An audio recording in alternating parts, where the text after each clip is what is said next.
no I problem. liked it. Okay. Well, it was my brain did not like it, but I don't like. It's a good meme, you know. Oh, yeah. Okay. Thanks. I'll take that as a compliment. I love how you referred to it as the image. it's Like you know the one. I'm pretty sure all the long-time viewers will know the image as well. I think you showed like the part of it. Also, we're live. Hello, chat. Hello, everybody. Hello, everybody. It's I showed up this time. Guys, the what's here. Everybody, look. He's in the flesh. He's right here. Everybody, the what's here. Point and laugh. Call him names. Throw peanuts at me.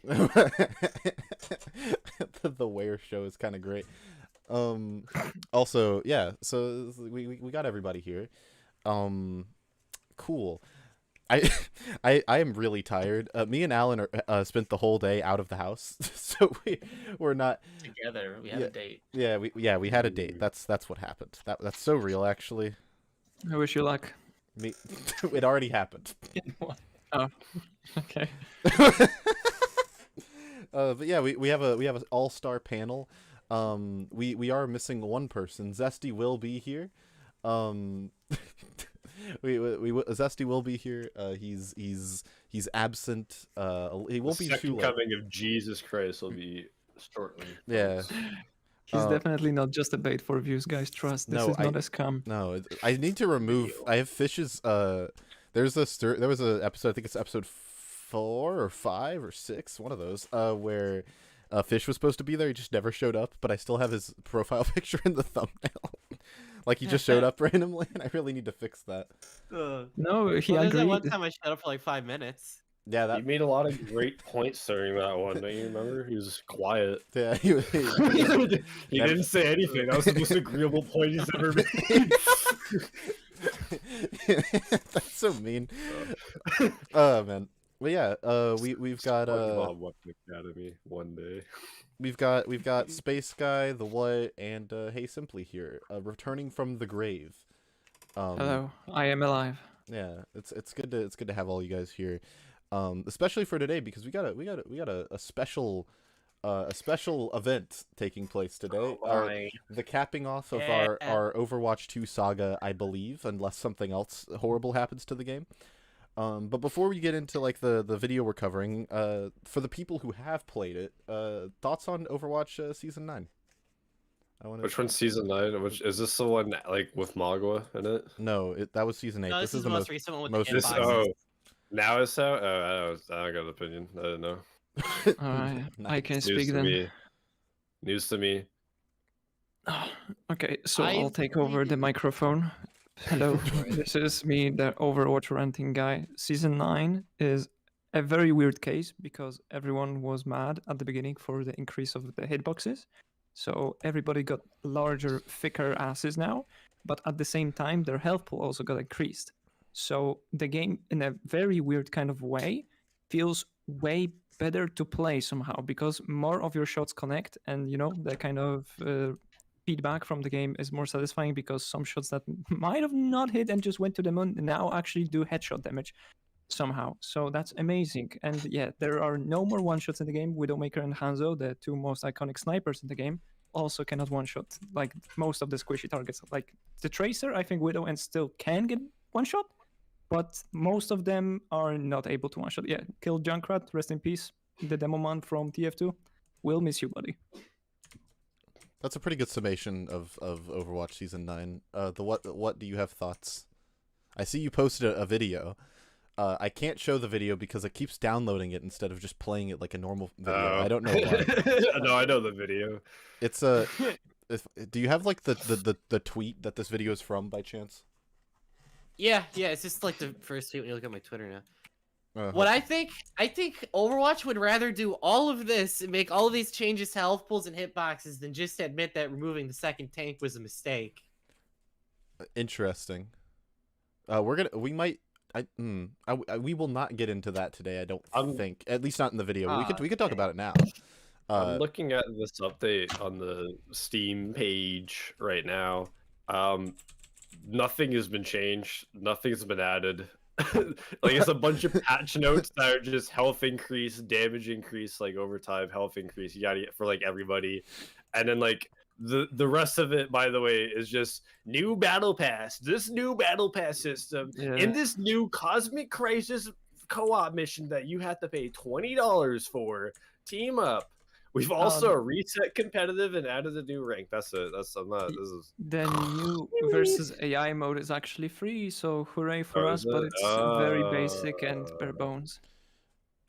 So unfortunately, it is kind of fun because they brought something new. There's a mechanic to betray your team and just throw the entire game by sacrificing yourself to a very .2c attractive thingy in the middle.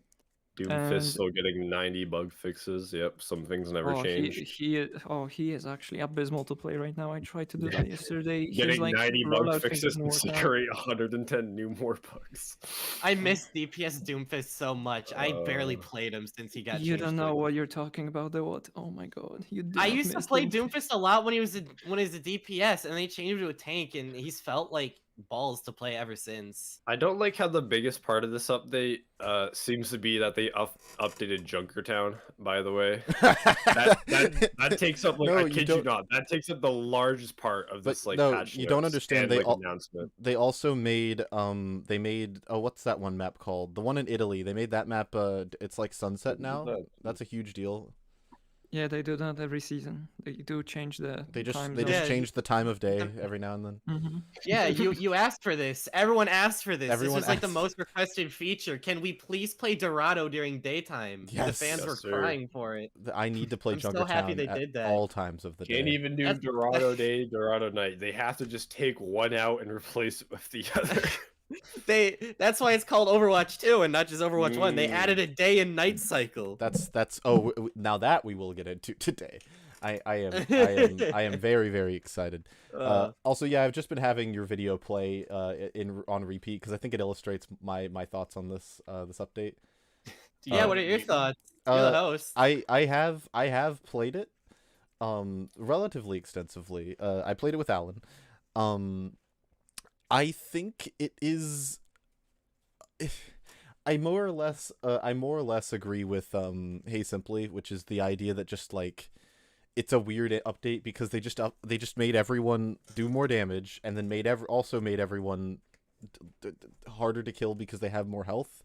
So now games feel like, I think maybe I'm wrong, but games seem to feel more snowbally than ever. I feel I don't have like solid I don't have solid numbers or anything to back this up. It's just like because everyone does more damage but also everyone has more health, either the games last 3,000 years or they end in like 5 seconds. Yeah, and also we had a couple games where one of the teams, like our team, had no deaths. And they just didn't push at all. And then we had another game where our team had no kills and the other team had no deaths and we didn't push at all. Yeah, and so that's probably the teams are bad, but also it feels a little like it's harder to get picks sometimes. It's kind of weird. I think I think the Pharah rework is good. Mostly. I agree. But her ultimate still sucks ass. Sorry, I'm looking at the reviews on Steam for Season 9. They're all negative, first off. But you'd think they'd fix the issue of people not receiving their items when they buy this. It's been several seasons now. I bought this, never received it. Did I just throw $40 and not to get anything? Where is it? One guy gave a thumbs up. I don't know why this was downvoted so heavy. Overpriced? Yeah. Did I receive the items promised? No. If people are complaining about anything else, then that's just kind of silly. That's all I'm seeing. That's all I'm community seeing. Will always cry about something. It's just like tradition. Like people complain about one-shots, they remove the one-shots, and wow, would you look at that community is still but like the difference is like you didn't spend $40 to get headshot and then like nothing happens. I think that's a bit different. Especially when they've known that's an ongoing problem. I just love the I don't know why this is downvoted so heavy. Like, is it overpriced? Yeah. Did nobody get the items they bought? Yeah. But like I don't get why they're complaining about anything. That's just kind of silly, you know? The cosmetics issue is just enormous. Like every season, some skins that were only available in Overwatch 1 get like unlocked, so you can buy them with the gray currency that you get for free in the battle pass. But like it ruins the entire like shtick of rarity of items.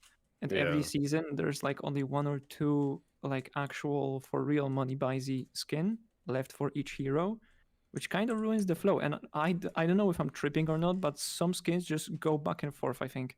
Like sometimes they show up in the shop for the real money currency and then they just go back on the gray one. Yeah, I remember one iconic thing where some guys like, just spend $20 on this Diva skin, and then like a day later he tweets, the Diva skin is now free for everybody on Christmas Day. Why did I spend money? Haha. They got you. You really should have thought about that. That's kind of on you, you know? But on defense on Overwatch, actually, there's one good thing that they did. People were complaining that the game is hella pay to play, like with the heroes being locked in battle passes, right? But at the same time, after you actually play the game for a while, like 1 year has passed, I think. And if I'm wrong, then correct me, please. But 1 year has passed, and I think it's one of the easiest games to actually get the items you want. Like, exactly. Like, there's no loot box shenanigans like in CSGO, and no, like, market, where, you know, sometimes, depending on the rarity of the skin you want to get, you'll just never get it because you're poor. And Overwatch just allows you to buy any skin you want.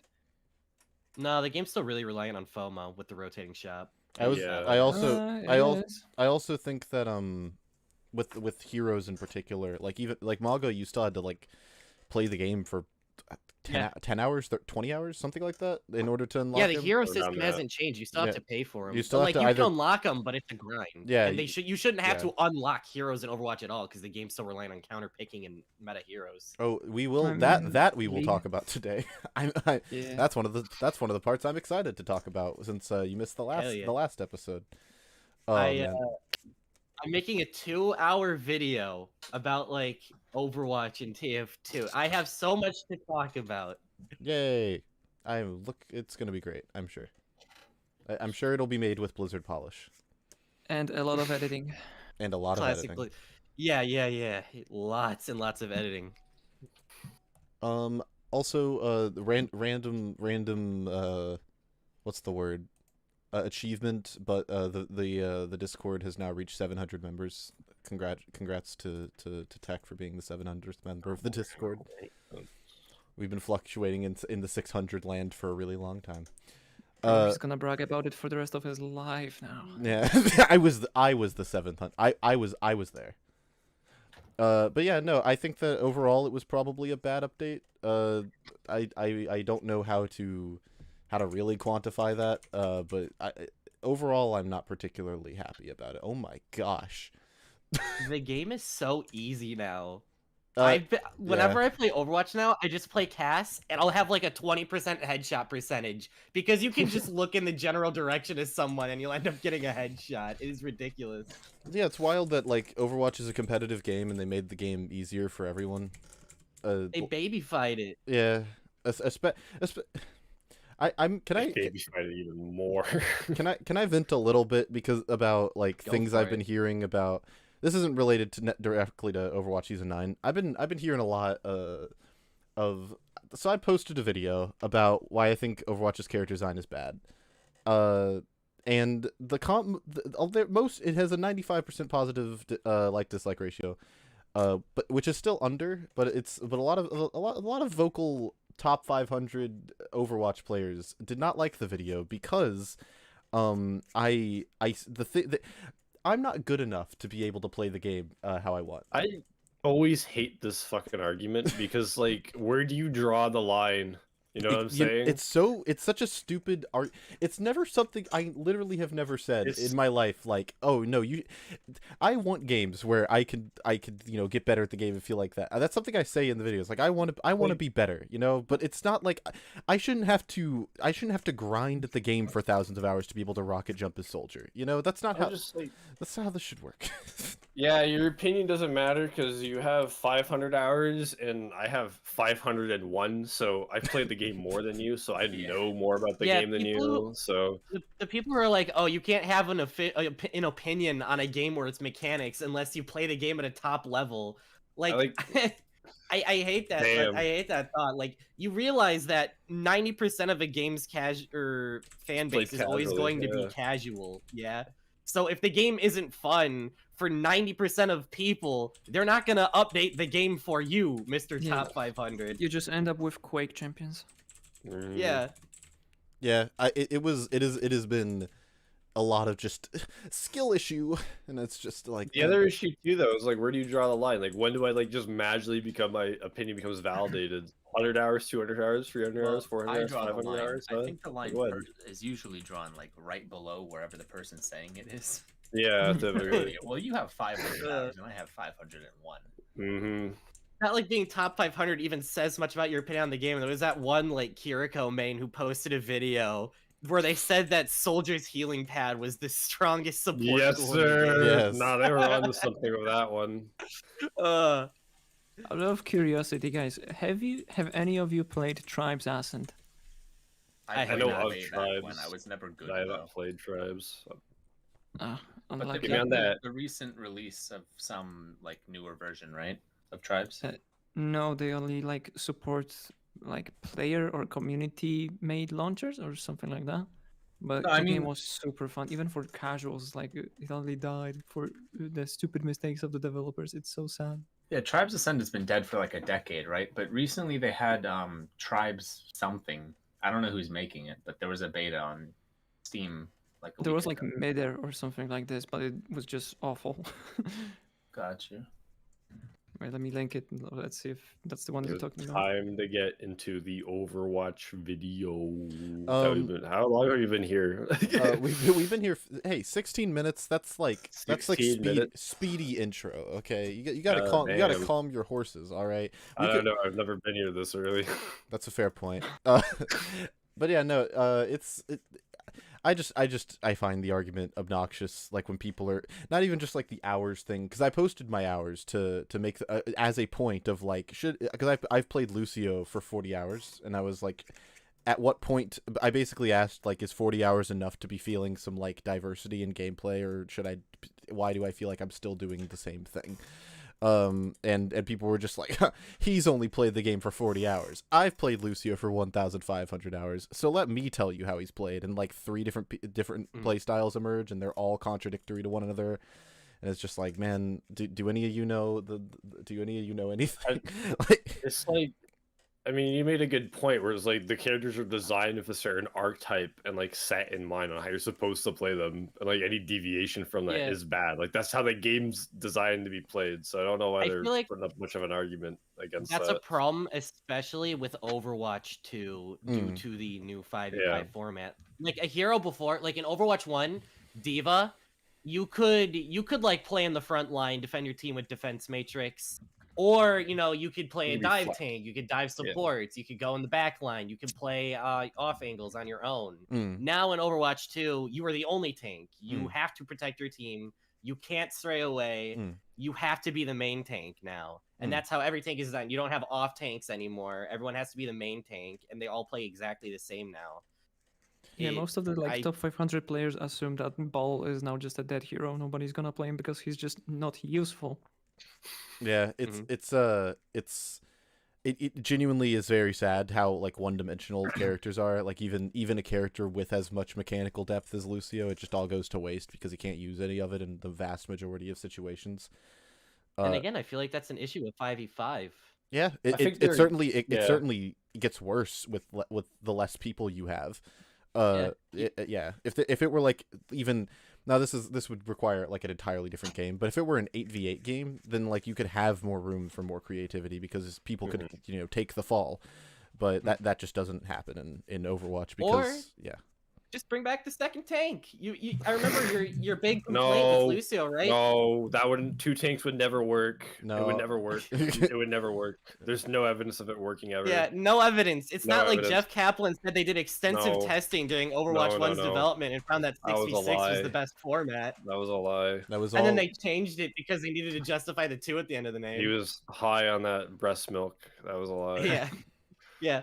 But like you said that the big issue with Lucio is you're pigeonholed into one play style and you can't really flex from it. Well, back during Overwatch 1, you could have a second peel. You could peel with a second tank, do that more mobility focused playstyle with like a diva, peel from your team, and like dive somebody. Now you have to sit back and you have to support just one tank. You can't go away. Everyone has to be one unit. No one can peel anymore. I'll give some credit to Overwatch. It definitely has the issue, but like I said, the game's kind of designed with that archetype in mind. Like, you have to be doing this as X character. There's no deviation, which isn't. I mean, it's bad from like a creative point, but at least it does it okay. You know what I'm saying? Yeah, it's that's exactly what I actually said when talking about comparing the TF2 with Overwatch. Like, TF2 allows just stupid stuff for you to do. Like 12 players, if you're one of them, you're allowed to do whatever you want. No one's gonna bat an eye. But if you're like a member of a 5-people team and your job is very clearly shown with your health pool or your abilities, then there's no room for like goofing around or for trying out new things. You need to play this certain play style that is expected out of you. Yeah, that basically sums it up. I think that someone in the comment section was like, Overwatch is like chess, and all the characters are different pieces, and you know, sometimes one piece doesn't work in how it is. I'm totally butchering what he said, but basically like, oh, some characters don't work in situations and other ones do, and that's okay. And I think that when you have it, yes, but at the expense of essentially mechanical depth and the ability to do something more with your character. You're basically arguing for hard counters at that point, which in a vacuum can be fine, but not in a game. You have to almost completely sacrifice, like, oh, I'm just better than this person. It's like, oh, it doesn't matter. They're playing the character that beats you. You know, there are worse games too that have a similar issue. Valorant and Apex Legends comes to mind, where like those are games that the gunplay and the character are like separate entirely, right? Because everybody can have the same guns, but not everybody has the same character abilities, right? So it's less about how good you are shooting a gun, right, and your aim, and more so what your character is, which a lot of people don't like, essentially. It takes away from the skill of doing well at the game and just being a character that has like an insta win or that counters another character, and a game that's not built around that.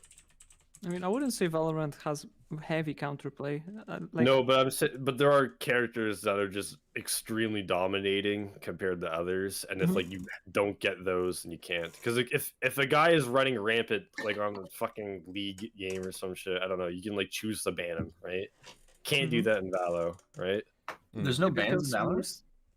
No, I don't think so. But Even in Valorant, most of the abilities lead to the kills getting earned with the weapon, though. At least that's my experience, and that's what I heard from my friends who played the game. To a degree.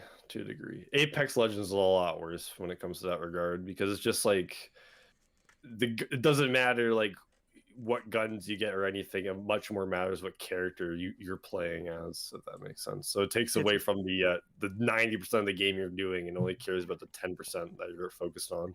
It only matters if you have a shotgun or not at the 10-meter range. Yeah, I think this is an issue that, to like lesser degrees, a lot of games suffer from. Yeah. I wish I had made this comparison in the video, but or I kind of did, but not as well as I could have. Like, you rarely hear people in competitive Smash Brothers being like, "Oh, I need to learn like 10 characters to deal with all my matchups." Yeah, just learned one very well, and learn the other guy probably just like it doesn't. The string of combos an enemy might do on you at best. Yeah, you know what I'm saying? There is a level of skill you can be at where you don't need to switch. In Overwatch, if there are just characters that are better than all of the other ones, and there's one character that beats that character, and then when the one person picks the character, then they just get counterpicked, and that's the game. And that's why you can have things like this is the I forget what the name was, but it was like the super centralizing meta that Overwatch 1 had for like a year. You're talking about goats? Yeah, it's why you can have things like that, and they just don't ever get shaken up, because because the meta should not stale naturally. If you've designed your game well, that shouldn't be something that happens, you know. Counterpoint TF2, same meta, 10 years. But it's not even. Yes, but like there are things that have changed in those 10 years with how certain characters are dealt with. I granted I don't know as much about the competitive scene, so I might be wrong. Yeah, Like the comp scene is, I was gonna say, completely different to the casual scene. I was gonna go lead like, well, in casual you get like some variety map that like leads to something opening.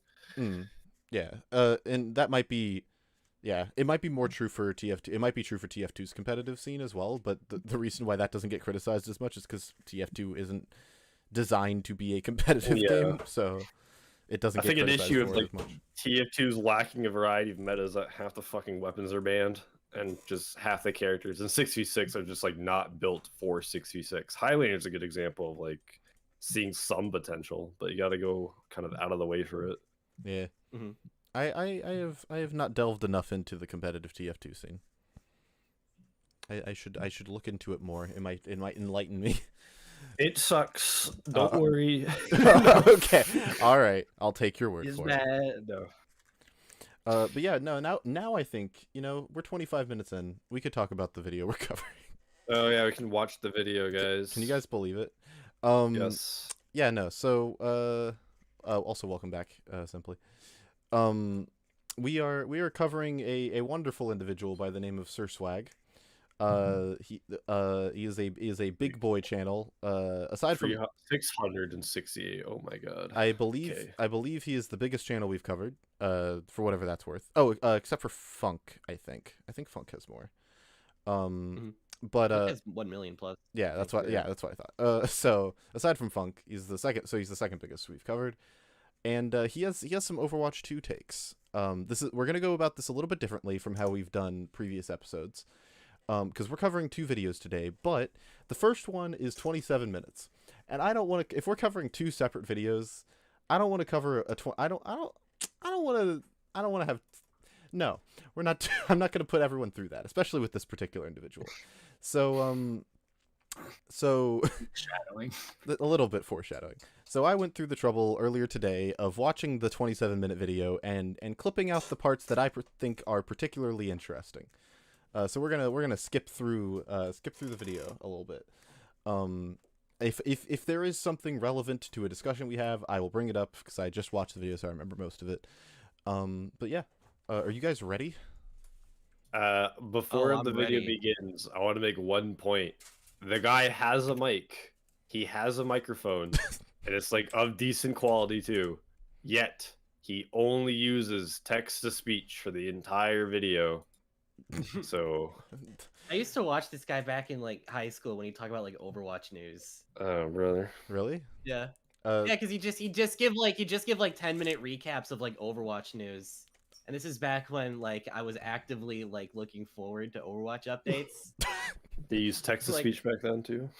Doomfist has been teased. They added the Doomfist Gauntlet to Numbani, and I'm like freaking out. I'm going, oh my god, they added the Doomfist Gauntlet to Numbani. Doomfist. And my eyes bulge out of my head like a Looney Tunes character. Like that? You're just like you're basically just describing pogging, is what I'm hearing. Yeah, my eyes would bulge out of my head. They go boing. Yeah, that was me. That was me during the whole Doomfist saga.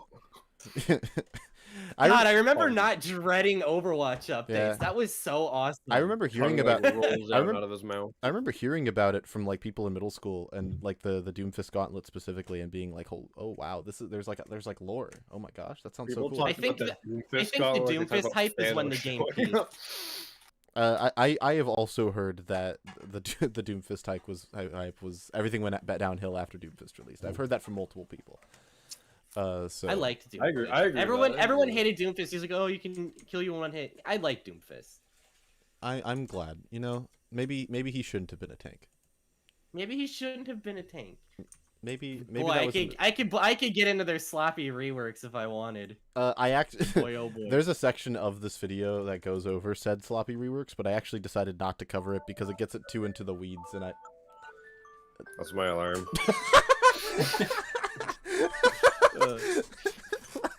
Time to wake up. Yeah, it's not. Yeah, no, that's literally my wake up alarm. That's the we start the video now alarm is what I'm hearing. Yeah. No more talking. Go. Yeah, let's go. Overwatch 2 is amazing.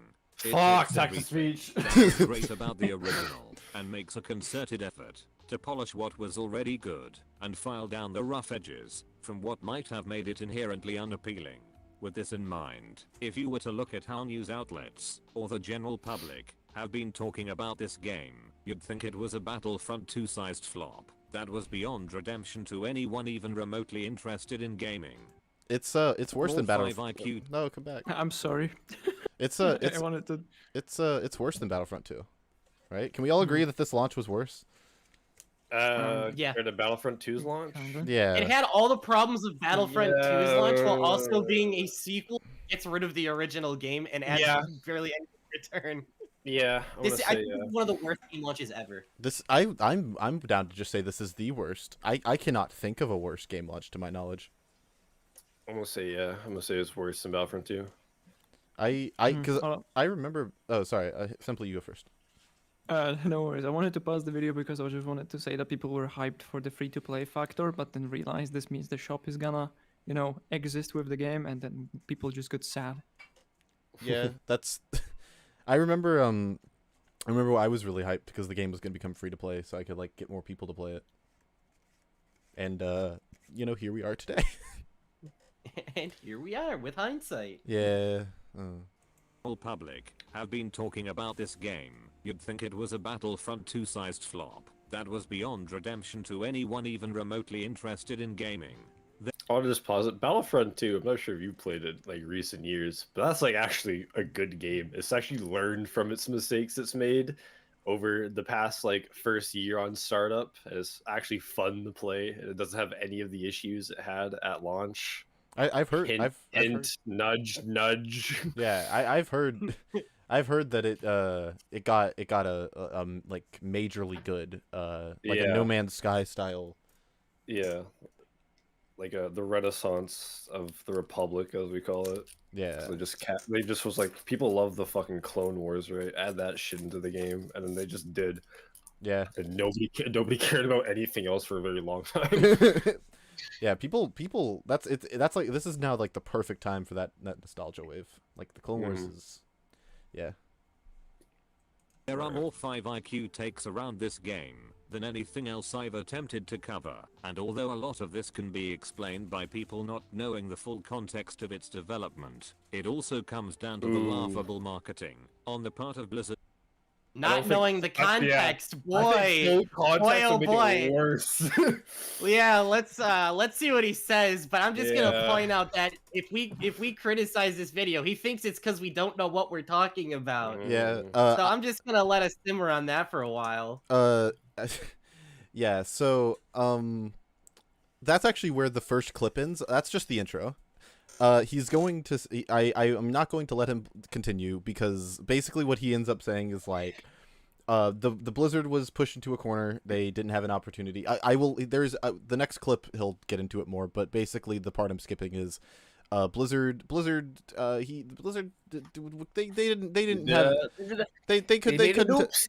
Yeah, they couldn't. No, it was more it's more oh, it's the higher ups' fault. It had nothing to do with the dev team. Everyone's mad at the dev team. It's all the higher ups' fault. Okay, we don't need to talk about that. We all know that Bobby Kotick was in charge and specifically Overwatch's balance. He cared immensely about the hitbox sizes. Yeah, yeah. This is gonna be a ride. Okay. You see, when bad change, dev good. When bad change when bad change, it's the developer. It's not their fault. When there's a good change, it's because the developers are great. Yeah, I agree. So true. This double standard has applied across so many games. It's kind of wild. But let's press on. All right. This next part's great. The development team was told to make Overwatch 2, and despite knowing it was stupid, they decided to just embrace the opportunity to think big. That is untrue. That is so untrue. That is a lie. What? I love that, bro. Really ramping up that Overwatch 2 was a bad idea at the start. Yeah. He has no citation for this, but I love to imagine that he's just sitting there and they're just all yeah, we hate this idea. We don't want to do this. Stupid idea. Let's not here's do this. The truth. Do it anyways. Here is what Aaron Keller, lead developer of Overwatch, said in a blog post. Overwatch was going to use a walk-run strategy, he says. Walk was Overwatch, the PvP shooter. Run was building up to the PvE campaign.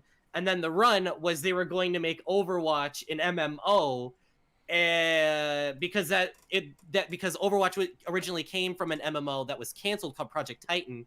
Overwatch was their way to build back to Project Titan. Overwatch 2 had been planned for a while. So saying it was Bobby Kotick because Bobby Kotick bad and bad things come from Bobby, that is just a lie to cope. It's very funny. I heard him say this, and I just love that, like, somehow he knows that all of the dev team thought this was a stupid idea. And I was just like, where did you get this information? Why did they make Overwatch 2? What are they, stupid? What are they, the dev team that would do no wrong. They knew it was bad since the beginning. They were forced against their will to make a bad game. They were forced by Bobby Kotick against their will. Back of their heads. All jokes aside, if you have a normal like job for these people, these developers, this is their job. If they have like a task to do something like they will have to do. Like they need to do whatever they can, like whatever is in their power, because they're risking losing their job if they not even try. I would round up people who hate their job, don't want to do it, force them to do their job, and then cut 90% of the work they did, even if they hated making it. I would do that. I don't care. Make me the Blizzard CEO. Simply, I understand. That's not really what we're getting at. Is the idea that like the game is bad, but he's setting it. So what he's doing, right, is he's setting it up where, yes, I know I'm going to talk about a game that everyone hates, but have you considered that none of the dev team wanted to make it? And it's like that doesn't matter. Like that makes it worse. That does not make the situation better. You have admitted that yeah, I know that the game. Look, I know the game has issues, like, but your mom abuses you and doesn't love you, but like she didn't want you anyway. So. No, I just read the title of the video. That's the point he's trying to make while saying stuff like this. Never mind. I'm sorry. Yeah. Remember, you guys are just mean. Okay, we're all mean. SpaceGuy, that was a mean Overwatch 2 statement. is great because everything about the game that's bad, nobody wanted to do it. Yeah, that's putting heroes in the battle pass. Well, you can't criticize Overwatch for putting heroes in the battle pass because the devs didn't want to do it. Oh, you're gonna. That's what makes Overwatch great. That's the point. That's what he's trying to do. He is going to defend the heart and soul out of this monetization system. Just you wait, okay? We're gonna get there. Oh no, really? I'm gonna have some choice words. Yeah, I'm gonna have so much to say. Versus a Blizzard apologist, 2 wins. By the way, for the people who were here both streams, that being SpaceGuy and Zesty, I look forward to hearing which person you think is worse. I said my piece earlier, but yeah, I'll say at the ending. Yeah. Well, I'm wondering if this will change your mind. Just wondering. All right. The development team was told to make Overwatch 2, and despite knowing it was stupid, they decided to just embrace the opportunity to think big and make something great. On paper, sure, pal. The game would be called Overwatch 2 to appease the higher-ups, but it would essentially just be an enormous update, where the team had an excuse to add their wildest wish list of new features. A big part of this list was to create an entire PvE cooperative mode, which would consist of hundreds of missions, an entire catalog of new enemies, and whole progression and customization trees for every single character. This was the same company behind the Diablo franchise, so these motherfuckers knew what they were doing. Okay, that's where we. About that. That's the end of that clip. Sure, yeah. I love.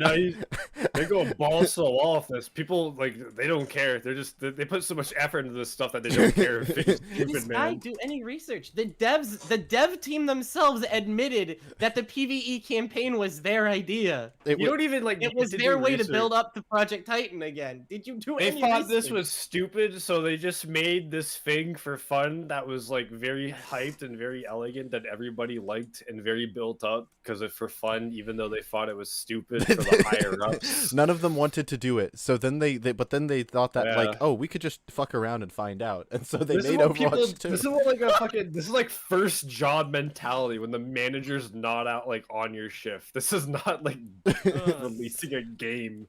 It's like it's so weird to just scapegoat it all like immediately as at the beginning of the video, just like, oh, the devs didn't want to do it, so then they made their wildest dreams. They didn't want to do it. They just made like 100 missions for everybody, like 2,000 new enemies, like diverse skill trees. But they didn't want to do it. Based off Diablo. And then there was none of those things that would make the game great. And they didn't put any of it in the game.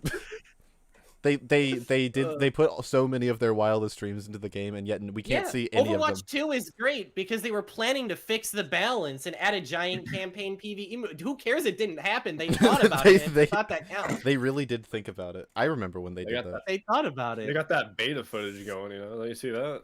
They got pretty far along. Woohoo! Okay, we're gonna skip a little bit to 4:15.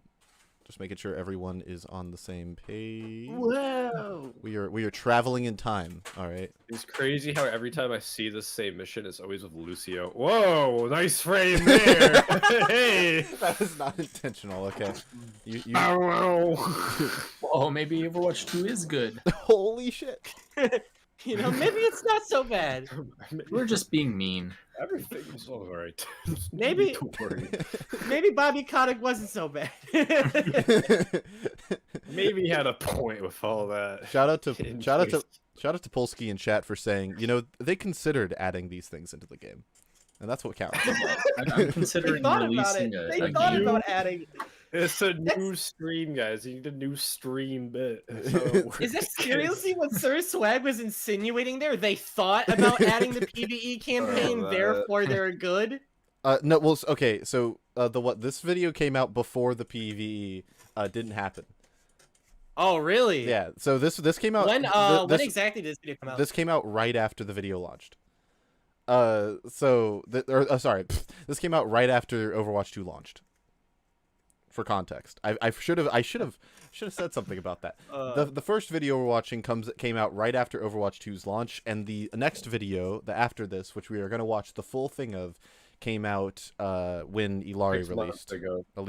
6 months ago. Give or take. Released. Okay, so after the PvE, yeah. You think he got hit by a wave of clarity after the PvE was canceled and like the rose-tinted glasses came off? No, I'm sure he did. I'm sure he did. Good hands. Discarding perhaps monetization, which we'll talk about later. Overwatch 2 is an objective improvement over the original in nearly every single sense. Mm-hmm. Sure. Discarding monetization. Discarding one of its biggest flaws. This is an objective improvement in every single way.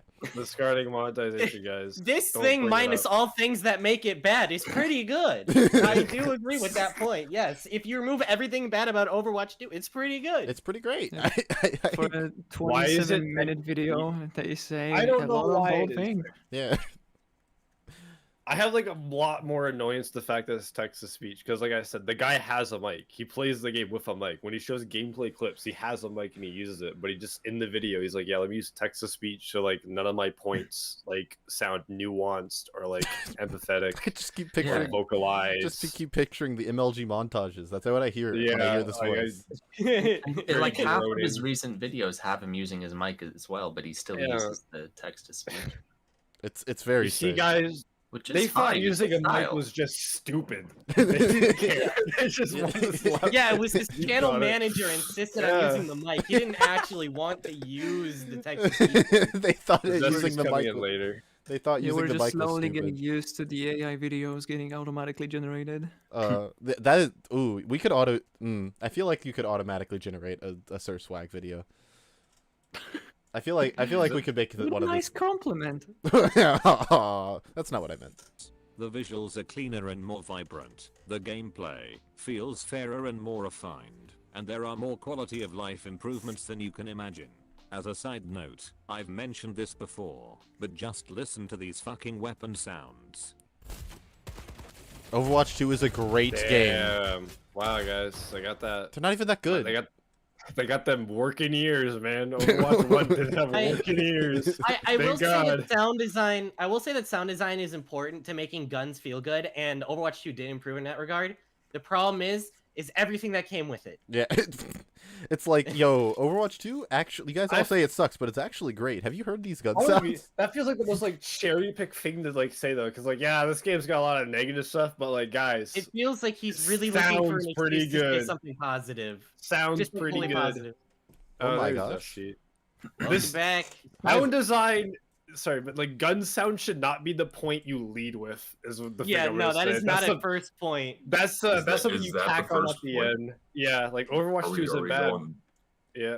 Jordan, going that So you want me to Play this, summarize yeah. the video so far for you? Yeah, we're going hard easily. Yeah, summarize. Yeah, okay, so the whole point so far is Overwatch 2 is stupid and the devs didn't want to make it, and that's what makes Overwatch 2 good. Seriously? thought about making No, PvE no, it's campaigns. just That's what they makes it didn't. They didn't actually want to make it, but like then they were forced to. So they said they made a So big they list just- of everything they want to do. They put a big fat old 2 on it, and then they made a tier list, and then went ahead. They made skill trees. They made 100 PVE missions. They didn't want to do that though. That was stupid. But And you the know, funny they thing just- is that is objectively untrue because the devs did want to make it. They wanted to make a PvE campaign. They wanted to make Overwatch 2. But if you just blame it on the upper executives everyone hates, then you can just say that Overwatch 2 is good. So they're just finding ways to just cope and give excuses for Yeah, they're how scapegoating. much of a shit They're just show it scapegoating. is. Amazing. You got what a wonderful way to start. it's gonna be Zesty. I hope you drink. Do you have coffee? You're gonna need it. I just got it. I just sat down, so I'm ready. Are you doing all right? Are you good? I'm good. Yes. Yeah, you're happy. You won't be. You have a bright outlook on life. You're bright-eyed, bushy-tailed. Well, no, this morning I woke up with a bout of existential dread, so I'm ready to get miserable about it. Don't worry. Overwatch is for sure going to help with your existential dread. Get pumped do it. up with that pessimism because it's just gonna get It's worse. just gonna get here worse. on out. Let's do it. Zesty, I am excited to hear if you think this guy is worse than Big Citrus. Oh wait, but the Well, guns sound if- really good.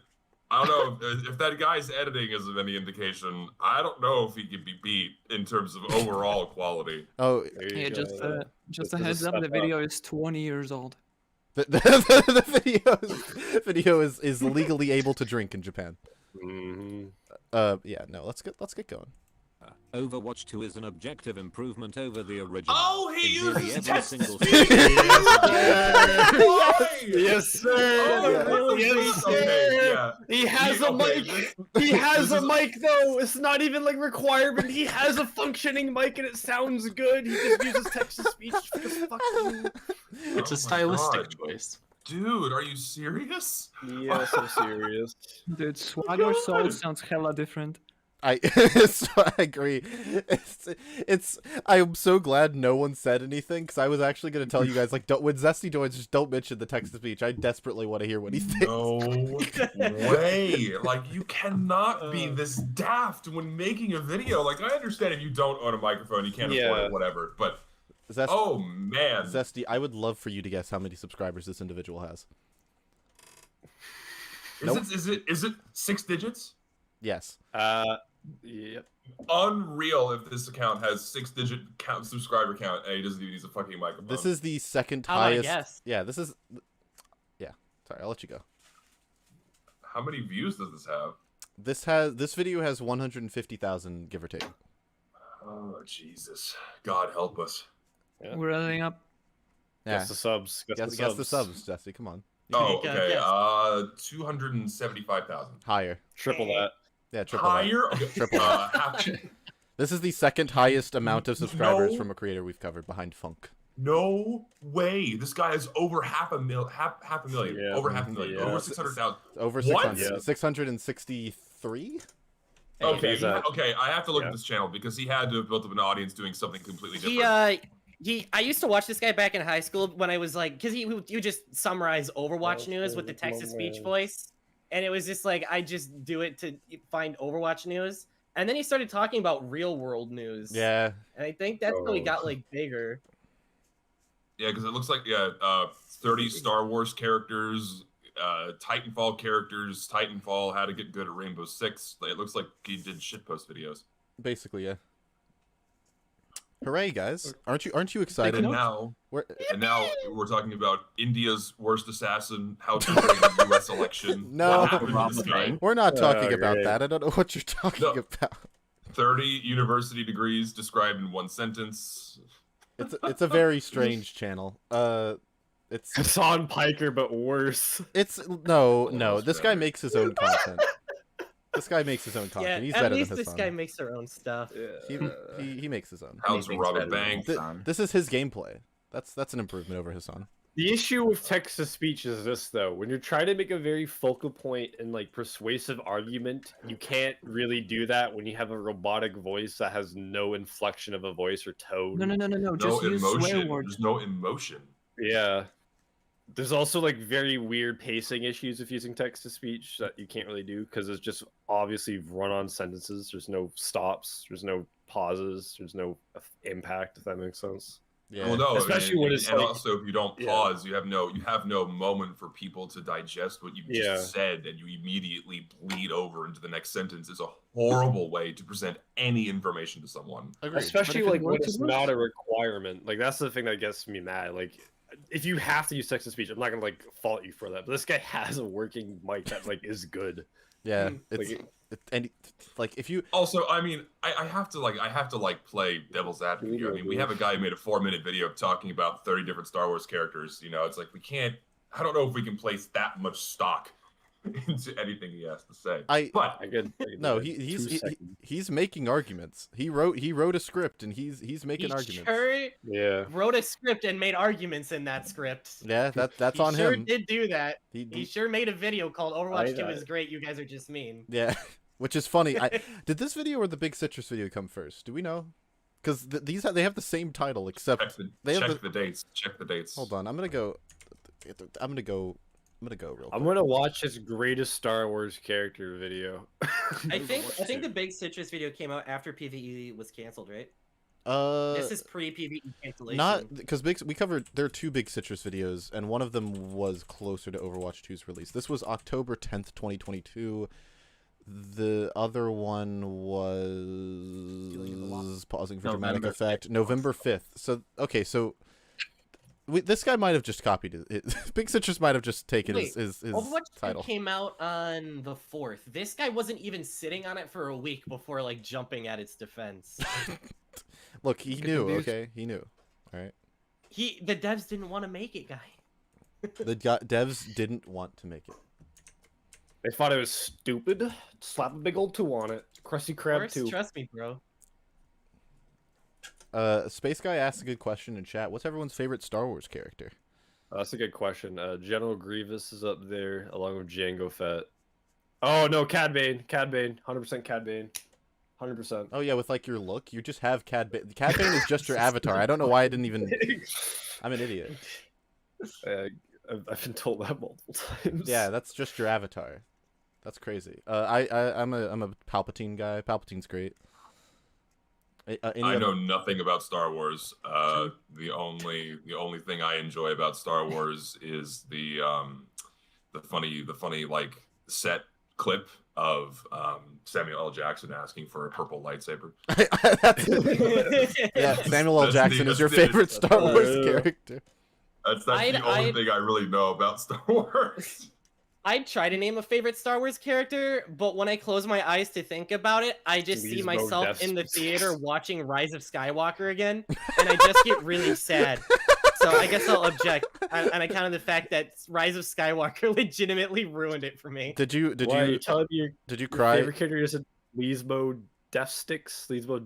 I'm a Babu Frick guy. Did you? I'm a Babu Frick guy. I was gonna say, did you cry when Rey and Kylo kissed? Oh my god! Look, 2 things I will happily rant about: Overwatch 2 and Rise of Skywalker. You should make an Overwatch 2 Rise of Skywalker review where you review both of them simultaneously. It'll be great. Can you put Babu Frick in the corner and just have him chill there for the entire stream? Actually, yeah. Hold on. Let me grab a. Yeah. Here I got Babu Frick right here in the group chat. Elon Sleaze Baggio. Hold on, guys. This is important. This legitimately could be a Torbjorn skin. Oh my gosh, that would be crossover potential. That would actually be the best. I think that would revive over this could save Overwatch 2. Make an Overwatch Star Wars crossover battle pass and make Babu Frick Torbjorn the top tier skin. And then make Torbjorn They have a Star Wars skin pack, don't they?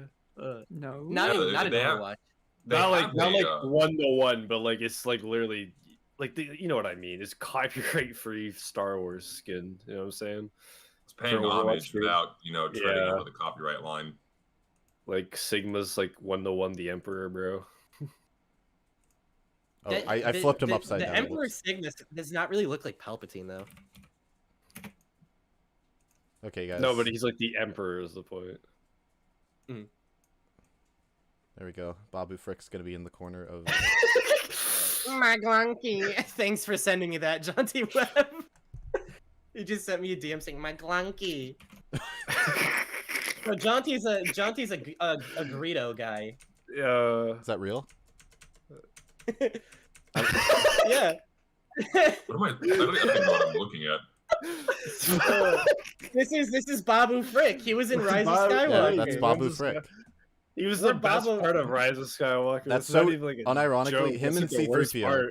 Him and C-3PO. That was the best part. It's truly the tragic. Oh, anyway, all right, let's get back to Overwatch. Yeah, there we go. Good chat. You guys got Babu Frick. Congrats. Anyways, back to... You got Babu Frick. Yeah, you got Babu Fricked. Tag someone to totally Babu Frick them. Anyways, let's get back to Overwatch. Cleaner and more vibrant. The gameplay feels fairer and more refined, and there are more quality of life improvements than you can imagine. As a side note, I've mentioned this before, but just listen to these fucking weapon sounds. So he really uses sound design as an argument for why the sequel is better. You joined just before you made this point. This is a thing that you tack on at the end. You don't lead your argument with this point. Yeah, this should not be your primary argument. The guns sound better. That's like a non-argument to make at all. It's like saying, oh, it's like the shape of the gun is cool, I guess. I don't know. Okay. I agree. It's a completely superficial argument, by the way. You didn't even like argue for why they are good. You know, not to say that you necessarily could, but you could try. You know, you could be like they have a lot of bass. This gun sounds objectively better than its predecessor. Okay, is there like an objective way to prove that, or is it just a matter of personal preference? Yeah. Yeah. We are moving, Zesty, we're moving around in this video because of how long it is. So I've moved everyone to 8:39. For our longest clip so far, I don't remember exactly what he talks about, but I believe it has something to do with balance. Okay, for a second I thought you just skipped that part of the video because he was talking about the gun sounds the entire time. No, he doesn't talk about the gun sounds for the next 4 minutes. I would have left that in if he had. That would have been great.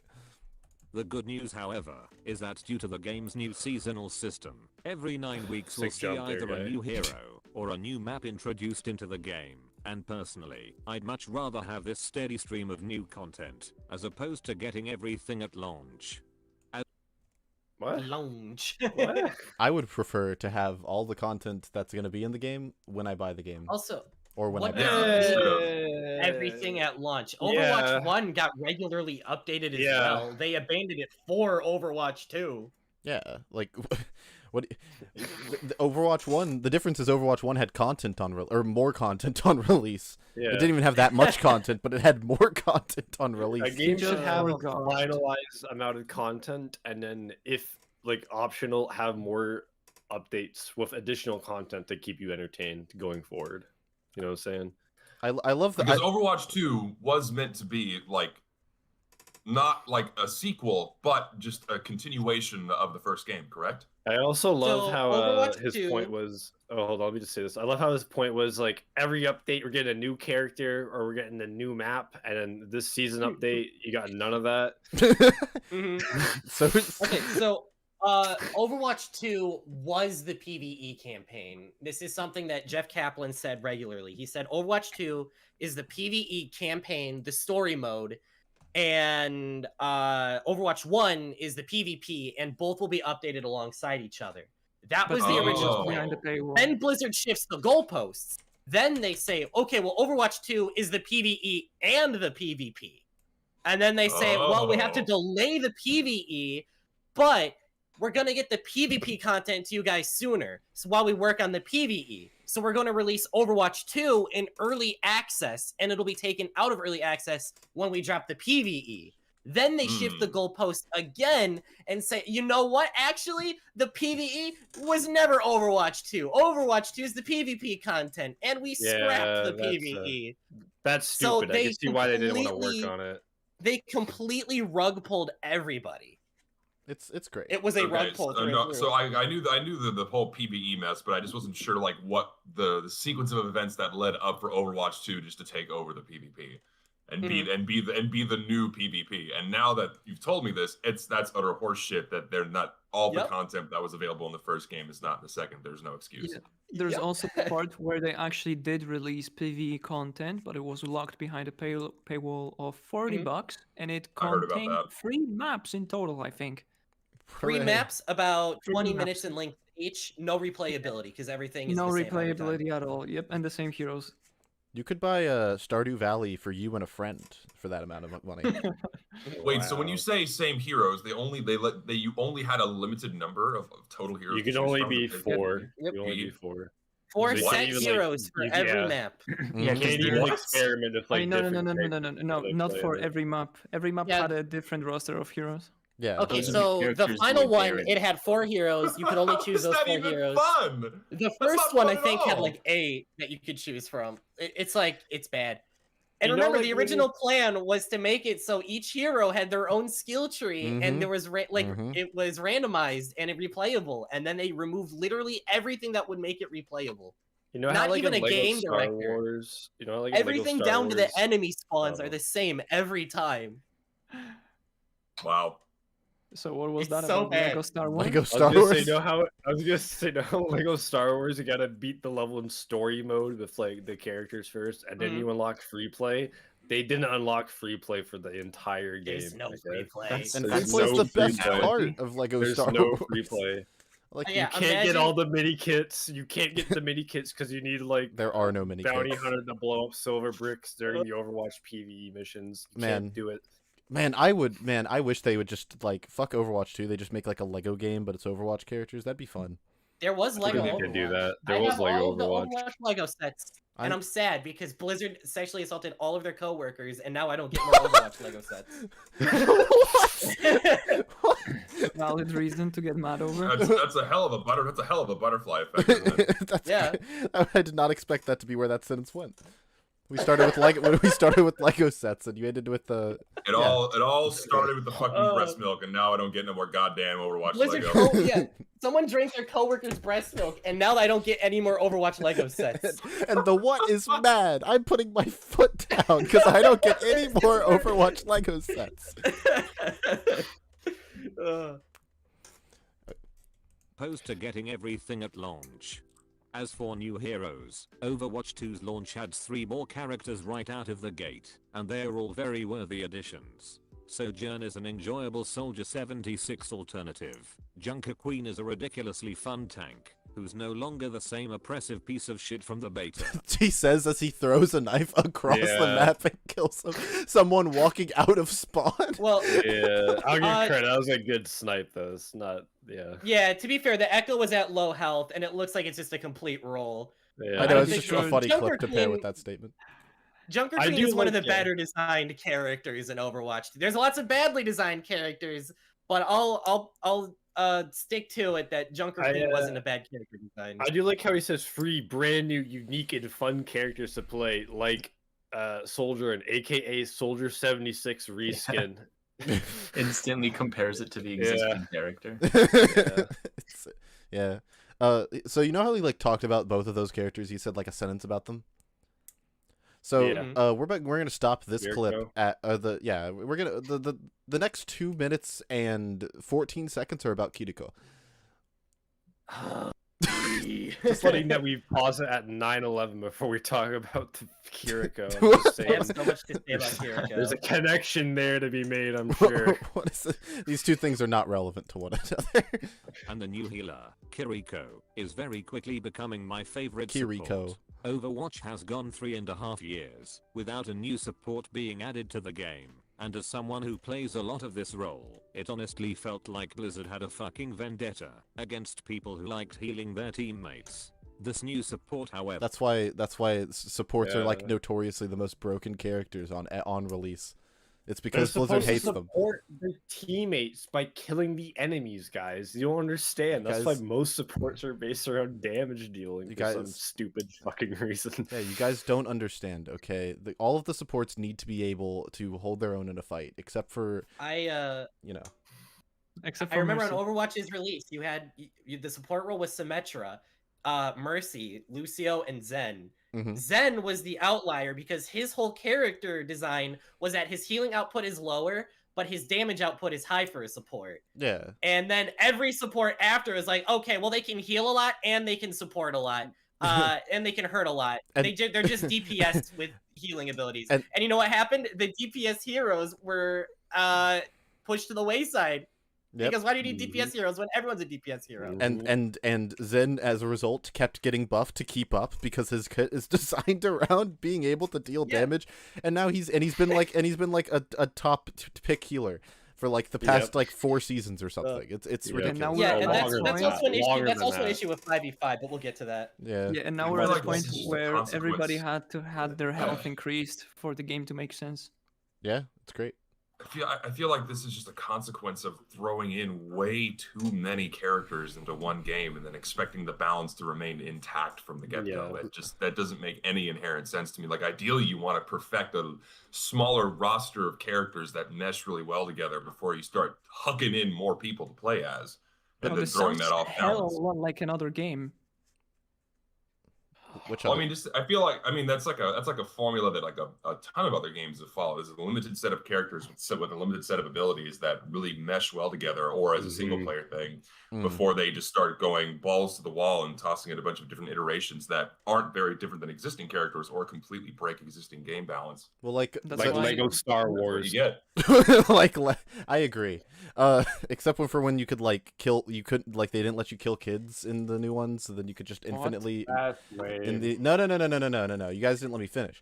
So you can't kill children with like as any character in the newest Lego Star Wars game. So for a while, speedrunners would use that to exploit and get infinite height by hitting the same child over and over again, and they would use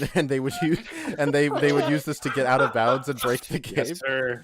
Yes, sir. I remember people would also do like Devil May Cry combo montages using the children because you can infinitely wail on them. So in their effort to make people stop beating on the children, they people like just made kept it beating on the children. It was so funny. It was so funny. But also, what I was actually gonna say was, shout out to Ghost Ship Games, because everyone was like, you should add more traversal tools into Deep Rock Galactic, because we can switch. We have like alternate weapons for all the other ones. We don't have any alternate traversal tools, and they were like, nope, because we can't balance it. There's no way. The balance of the traversal tools is way too delicate. We don't want to change it. And you know what? Shout out to them. Because every other company I could think of would have just been like, fuck it, we're adding 4 new traversal tools. Buy the battle pass, God. Zipline could use the buff, but yeah. Which one? They should have added the children from Lego Star Wars into Deep Rock Galactic. Yeah, can you please put the clip of Anakin Skywalker wailing on a child in the background? No, we're not. We're not adding more things to the stream. The stream's gonna get cluttered. It's just gonna be it's gonna look like an Overwatch 2 game with how cluttered everything is. It's a commentary. Yeah, they're like, hey, can you get this stuff off the screen? And then we're just like, oh, do you like Overwatch 2? Because if so, no, we're not taking anything off the screen. If so, no. No. Is ticking all the fucking boxes. She's fun, has incredible clutch potential, a high skill ceiling, and perhaps. Did you notice how he tried to heal the Genji and the Genji instantly died? That was that was pretty funny. That has nothing to do with this point. I just think it was funny. I like how he said that Kiriko has enormous clutch potential when she has a very, very blatantly strong ability on a 12-second cooldown. It's just saying to me, really people were crying about Suzu for like a year when it came out. Wait. Strong clutch abilities. Share a way of saying the most overtuned kit in the game. Wait, no, I want to. Zesty, do you know what this character does? I know what she does outside of the game. No. That's why she's the most popular character. That's not what I was. He talks a lot, guys. Get your mind out of the gutter. So Zesty, this character has an ability on a 12-second cooldown. She throws a ball that can hit. That's an AOE. It's an AOE effect. And for a second or like in a half, the entire team is invincible. Or everyone that was hit with the ball is invincible. I'm sorry. It can be the entire team. There's no limit. That sounds really fucked. It makes you invincible. It does burst healing. It heals you for like 50 health, I think. And then it also cleanses debuffs. Oh, I didn't even know that. Damn. Yep. Oh my yep. god! So what the if you fuck? have a character like Ana who throws an anti-nade to prevent healing, you can instantly throw down a Suzu, get rid of it. If you get hit by a Rhine Shatter, boom, Suzu. It is the ultimate negation ability on a 12-second cooldown. Yo, don't forget that it also has knockback and launch. You have debuffs in your FPS. I already hate your game, but that You know sounds how, really like, fucking broken. TF2, when designing medic, they're like, we have to make it a very long time for like a very short payoff, like 40 seconds build up for 8 seconds of payoffs. Like 40 seconds is a long time to kill somebody. For 8 seconds of payoff, they like wipe through the potentially entire team and get a point. That thought did not occur once in this process. At Overwatch's launch, that's how characters were designed. They would have kits, and then you'd have your ultimate ability where your big playmaking happens. Mercy, you had your damage boost, you had your heal boost, you could fly, and you had your ultimate, which was res. Zen, you had heal, you had discord, you had trans. Trans was your ultimate ability. Now every character gets to have overtuned abilities on standard cooldowns, and the ultimate ability is just another overtuned ability. And when every character is overpowered, none are. Kiriko was built like when you ult, it helps your Suzu get refreshed faster. Yeah, so you can use it more often. I was gonna say, Kiriko was the first Overwatch character I could think of where it was arguable whether or not her ult was her best attack. Which is it is never something that should be the case. No, this sounds just not. Why? God. He keeps going. Like this sounds fucked. It's pretty bad.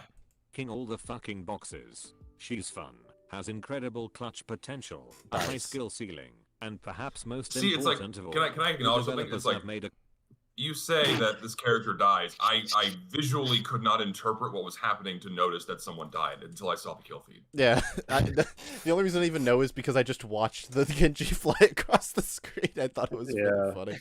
That'll do it. See, I want you to notice how she climbed up the building and one-shot the other DPS, the enemy DPS. That's also very fun for a support.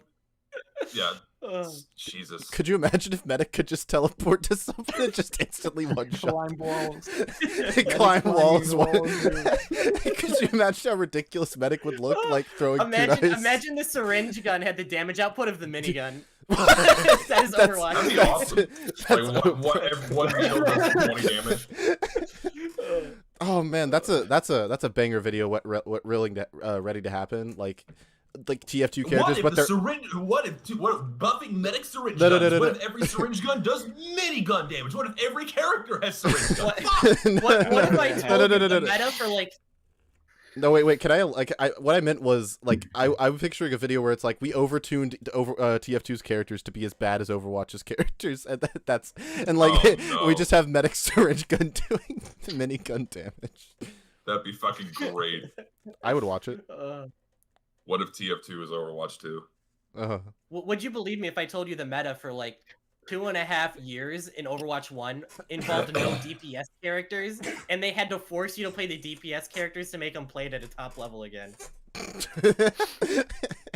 No, we run 6 Have you heard of running 6 Torbjorns on defense? That was how it was when the game came out, or so I've been told by this guy. That launch. We haven't gotten there. I'm sorry. I'm blowing my load too early. King all the fucking boxes. She's fun, has incredible clutch potential, a high skill ceiling. That Genji died. Important. The developers have made if I have to hear about the clutch, it just came up in like one tap. Had a problem of stacking the damage roll with all the badass hero designs, but it's good to know that supports can have their own Black Panther moment. Kiriko herself is an extremely strong argument for what makes the Overwatch hero design so great. Because on paper, every single hero is absolutely fucking busted, but in practice, everyone is overpowered. Are we sure about that? No. What he says here is brilliant. Okay, I just want. On paper, they're all busted, and in reality, Kiriko is busted. They feel busted because they are busted.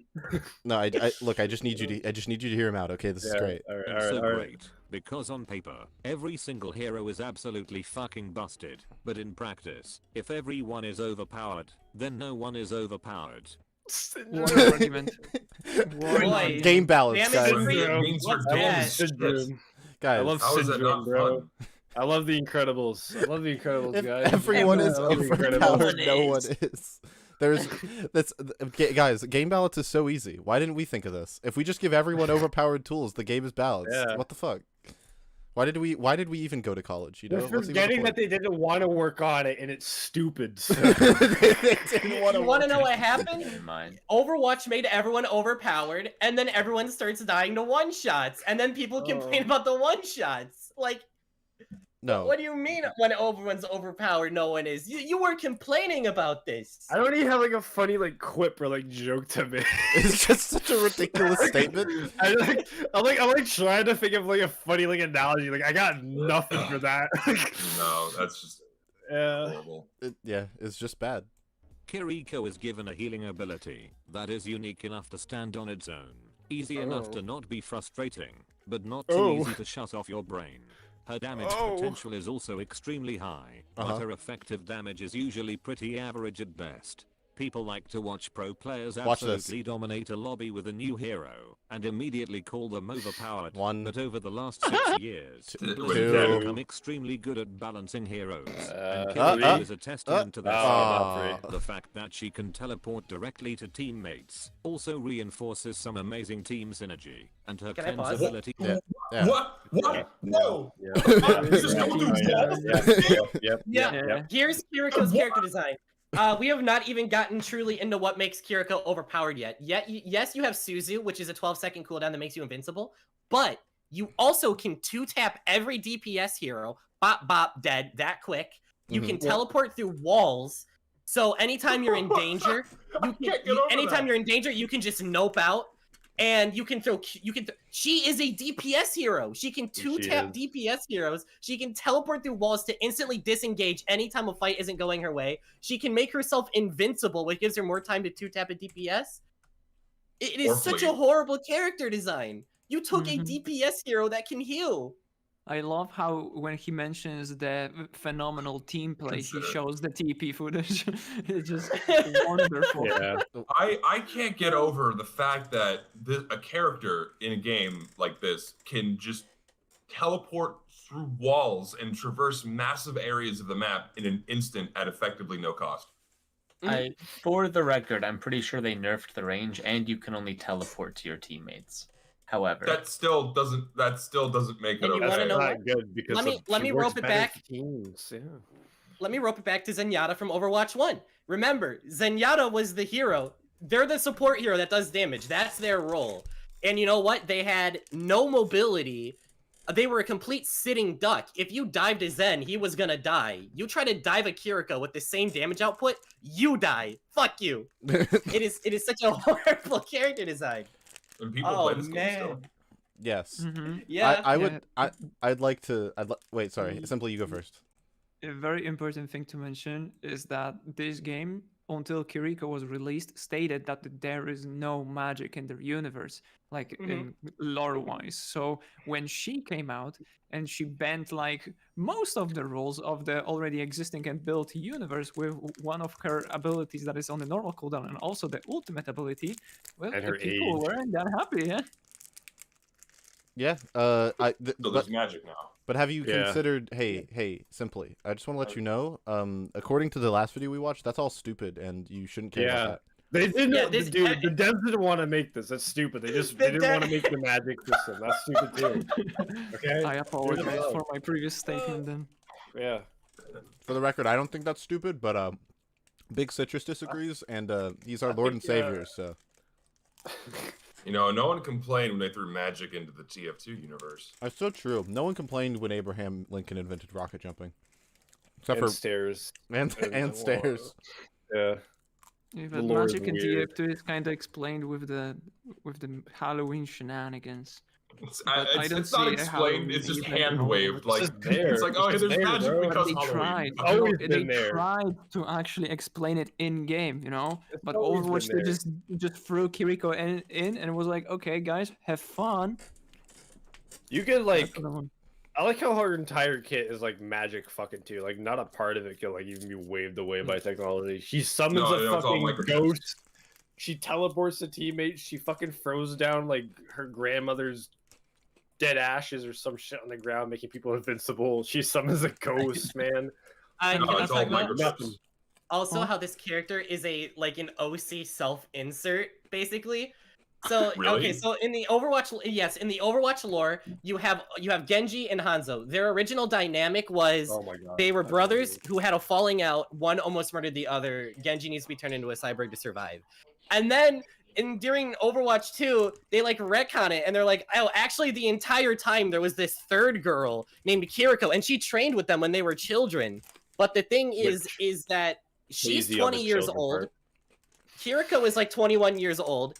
Genji's 40. Yet they train together as children. So let me just pull up a screenshot. Okay.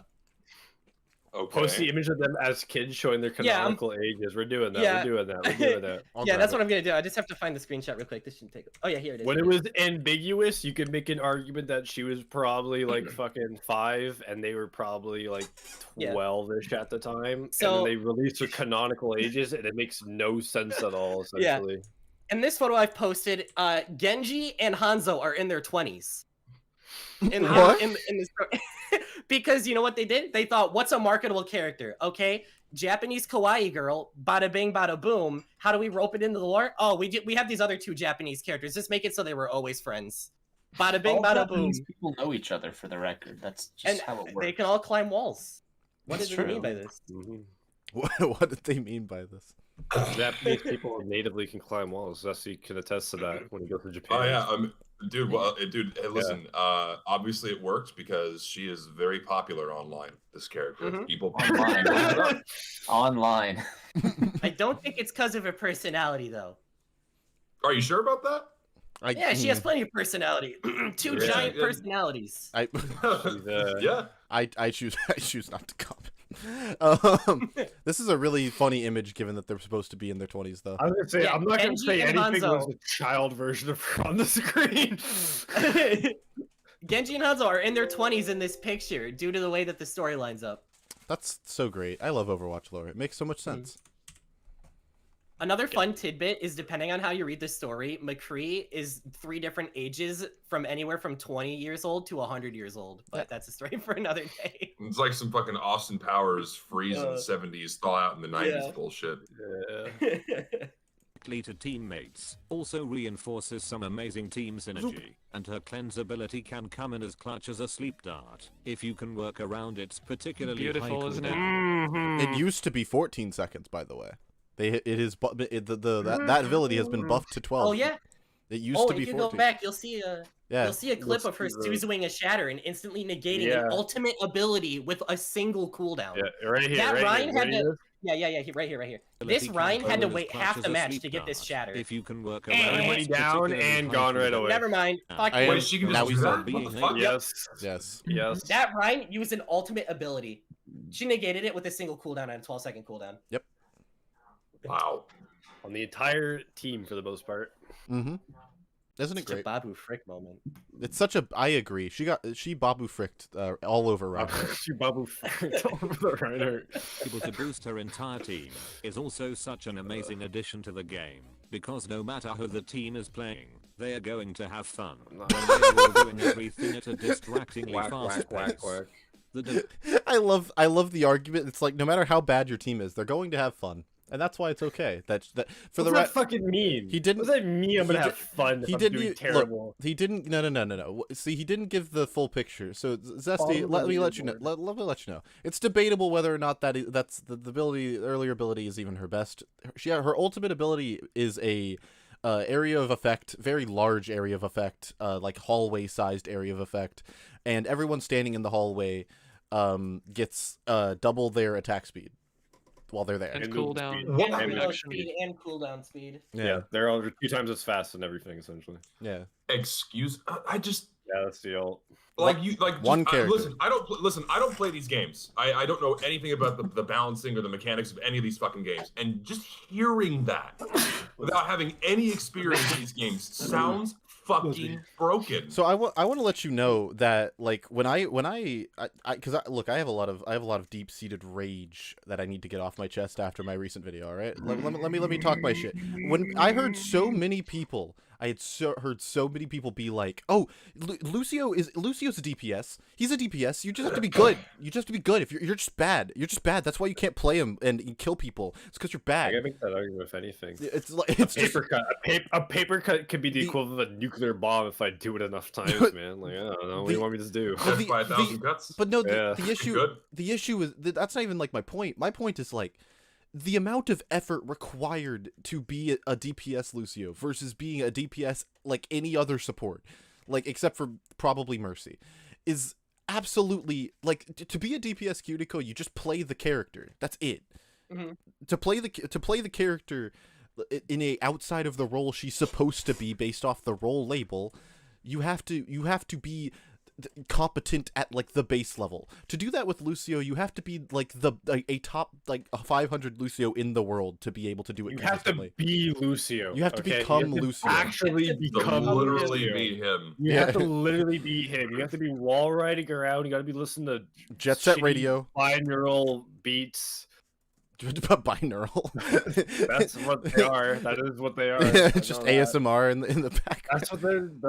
You gotta listen to turning into anime girl binaural beats 24 hours, 7 songs to sleep to. It's genuinely such a wild argument because the skill required to do both of these things is so vastly apart from each other. But Overwatch players are just like, nah, it's fine. It's all great. You know, it's all great. There's no, are all Overwatch videos like this where they just kind of hand wave away and give excuses for shitty balance, or do more people actively speak out against how horrible everything is? Nobody would do that, right? TheWhat? Nobody would do that. That's nobody would rant about Overwatch balance consistently. They didn't want to work on it, so they just coughed up the balancing. All right. Nobody's making a 2-hour video about this. Totally. No, the answer the answer. But like even currently, no one's saying anything. There's a pretty big Overwatch YouTuber called Samita who regularly talks about this stuff. I think that generally with Overwatch YouTubers, at least the ones that I researched recently for the video that I made, it's very much like it's like an open secret that the game is awful, but none of them want to acknowledge it, to my knowledge, or they enjoy it enough to where it's just kind of like, oh well, you know. Like that's fucking good enough. Yeah, it used to be good. That's the vibe I get. I don't know if that's true. Maybe some of them have, and I just didn't know. But yeah, wait till you guys see this guy called HeySimply. He is just furious about this game. We have 2 people in call who have made extensive videos about why. TheWhat, can I ask you how many videos have you done on Overwatch being just bad? I think I've done 4. I think mine is in hundreds. What? Yeah. No. I'm not even kidding. What? Do you have hundreds of videos? It's like 20-second YouTube shorts, or how do you know? This is like long form 10-minute content? videos. No, just full on 10-minute videos. Holy moly! That's a lot of bad.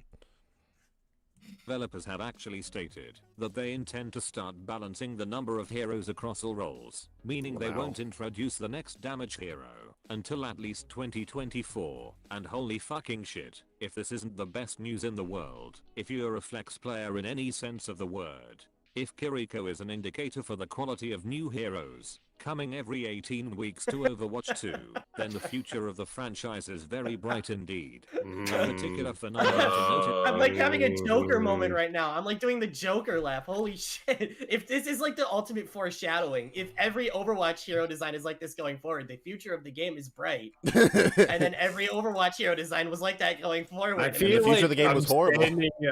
I feel like I'm standing in Germany like 1938 and see like Hitler's one. Like a glorious Germany is on the horizon, bro.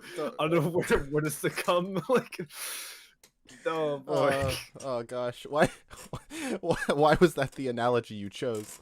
What do you want me to say? Like, there's a lot of bad historical events. Like, what do you want me to say? Oh my gosh. Oh man. Anyways, yeah, it's bad. It's horrible foreshadowing for the future. Also, yeah, we're skipping to 12:15.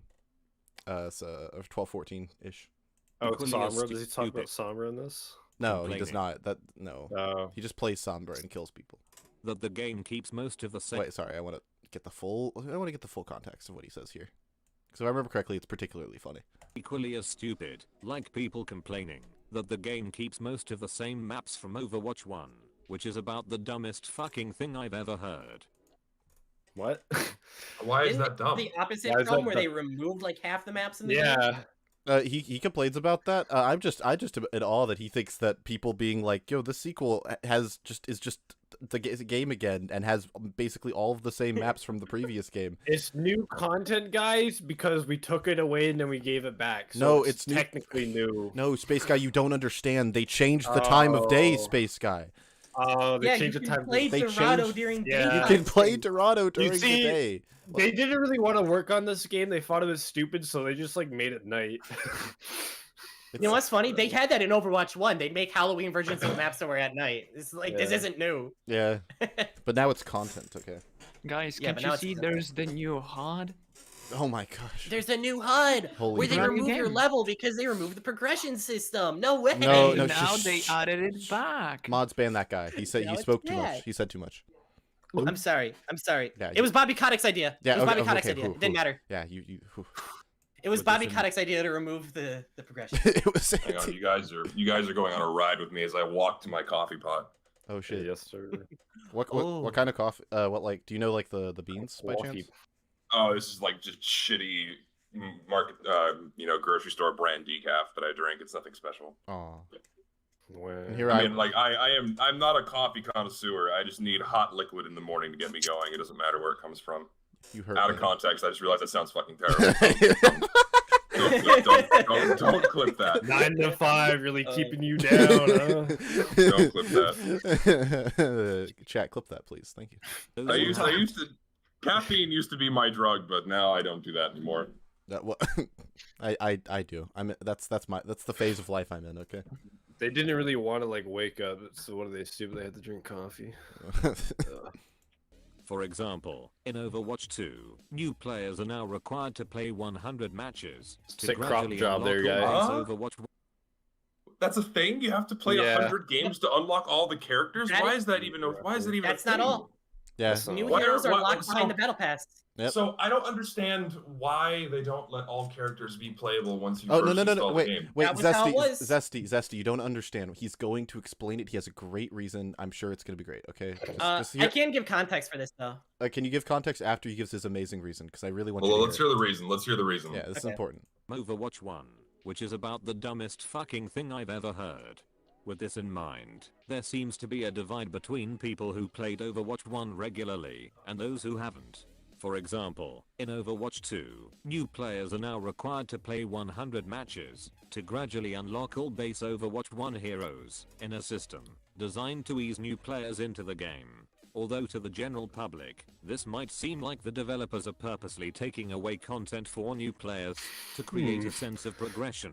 Regular players will know that this couldn't be further from the truth. Anyone who's ever seen a single fucking person pick up Overwatch for the first time will know that locking certain heroes from the very start is the kindest thing Blizzard could have done. If you give a brand new player Wrecking Ball when they're first starting out, they'll get more fucked up than your ex-girlfriend on prom night, and they'll very likely decide that maybe Overwatch isn't a game they'd like to play.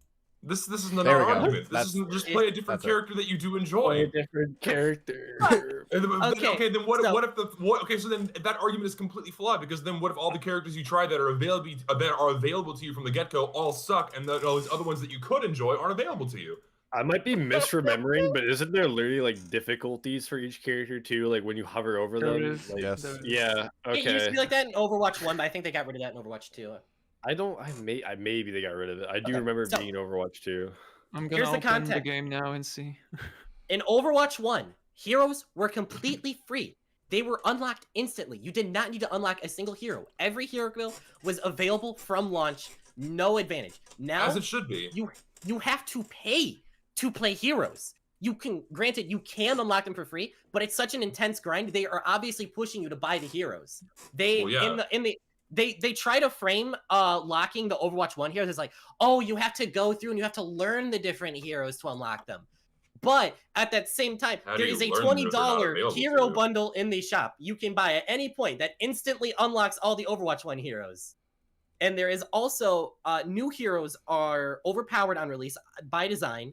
They've stated as much, and they are in the battle pass, and you have to instantly unlock heroes by buying them in the battle pass or grinding. Wow, I hate predatory practices in video games. Yeah, the game is guys, that's so immensely fucked up. Yeah, let's lock literally half of the gameplay content behind an additional paywall. And I imagine.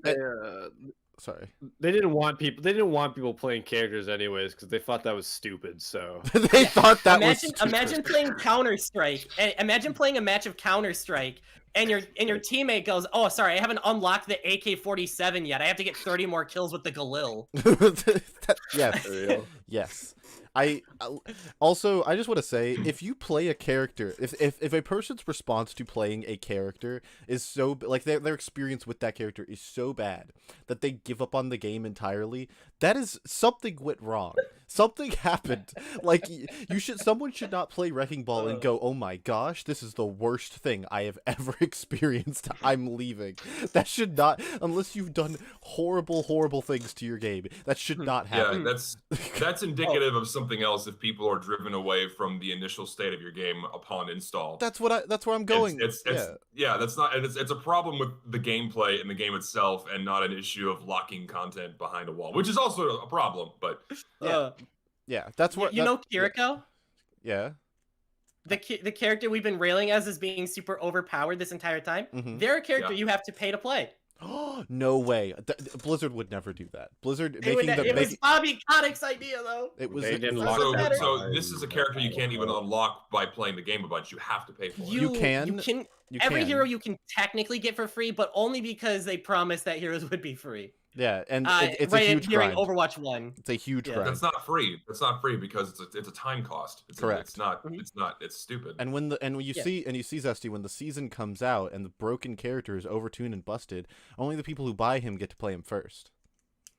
So that way, all the other people are stuck behind, and they don't get to grind their competitive season level as fast, and they're behind. And the best part about all of that is that when the free-to-play players actually get access to the hero that is brand new, they are already patched and just boring. Yeah.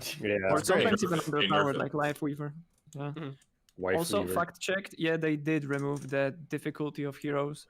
Like, it's no longer visible in game. Sad. But yeah, I remember it was official. Oh, sorry, my bad. No problem.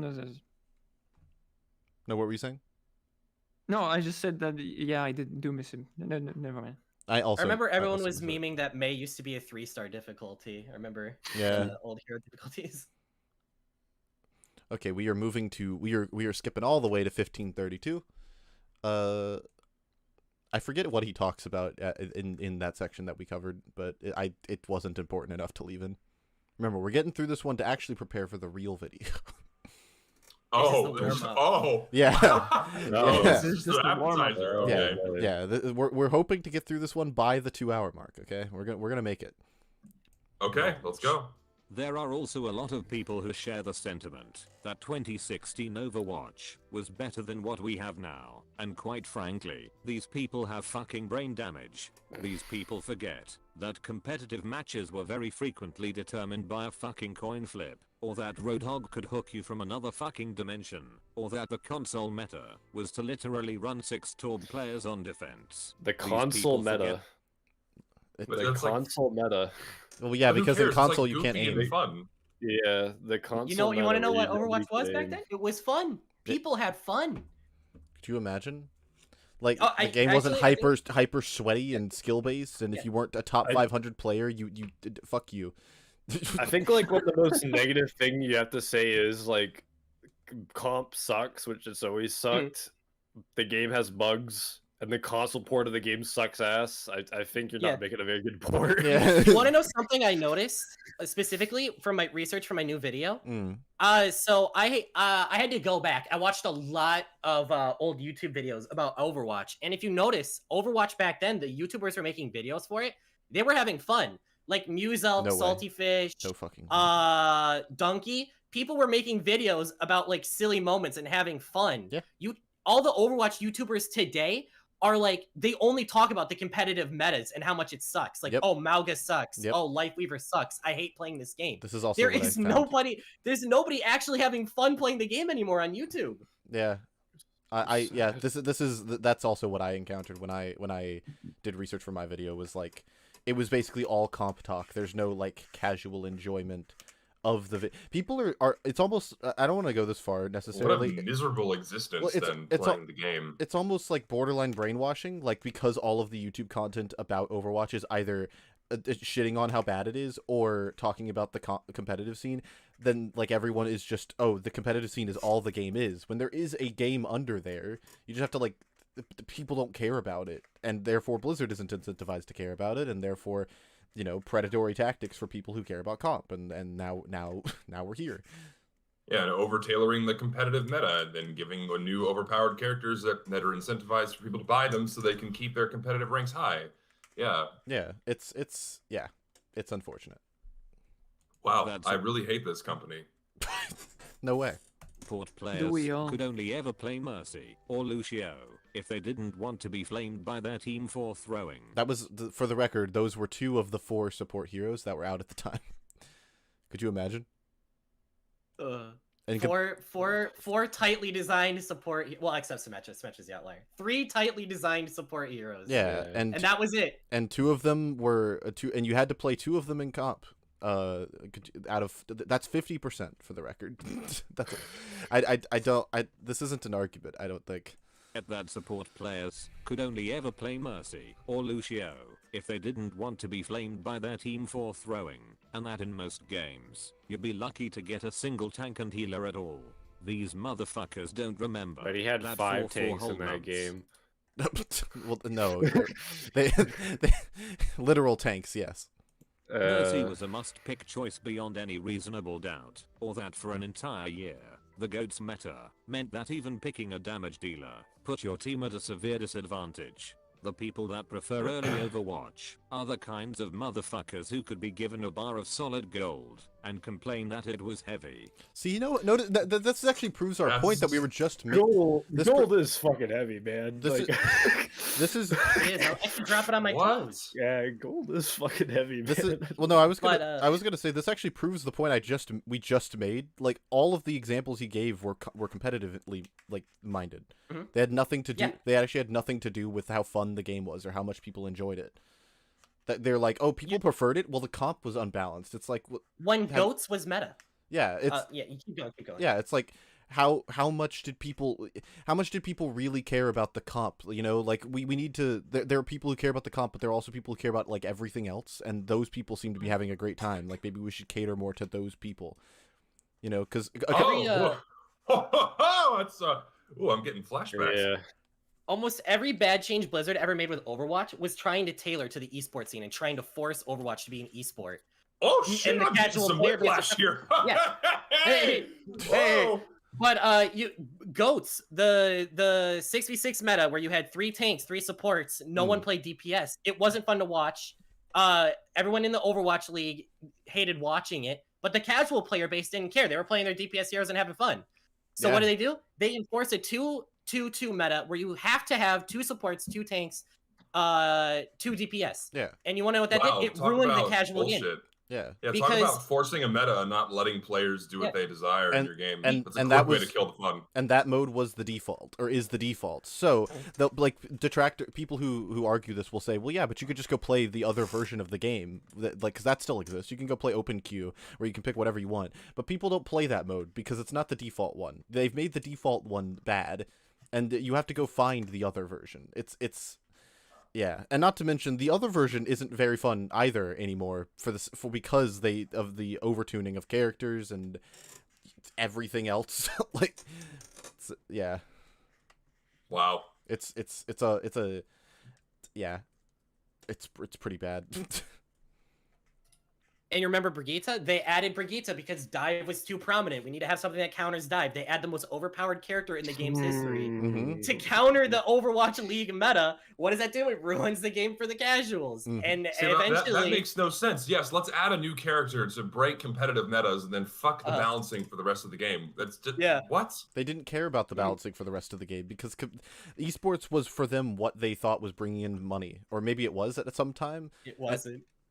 I think they thought that, or they were forcing it to be an esport for some reason. Surely they saw the money in esports, and that was why. But but isn't it a fact that like no esports organization has been profitable ever? That like is they're true. all in the red. None of them make money. I think Counter-Strike esports is big green because a lot of the money from sticker sales. I bet. I don't know. Maybe. I'm I'm out of my depth on this. But from what I've heard but for that can talk, Jesus. Maybe I need the caffeine. But from what I've heard, there is effectively like a vast majority of esports organizations for any game under the sun right now are not profitable, unless even with like insanely huge prize pools, the amount that these organizations need to like pay players to keep them around, even with the prize money, puts the companies in the red or puts the organizations in the red. I think the only Blizzard is not earning money from it. From what I know exactly is that League and Dota, which are two MOBAs, they both add up to their cash prize from the skin sales. So both of them are not profitable at all, but they still invest in it even more money. Like example, Worlds and League, right? They still invest because people just enjoy watching it, and it's what like sticks their community together. Like they can trust the company that the money they put in the game is invested back for the community. Or something like that. See, I can appreciate that, right? Where they're reinvesting money into the game to keep people happy with the whole, the example Arcane organized as well. competitive. Like that's fine. But when they're pumping money into the game and then actively over tailoring it, like Blizzard did to Overwatch, to make it a worse and worse experience, it's like something's wrong. Yeah, I think that like a lot of people I think a lot of people rag on Smash. For not catering as much to the competitive community, and in certain ways that's fair, but in other ways, like if Smash became a competitive game, like that was its core, that was what made it Smash Brothers, it would probably end up being worse. Like if we're being honest, like if they like say they removed items tomorrow, like you can't play with items anymore, no final smashes, all the characters are hyper fixated on being balanced. There's no campaign because why would you have one? Like the game would end up being a worse game. I feel, because you're objectively correct. I don't think that when you're making a game and you're like, oh, I want the game to be competitively balanced, you kind of don't. You can do that and make it a casual experience, but it's very hard. It's easier to commit to one or the other. And if you're going to commit to one or the other, you have to start there. You can't like start with like, oh, we can make this game for casuals and competitive players. Oh, let's make it for competitive players now. Actually, I don't want to make it for casual players.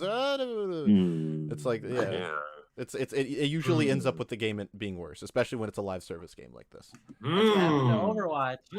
Controversial opinions here, sir. How dare you speak it? I think it's only a controversial opinion in the realm of Team Fortress 2, and like outside of gaming, it's pretty. It's just like you should, to an extent, you kind of should put your eggs all in one basket when it comes to making a game, and game design. Because you want. Yeah. Many choice words will be coming from me in the near future about this bullshit. It's a complicated conversation to get into. But in some spheres it's not. In some spheres it's not even allowed. Which is it's very annoying. Yeah, it's unfortunate, but I like all the. This is related. All the Overwatch YouTubers I was talking about who do nothing but complain about the game and how much it sucks and how much the meta currently sucks would be like, no, but it's a competitive scene that keeps the game alive in like the same breath. It's like, yeah. I don't know how they can say that when Overwatch League was canceled, and I just don't know. Bought by Saudi Arabia. It's just huffing that coping. No, it's okay. Overwatch is a competitive game at its core. Who cares if the game sucks and the balance sucks? And the game isn't fun. It just reminds it just reminds me of like, it just reminds me of Smash players, like they lost when all the Panda Global stuff happened, and they were just like, yo, we're grassroots. We don't need Nintendo. Fuck Nintendo. We hate that company. We're grassroots. And then like all of the major tournament organizations closed within the next year. Like every single one except for Genesis, I think is basically dead. And I think this is actually I think this is the last Genesis where Smash will be like there. So basically every major tournament has closed. And they're just like, we're grassroots, we can do it. It's yeah.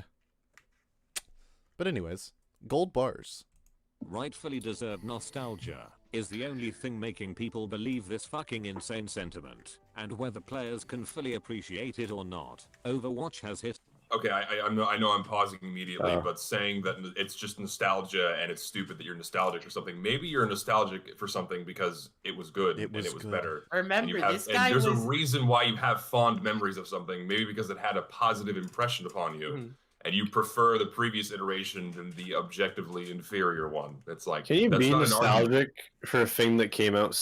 I guess at that point in time, it'd be 5 years ago. By the way, yeah, yeah. I don't know. Surely.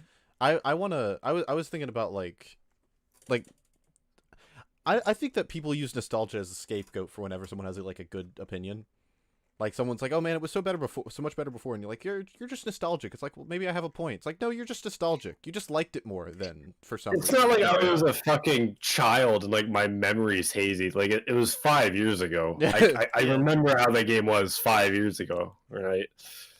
It's like nostalgia is rarely the only reason why someone likes something. Like I would almost never. I won't say never, but almost never. The reason why someone. Yeah, you're not nostalgic for something that you didn't have a positive experience. This isn't like rose-tinted glasses, man. Like I'm just looking at it with my own eyes. Yeah, it's just people use those phrases a lot to just scapegoat people being right. I also want to pause on this point. So just keep in mind what he's saying about Overwatch 1, because I watched the other video, and he makes a point about Overwatch 1 and how it has no flaws whatsoever, and it's actually the greatest game whatsoever. Oh shit. Oh no. So... Oh no! Did two people? So just keep that in mind. Did two different people write this? Like, nope. Sentiment. And whether players can fully appreciate it or not, Overwatch has hit a new high watermark. We now come to monetization, and this seems to be where the majority of Overwatch criticism tends to be directed. Oh, here we go. The original Overwatch saw the game release as a full-price title, and outside of a few Overwatch League exceptions, allowed players to get most cosmetics from in-game currency. All non-cosmetic content was always entirely free of cost, and although the game would often be touted as the poster child for loot boxes, their implementation was quite arguably one of the most consumer-friendly in the industry. It was so friendly, in fact, that long-term players could very comfortably play 4 years at a time, without spending a single cent. Although this is obviously excellent for players, it also leads to a position where Blizzard would find it difficult to justify pouring more resources into the game, which arguably led to the nearly 3-year because it wasn't making money. And so when we made the sequel, we said we need to make it free to play, and then use predatory tactics to get more money. Because surely we couldn't just make a sequel that was full price at launch and make it good. We can't do that. No. I really hope he doesn't justify what they're doing with the argument. They didn't want to work on it though. That's they didn't stupid. Also, they didn't want to work on it. It's not the devs' fault. They didn't want to make money. That's stupid. It was Bobby Kotick's idea. It was all his fault. Okay.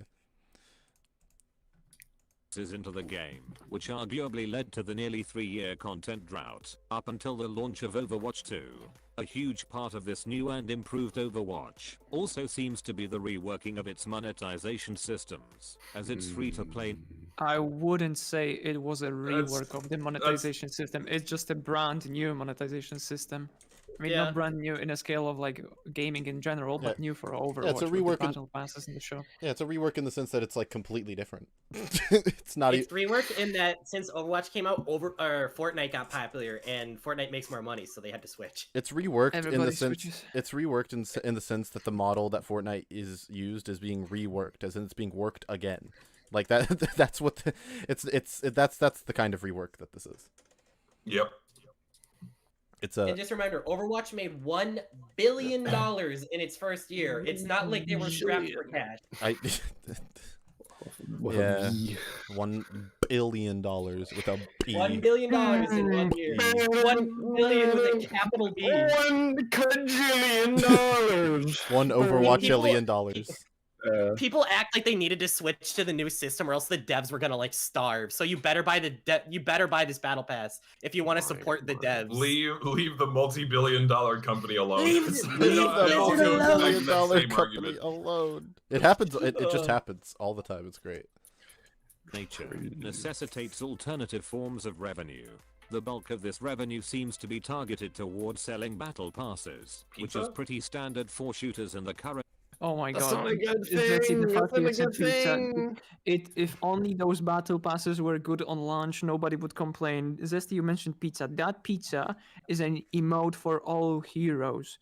And they fill the battle pass with garbage like this. And your hero just does like a funny animation and it pulls out of thin air an object. Just a pizza. That's what that cosmetic item is. Yeah, a pineapple pizza, for example. And you saw the about weapon pulling an danglers. object out of thin air. Dude, I'll give like $100 to someone who actually cares about the weapon danglers, like the weapon charms. Who cares about that? No, I have never there's met a weapon single charms in person. this game now? Yeah. I have a really funny single anecdote person. for this. Okay, I have not met a single person who would say, yeah, I'm gonna buy this battle pass because it has the weapon charm or this exact souvenir emote in it. Oh. Anecdote time. Pizza. The what? That's like here's your incentive to buy the battle pass. Character eat pizza. No, not even. No, No. You're giving them too much credit. They pull. They do an animation where they reach into their pocket, they hold their hand out, and pizza appears. That's it. Yeah, Bugs Bunny moment. They stand still. They stand still. I thought that. Okay, so I thought they would at least eat it. No, but they don't even eat it. No, they pull it out and it floats above Well, their I guess hand. some characters don't have mouths, so they They're can't too eat it. stupid. They're too stupid to eat pizza. So they're just gonna look at it. The devs. They just all they can think about is like fucking Napoleon Dynamite. Like, dude, give me some tots. He's got tater tots in his pocket. He just pulls them out. Yeah, that's basically it. Except if they float above the model, the 3D model floats above their hand, and they just repurpose the same animation for like a bunch of other objects.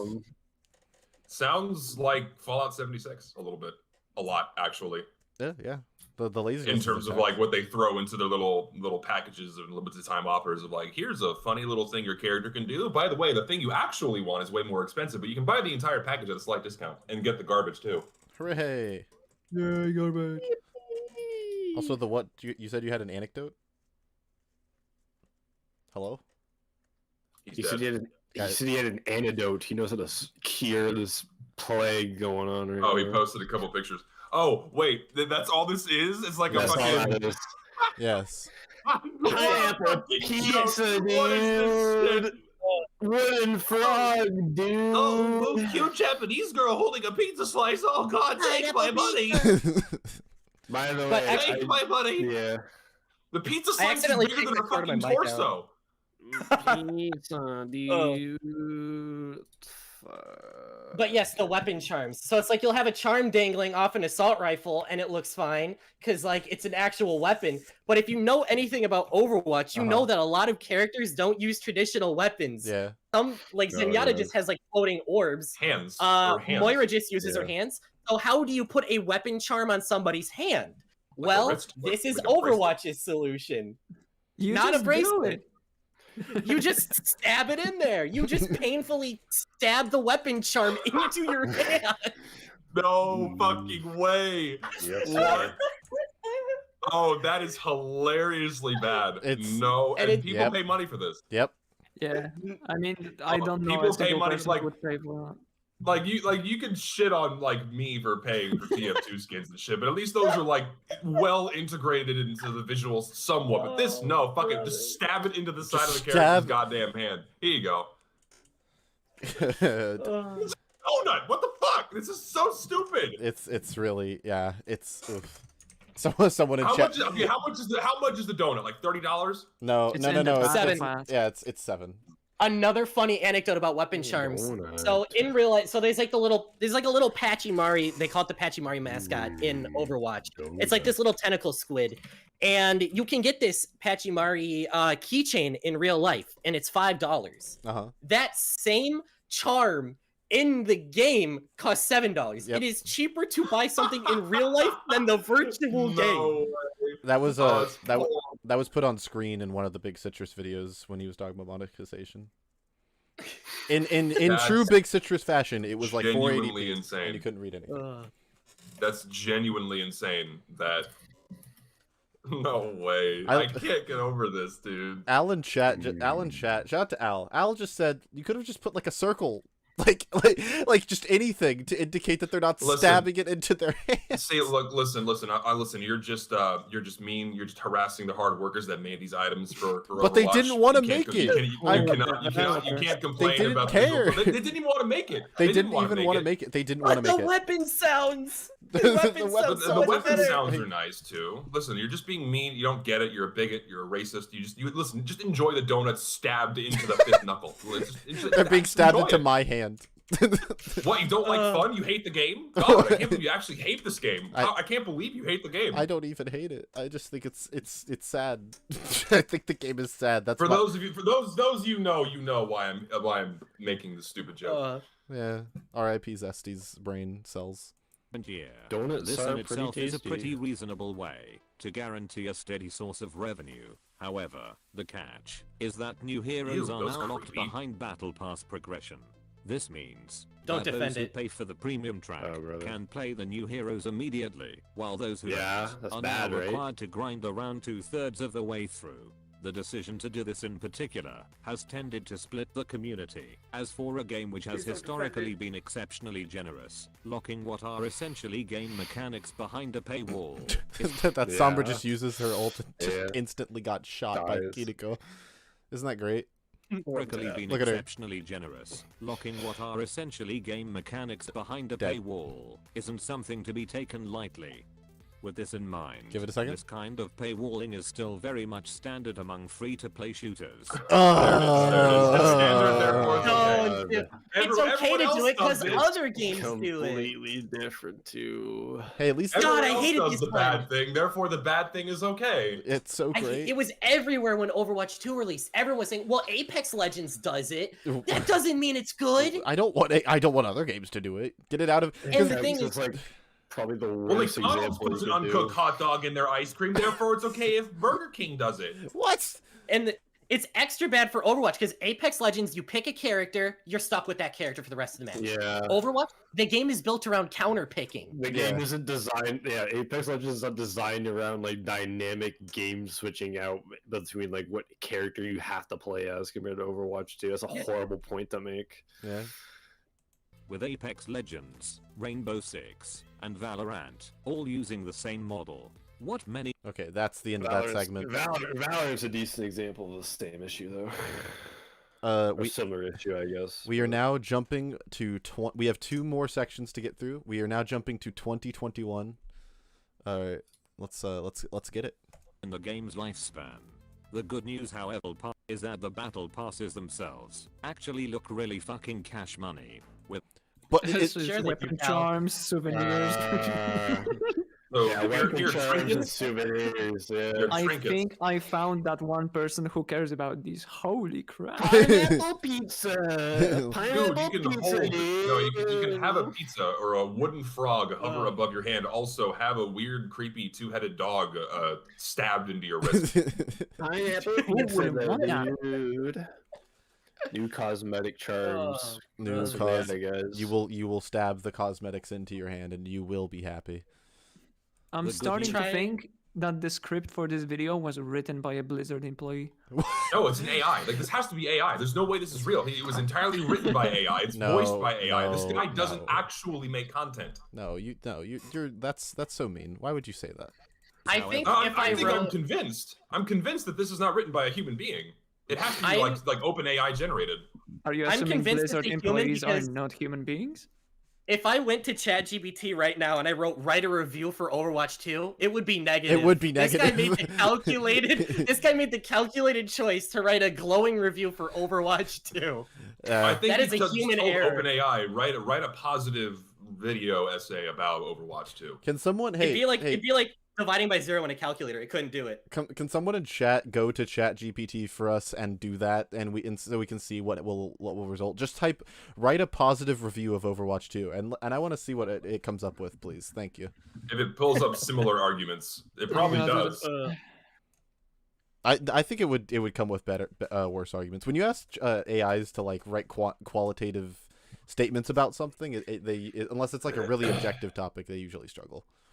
The good news, however, is that the battle passes themselves actually look really fucking cash money. We've spent a lot of time in depth talking about battle passes on the channel before, and we can absolutely. This is a spreadsheet relating to battle pass data, going over like what percentage of the loot boxes can be gotten by free and not free, like what the rarities, how many items. It's like it's data from a different video. So like content you get versus money you put into the battle pass. Or I guess. Gentlemen, I have done the thing in the Discord chat. There is the positive legendary review of Overwatch 2. Should I read this? It's a bit long. Wait. This is literally the video. Wait. Overwatch 2 is an absolute blast! As a huge fan of the original Overwatch, I was beyond excited for the sequel, and let me tell you, it did not disappoint. First off, the graphics are stunning. Blizzard really outdid themselves with the visuals in Overwatch 2. The characters are more detailed than ever, and the maps are beautifully designed.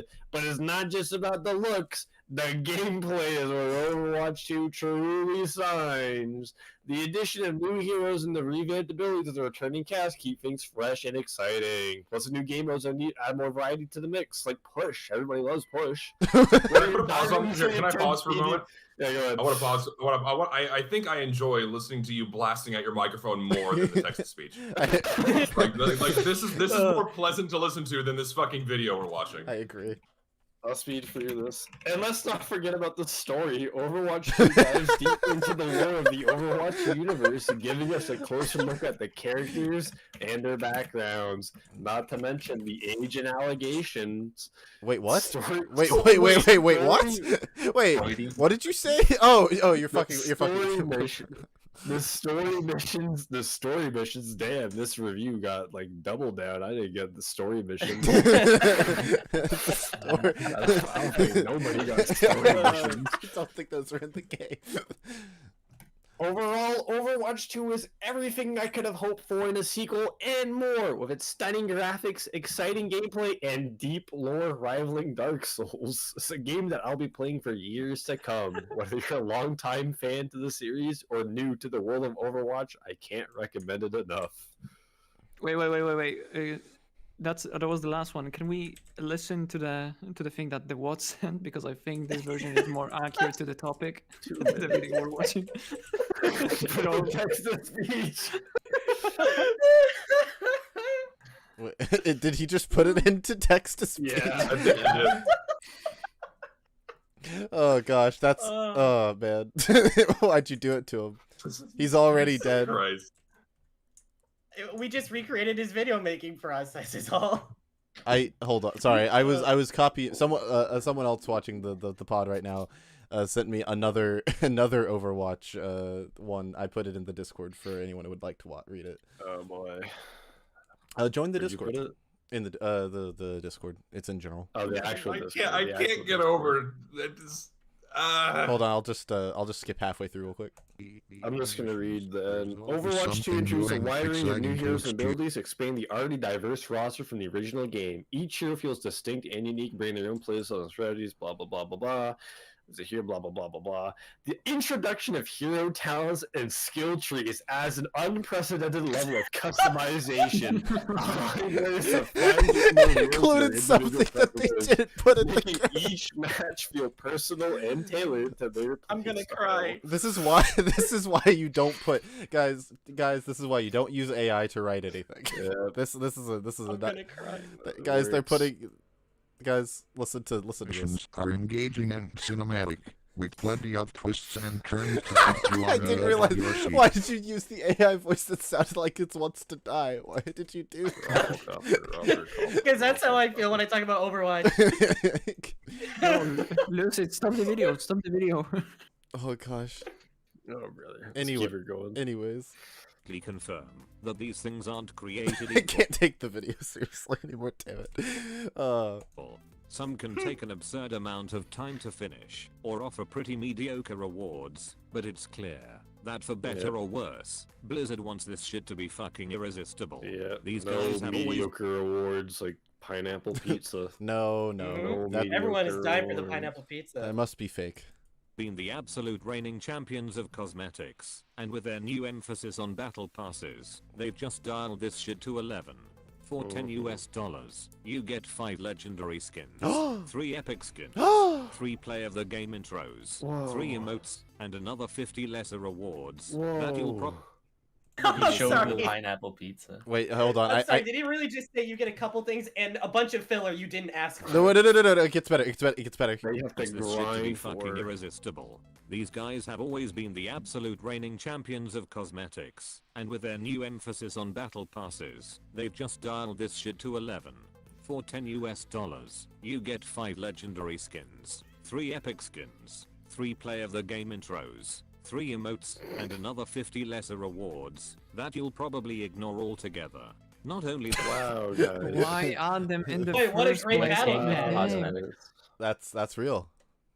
And keep in mind, this all used to be free. It all used to be free. It used to just come. Used to be free. You used to just pay $60. But for and move $10, you can get 50 things that you don't care about. and like 7 things you do care about. Isn't that great?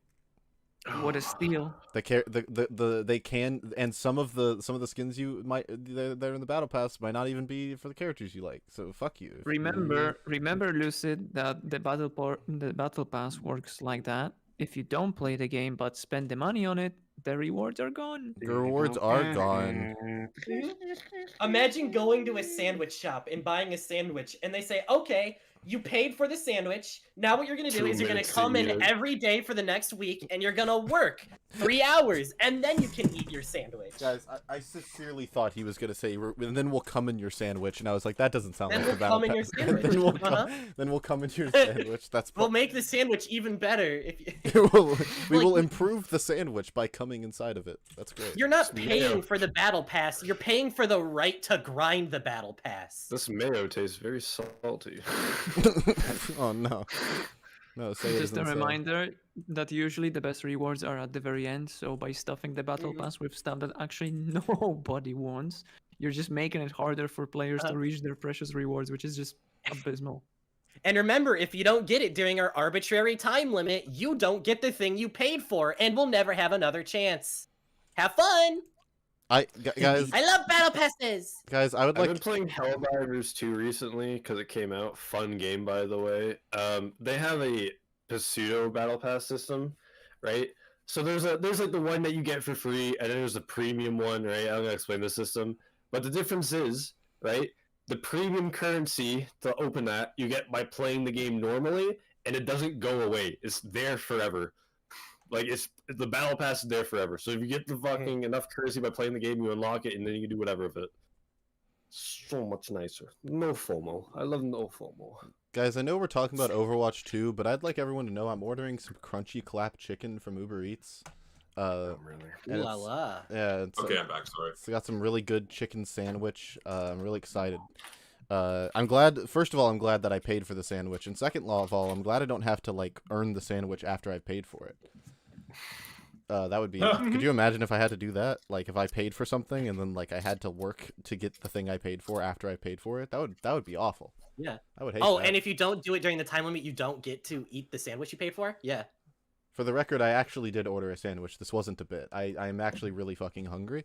I haven't eaten anything. I went to Chili's. It was a horrible mistake. Alan was there. This has nothing to do with Overwatch. I just need to vent about about Chili's. Yeah. At Chili's, you know Chili's. My favorite Japanese restaurant is Chili's. I don't know Chili's there. Only the finest of cuisine. They don't really. It's a complicated situation. Okay, but we did find a way to go to Chili's, and you know it might have been worth it. Alan, what do you think? It was fine. Chili's? The burger was mid. Yeah, well, it does. That's happen. my review of Chili's. Alan, I think if you had worked harder and fulfilled more of the Chili's battle pass, you would have enjoyed it more. I had really made the burger myself, you know. If you had like worked hard enough to earn like tier 50, where you get like lettuce, yeah. They're free stupid to toppings, expect man. good food. Like the first 49 tiers are like shit you don't want, like bricks and concrete, things you don't want on your burger. But in tier 50 you get lettuce, so you have to get there.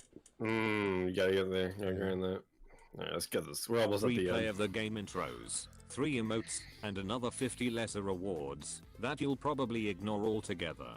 Not only that, but you also get access to the new hero, as well as a mythic skin, which are the game's new highest rarity cosmetic, which are moderately customizable. You get skin! The developers have stated that these mythics actually take around a year to make, and Bullshit. That is They bullshit. do not take a year to make. Excuse me? A You wanna skilled hear something modeler funny? and texture can crank that out in a fucking day. There's no way. You want to hear something really funny? Yes. Okay, so these mythic skins, the whole draw is, okay, they're skins you can customize. As you can see in this photo, you can choose between 2 weapon styles, like 3 tattoo styles, 3 masks, and 3 colors. All right, cool. That is what, like 12 customizable options? Like, that's not right, but... so, yeah. And throughout each season of Overwatch, there's 1 mythic skin with customizable options. And throughout every season, there has been less and less of those customizable options, to the point where last season you had the choice between 2 weapons and 3 colors. Yep. Jesus. Awesome. The skins that took a year to make. Yeah. Dwindling They don't- returns. Yeah. Color palettes are hard to make, guys. Like Color. Oh, Yeah, brother. swapping the colors on a PNG. they didn't. They're just stupid. They didn't want to learn color theory, guys. It's not their fault.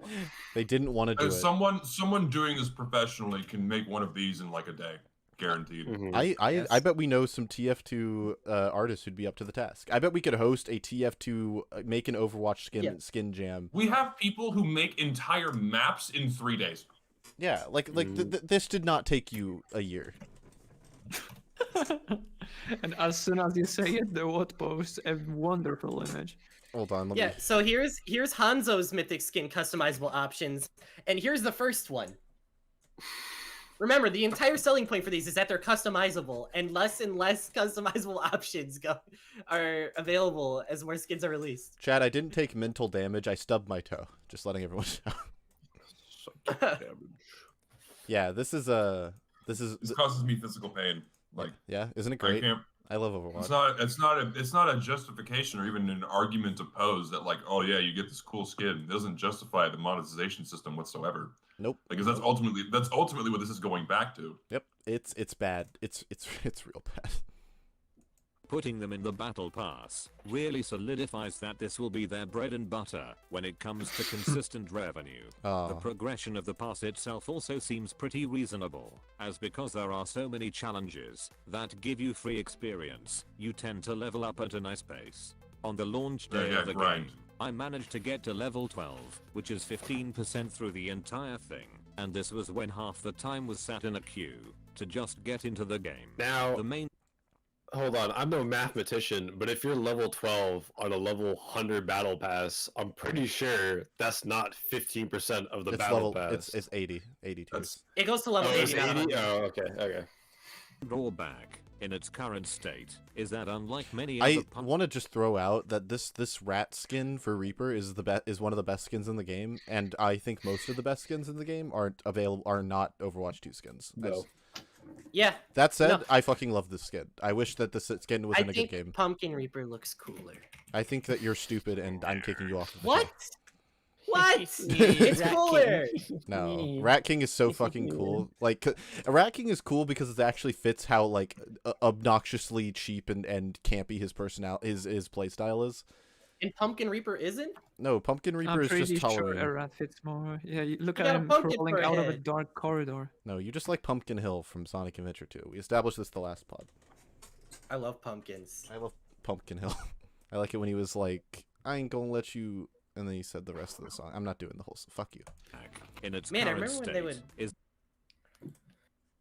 That's it. that Cool. unlike many other passes from other it wasn't titles, that important. I remember when they would, and I was like, yeah, me too, dude. I was gonna say I remember when they would drop skins and people would be excited for them. There's like no hype around cosmetics anymore because like, oh hey, here's more things you can spend $20 on, have fun. Yeah. Before it was like, here's these cool things, you got the coins, you can just buy them, Or go you can, for it. You can Here's unlock them cool by shit playing you the can have. game.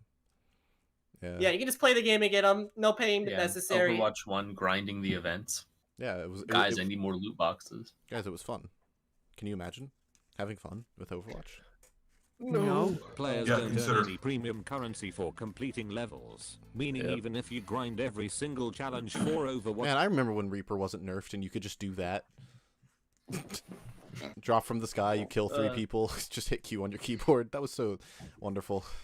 Now a wild Kiriko will appear and just Suzu everything and you'll die instantly. Yeah, that Kiriko actually sucks. That's actually so true. That Kiriko, the Kiriko that he killed actually is trash. He could have just hit E on her keyboard. It was an alternate play style. Literally every ultimate in the games, Kiriko just hits E on her keyboard. Gone. Gone, yeah. Hey, can we... Wait, pause.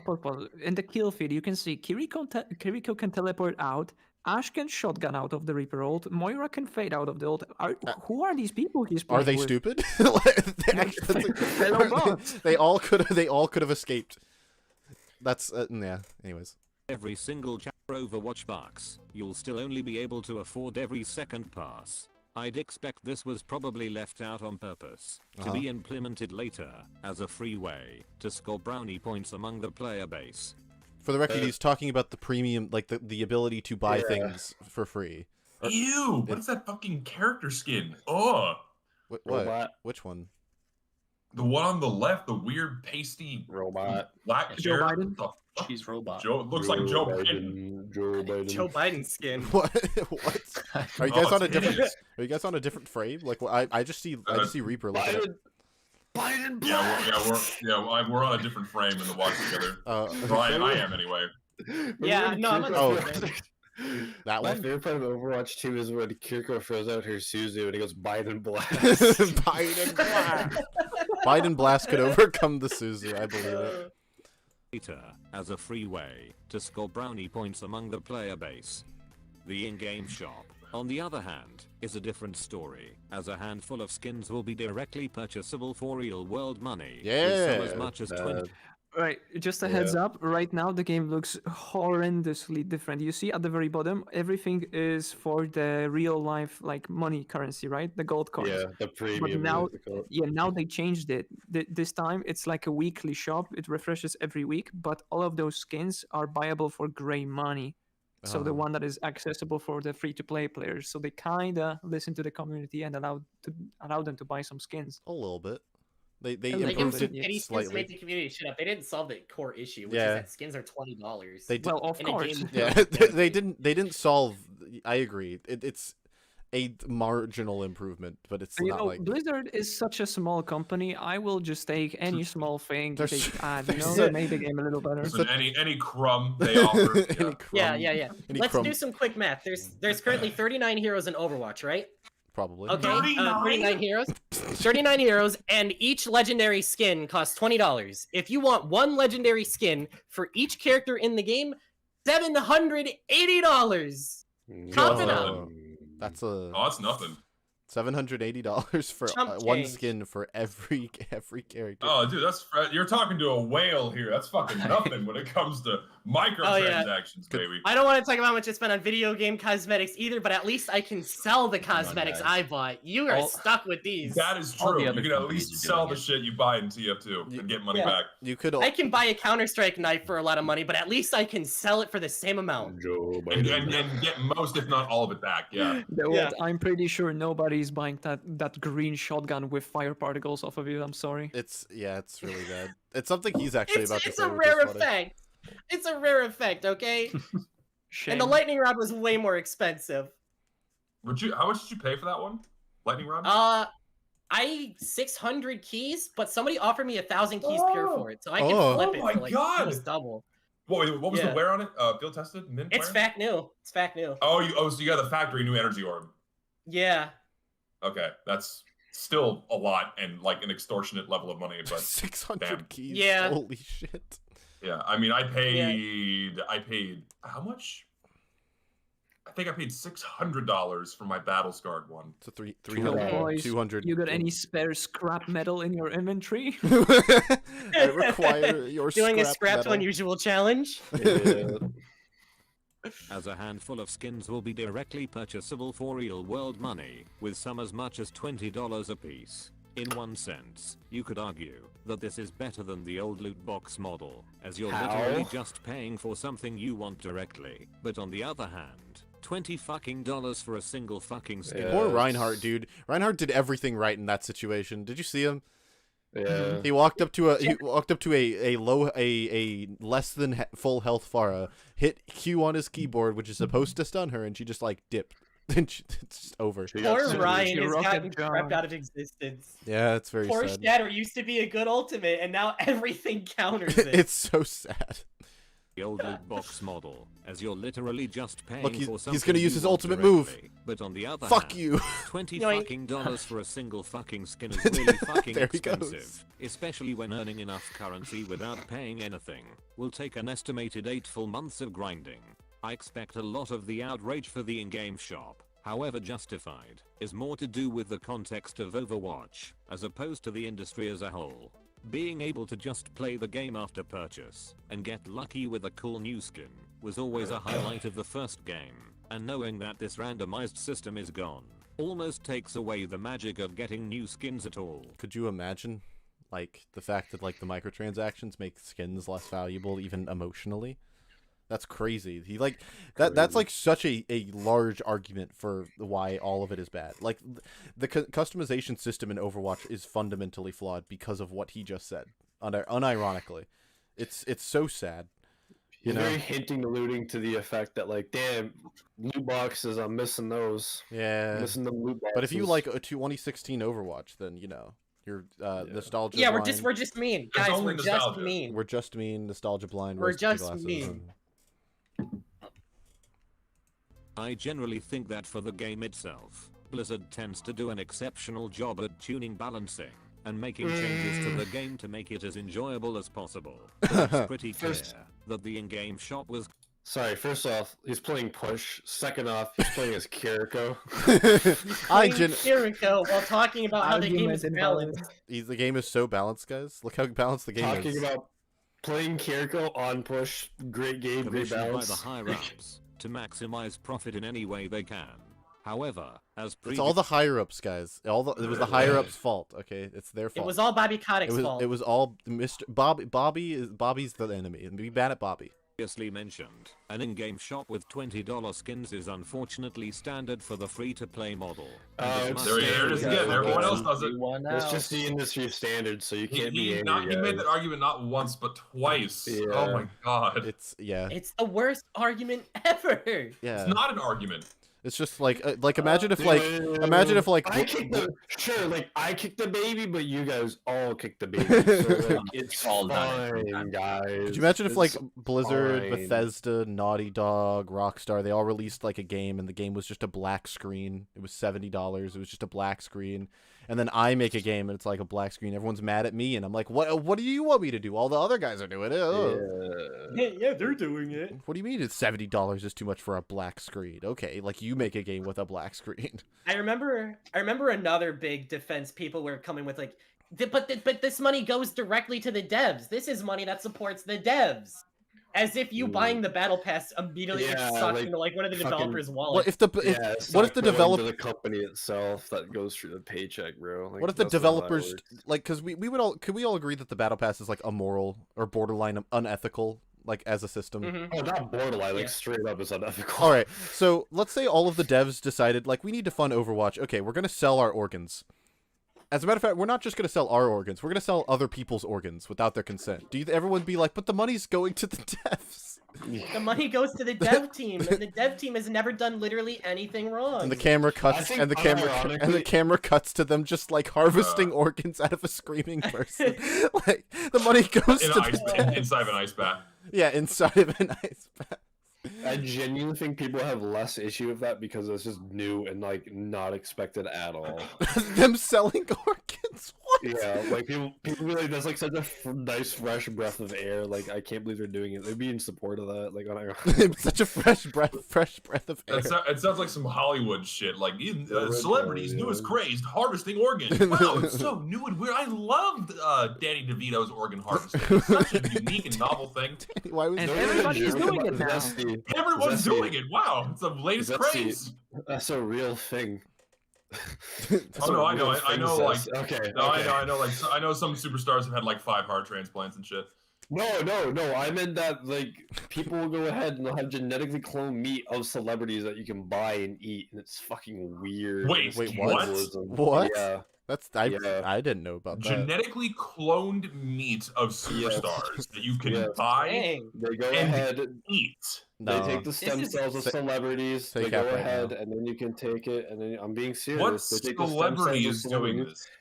I don't know. Some crazy I'm being serious. This is a thing, though. This is like the Black Mirror version of the gamer girl bathwater. Like what the fuck? Yeah. Like okay. Listen. What celebrity is doing it? Are they hot?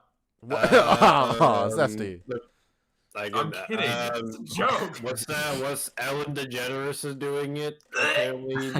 Which celebrity has the best marble? What's her name? What's her name from the fucking Hunger Games? Blanking on her name. Jennifer Lawrence. Yeah, she has it too. Apparently. What? That's so fucked. What the hell? Yeah. Why is that allowed? I'm gonna. That can't be real. Post source. I don't believe you. I don't believe you either. I don't believe you at all. This is real. In vitro meat that's what it is. And they sell it for people to eat. Yep. We would like to click the myosatellite cells from celebrities and then turn them into salami. Wow. Yes, sir. I would like to comment that people in chat are saying it's fake and that it's just a marketing stunt. Is it a marketing stunt? Oh, tragic. I wouldn't doubt it.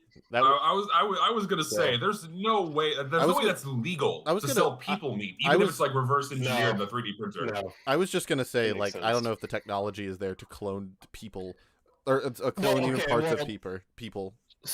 I say they can do it with cows. They can do it with cows. They already have like 3D printed steaks. They can do it with meat. What they would do is they would take the stem cells of a person and then they would just go ahead and do that because they can just modify that. So it's not really cloning, but it's more so just their genetic DNA being produced from an external source. So and you can finally have Jennifer Lawrence inside of you. Eat the rich, they said. Okay. Eat the rich. Eat the rich. I bet they're tasty as hell. Mm-hmm. I bet. Is it okay to eat the rich if you're paying the rich to eat them?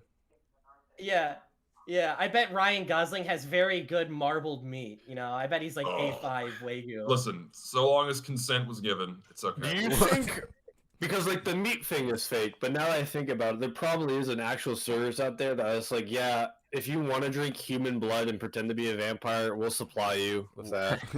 If you want to, like, I'm thinking, because like that's like. The dark web. The meat thing's like on like the realm of like sci-fi, but like blood, that seems like so much more.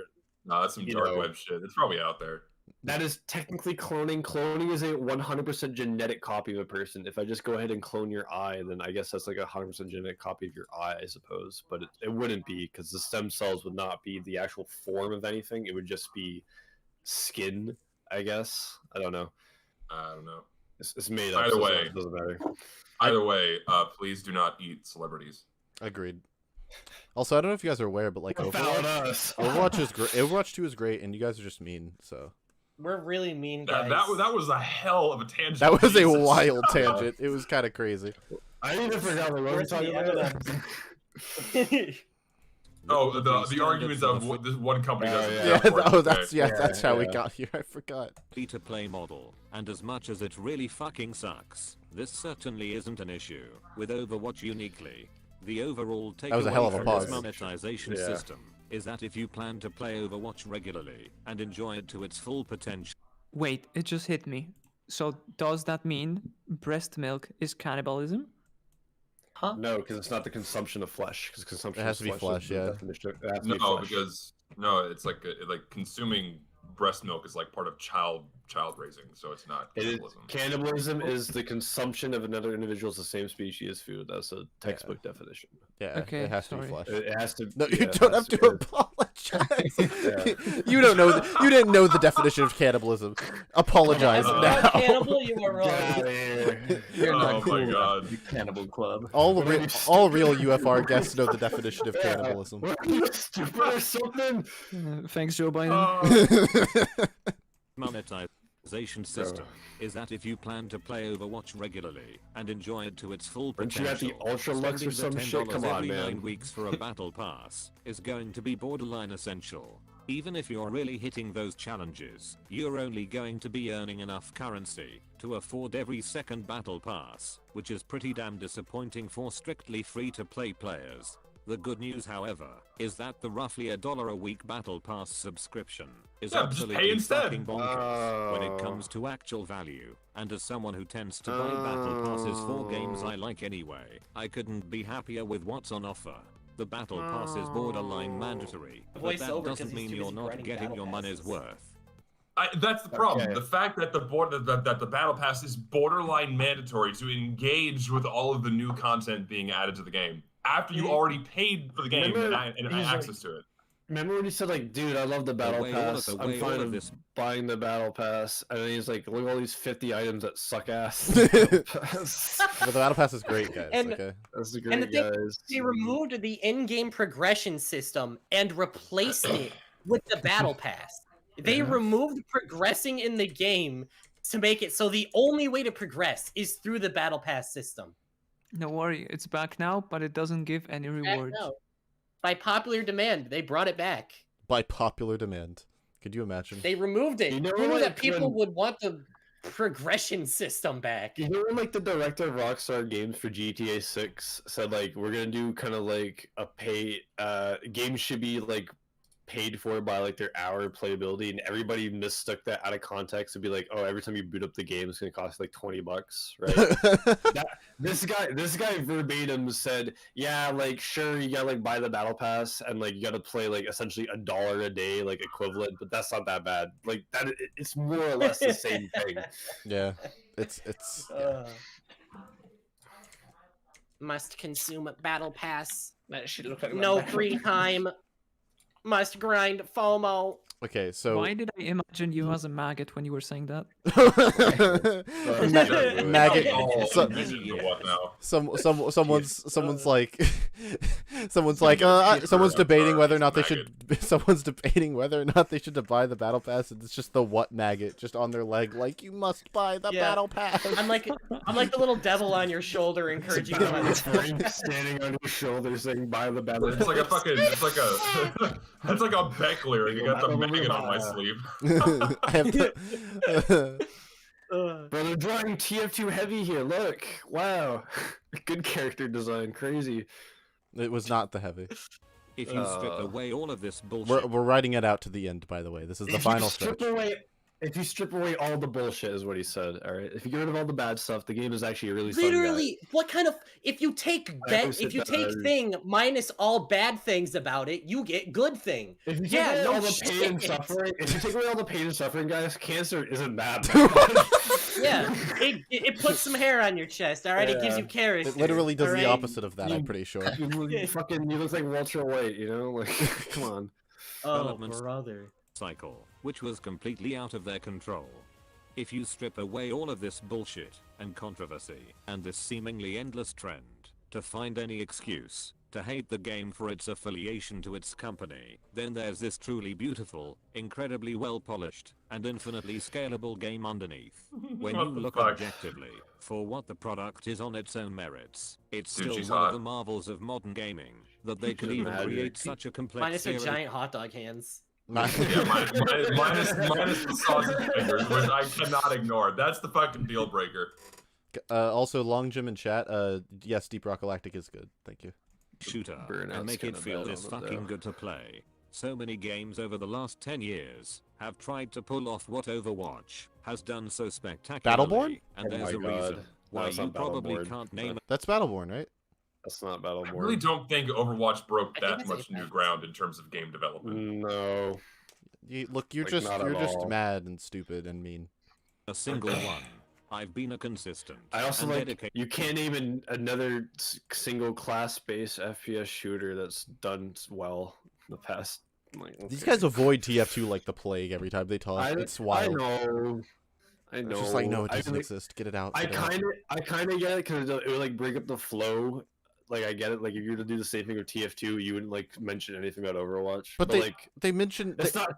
They start listing games. They're like, this game's better than this game, Yeah, and this game, and this one game. isn't as bad. Like Big Citrus is like egregious though. This one is like not as bad. Big Circus was like a. Like, look at all these, like, look at Paladins, this game failed class-based shooter. Look at Battleborns, this game failed class-based shooters. No other game has done class-based shooters. He would list off, like, Solitaire and Minesweeper before he says TF2. And then he'd be like, this game's going through a bot crisis. The devs have given up on it. The last update was fucking Kiriko Inferno. Ergo doing save Overwatch. This is an original idea nobody's ever heard from. God bless Big Citrus. Consider. I think it's serious too. Chat, remember to consider, okay? To play. So many games over the last 10 years have tried to pull off what Overwatch has done so spectacularly, and there's a reason why you probably can't name a single one.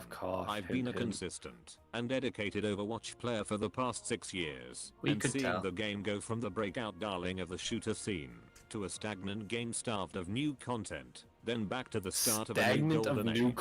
That is conflicting word choice. That is why, ChatGPT wrote this video. I can believe that to a degree. Stagnant updating game content. Okay. To a stagnant game starved of new content, then back to the start of a new golden age, has given me a strange form of whiplash. As much as I'd love to keep receiving these free updates. This guy really likes Kiriko. Yeah, I was about to say, like, 90% of the video has been Kiriko. However, in the game's previous monetization model, I can accept spending an average of 15 cents a day on battle passes, if it means the game I hold dear can reach the new heights it so desperately deserves. If this is true, Yeah, I love live service games. Live service games is great. Hey, every day to play this game. They will constantly be tapping into your wallet so you can keep engaging with their products. So fun. Such a great idea. Such a wonderful thing that so many people willingly buy into and don't seem to care. Fuck. I hate it. Blizzard not your friend, bro. Guys, Bobby Kotick is not going to shake your hand if you buy another battle pass. Guys, this is the thing. Like Blizzard is the one. Like these are the people that Blizzard makes their games for. The people who will do this and like just defend them with tooth and nail with everything they do. Guys, how much does a stapler cost? Like on average, like $5. $2. Like go to a dollar store. Okay, so go to a fucking dollar store. Guys, I could pay on average like $1. I could pay like you know what, like $1, $2 for an initial cost of a stapler, and like $1 per pack of staples to staple my hands and know that it's going to a good cause of people who make staples. I want to staple my eyes shut. The people who make the staplers. The people who make staples, they are getting to exist and at my expense, and I'm happy about that. That's great. The new heights it so desperately deserves. If this is truly and honestly the cost I need to pay for this incredible game to thrive, then I won't hesitate for a second. Because at the end of the day, Bobby Kotick and launch issues are ultimately temporary. But heroes never die. That's not a good...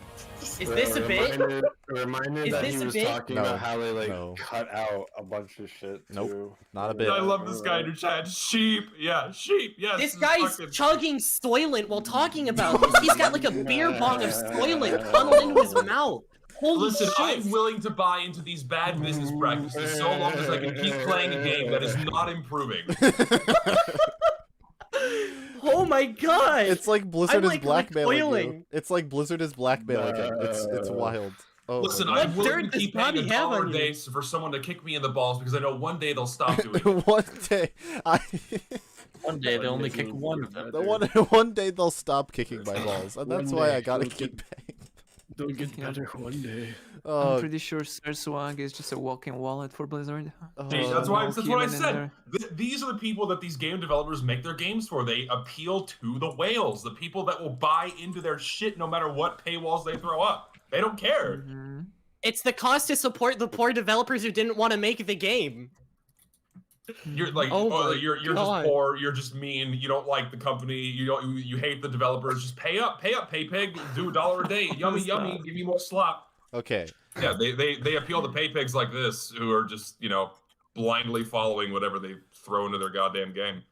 Yeah, I'm so glad. And they represent it's a small minority of PayPigs that pay a shitload of money that keep these games going, whereas like the other 80% of players don't input any money into the game or very little money into the game. And they don't make the game for those people. They make the game for the small minority of people that fuel their fucking development, quote unquote. Okay. Okay, before we begin the second part, I would like to announce my leavage. All right. I need to go. I need to rest and close my eyes after seeing so much garbage. Oh my god. The second the guy started soy facing about buying Overwatch battle passes to support the devs, like it just knocked you out. He's just like, I gotta get out of here, guys. I'm allergic to cringe. Please. I gotta get out. Bro, when he praised the sound design, when he's so good. Guys, the gun sounds, okay? The gun sounds. Okay. Yeah, so if I'm getting this right, let me summarize this video. Okay, the game's bad, but the devs didn't want to make it, so I'm gonna buy the battle passes to support the devs. But the sound design is really good. But the sound... These are the 3 main takeaways I got. Sound design is great, guys. Yeah, Kiriko's also a very fun hero to play with. Kiriko is also perfectly fun. Yeah. Great balance. Yeah. Okay, I'm going to use this occasion to say goodbye to everyone. Thanks for inviting me. Thanks. Simply, before you go, Simply, do you have any new stuff on the pipeline you'd like to show before you leave? I am officially switching my content from Overwatch to Minecraft, so if anyone is interested... Let's go! Let's fucking go! You're not 100% Kiriko content? I want to see more of this person. More of this lady. Hold on. You will earn my subscription. Oh, guys, make sure to subscribe to HeySimply for more Minecraft content. He's not playing TF2 anymore. He's been convinced not to play the game by Big Citrus and SpaceGuy. Oh nah, TF2 is still a passion of mine. Don't worry about that. Let's go. Hell yeah. Yeah, thanks for inviting me once again. See ya, guys. See ya. Thanks for being here. See ya. Bye-bye. Thank you. All right. 1 down, 3 to go. Are you guys ready? No, I saw this one in advance. I didn't watch the first one. I did watch this one in advance. There's one point he makes about midway through the video that I will be pausing and discussing because there's so many major asterisks on the point he makes. We'll get to it. You'll see. Is this also tech speech? Yes. Yes, but it's worse. It's worse though because at the start he reveals he has a working fucking mic and he just doesn't use it. Wonderful. Also, I'll be right back. Hold on. Y'all go ahead and start. Right. You're not missing much. Yeah, we're gonna get started. I have not seen this. I saw the last video we watched to get the timestamps, but I've actually not seen this one. So for context, this was six months later, 6 months after the last video we watched. He decided, I'll take another crack at it. What could go wrong? And that resulted in this video titled "Overwatch 2 is fun. Fight me. Fight me. Fight me." This... Dare you. And we might have to fight. What month did this release in? This was after Yulari came out. I don't hold on. This is when Elytra came out. Yeah. So we're at least 5 battle passes deep at this point. This is like midway through Elytra coming out. Yeah. I'm gonna grab the exact date real quick just to make sure I have it. I'm just trying to think in terms of how many battle passes it's been. 5. I think 5. This is 5 or 6. This was Overwatch Season 6 and Overwatch 2 Season 6. Was Season 6. And August 15th, 2023.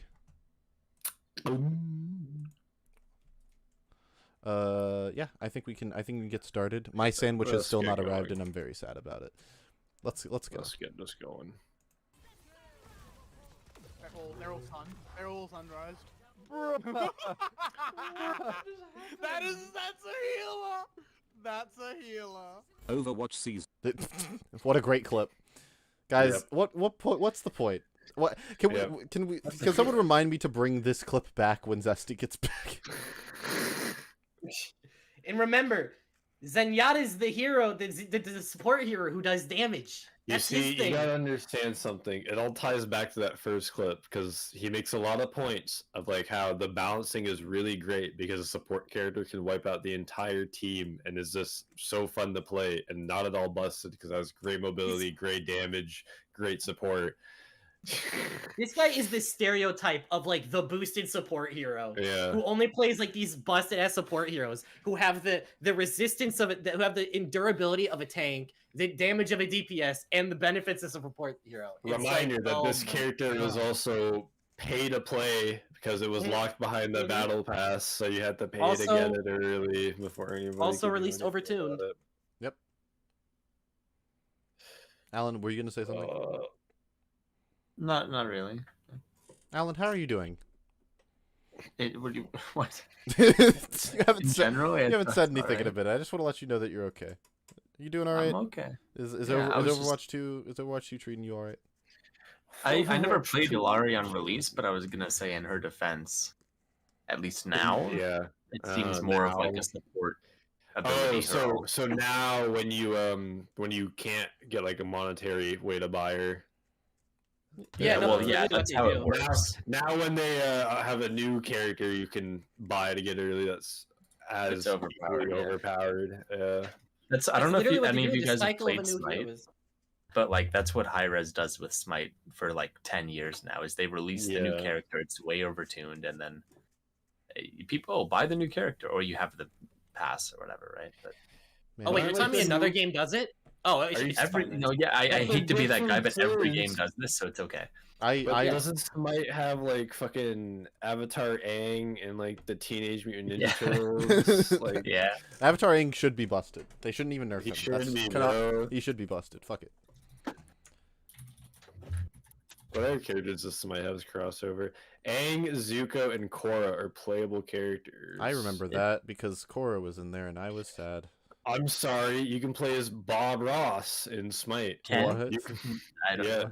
I don't know if you can. It just says Bob Ross. So here's the this poor guy is not even alive to see this happen. Oh my god. What? Smite's first crossover with Bob Ross. Oh, is this okay? No, it's just like it's like a reference skin. It's a reference skin. It's not anything big. Okay. Imagine I die and they plaster my face on the freaking Overwatch battle pass. Oh my god. There's a major one with Ruby. You guys remember Ruby? Nobody remembers fucking Ruby. We're gonna keep going. I remember Ruby. We have Avatar: The Last Airbender. Yep. We got Teenage Mutant Ninja Turtles. Yep. We have Monster Cat. Yep. Stranger Things is in that too with Transformers. Yep. That's a lot of wow. Yep. I see thing I recognize. I open wallet. This is I'm consumed. There's a crossover with Slipknot of all things. You can play a Slipknot as a band if you can Smite if you wanted to. So silly. Yeah. And there's RuneScape skins too, by the way. Oh, I see. I recognize that. I'm opening wallet. That one's going over. 6. Also Red Bull if you wanted, and G.I. Joe. So, Overwatch Season 6 isn't here to spiders. This season alone is getting a whole new support. What is that? Is that a saying? Is that a phrase? I don't know. We could make it one. Fuck it. I don't want to look up fuck spiders, so... I came here to fuck spiders. Yo, I'm not... You know, honestly, I'm not here to fuck spiders. Wow. Why'd you even come here, then? I just didn't want to fuck spiders today. That's just not what I wanted. Oh. Yeah, arachnids... Urban Dictionary. Spider King in chat is disappointed. Australian slang. The term is derived from and is another way of saying, not here to fuck around, I'm here to get the job done. Stop wasting time, we have things to do. That is way too fucking niche. You can't be doing that. This is like... They're speaking Australian in the YouTube videos. This is nobody... This is like... It's like when you brought up Prime last time. I think if you were to say that to a native Australian, they'd be like, yeah, fuck spiders. They've killed hundreds of people the other day.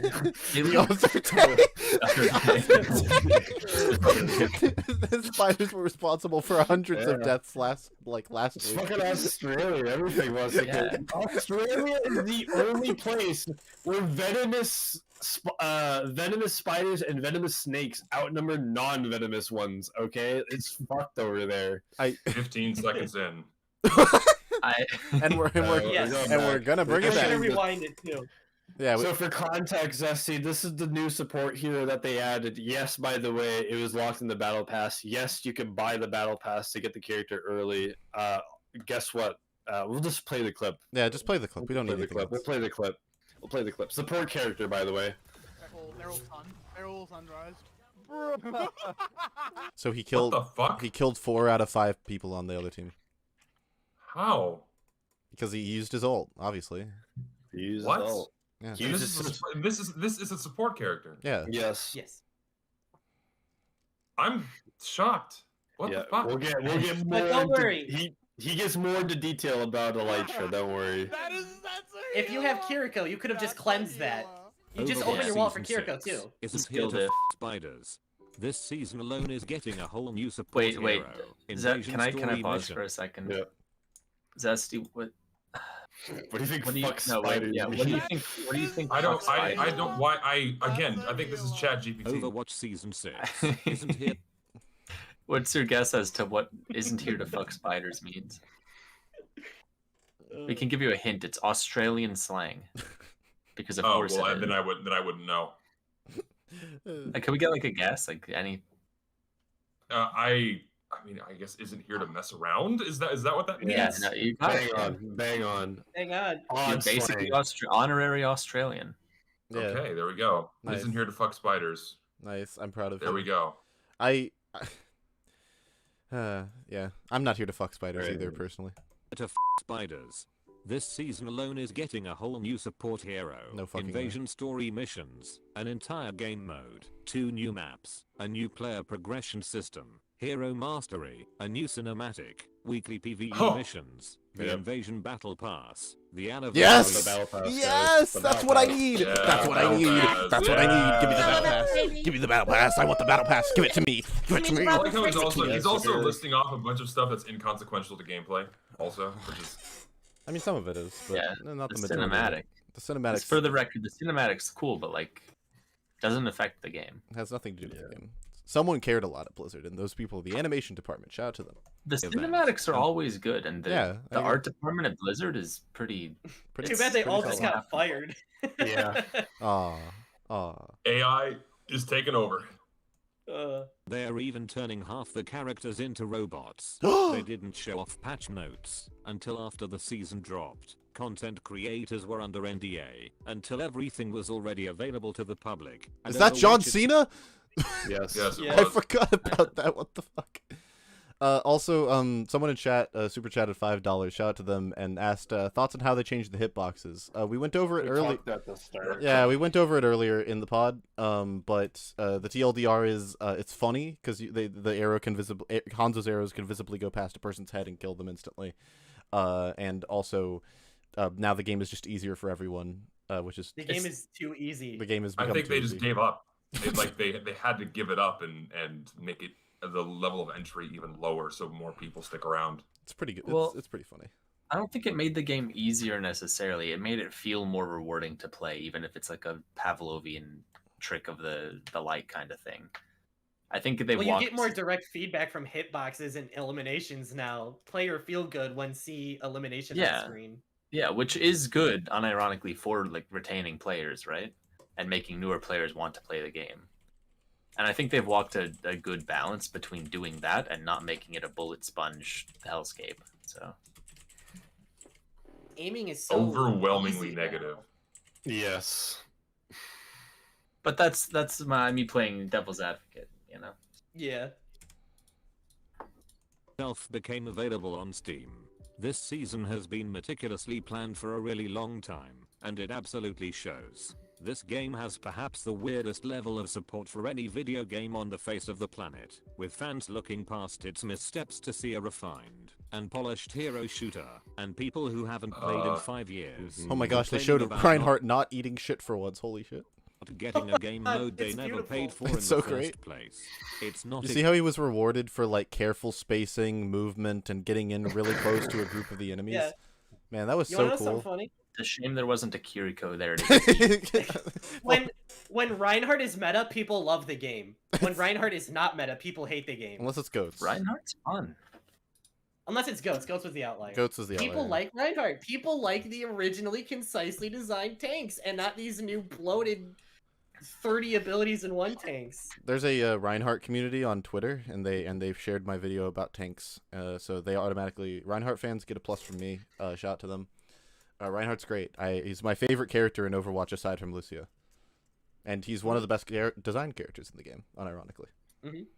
Yeah, exactly a person's fault for not staying hyper-informed about every meticulous detail of this game's development, which would explain why the PvE was essentially abandoned. However, at the same time, it's laughable to think that this game deserves to be Steam's lowest-rated title of all time, even when accounting for the sheer amount of mismanagement it's endured. What is that all? When the developers announced... That's an oxymoron. It doesn't deserve the lowest rating on Steam despite all the things that went wrong with it. To be fair, devil's advocate, if you want to go ahead, right, and you want to be like very fucking nitpicky, is it bad to play? No, obviously not. There's a lot of issues with the game, but it's not like the worst fucking game out there. There are definitely worse games for sure. However, there are 100% like objectively worse games. However, the issue is there's no nuance or critical thinking skills applied, because what this guy doesn't realize is, oh, they've never been allowed to like actually show how shit and like talk about how bad the game is, and now they have an outlet to do it. Ergo, people are close to complain about it. There's no like nuance thinking there. Like that's why people are saying it. He only sees like, oh, it can't, dude. I can literally go ahead and I can find some bottom of the barrel bin of the game made an RPG maker. That deserves to be worse, not Overwatch 2. That's objectively worse. It doesn't deserve the hate when it obviously does. He just doesn't seem to understand how or why. After all the greed, lying, and rug pulling, of course you were gonna get negative reviews. Yeah, it deserves the hate. It's not the worst game on Steam as the reviews would. I don't think the reviews necessarily suggest how good or bad a game is inherently on Steam specifically. The specifics of individual reviews might, but not the overall aggregate total. They more reflect when something went wrong with a consumer base. That's usually what aggregate reviews do. Overall, like that's what Rotten Tomatoes does for movies, what Metacritic does for games. I was just about to say that any kind of public review system isn't immediately reflective of the quality of the product being reviewed. It's usually reflective of when something went wrong with the consumer. Yeah, and how well it's received by consumers. Yeah. Good. When the developers announced that the long-awaited PvE mode was getting gutted, devastating the game's already rocky reputation, they would point to this specific season as to why this trade was made. As we've covered before, the resources required to produce their ambitious vision for a progression-focused Diablo-style Overwatch experience had long been redistributed, and this season is the epitome of this shift in direction, determined a long time ago. In Overwatch Season 6, the act of playing the game itself has literally never been better. There has never been this many maps, heroes, quality of life features. More! I want more in my game. More is better. More is better. Yeah, more is good. Big Citrus said the same thing. More is better. Just be happy. Just be happy you're getting anything at all. Just be happy the developers are still, fire hosing stuff into the game. It's totally okay so long as it's more. More is good. More is better. Don't question quality. Don't ask questions. Just consume product and then get excited for next product. I love just get consumed. He said the line. He said the line. Of life features and reasons to. You should make that that image your channel banner, Zesty. Features. With this? No, which image? Product. The just consume product and get excited for next. It is a thumbnail for one of my videos. Oh yeah, there we go. Features and reasons to log back into the game. The PvP experience has become sharpened and refined for 7 straight years, and the product of which is by far the best. I will never show examples. There are no examples. Fuck you. Except what I just said, the PvE experience is refined. The PvP experience has been refined as I go ahead and I see. Yeah, they added more skins. No escape.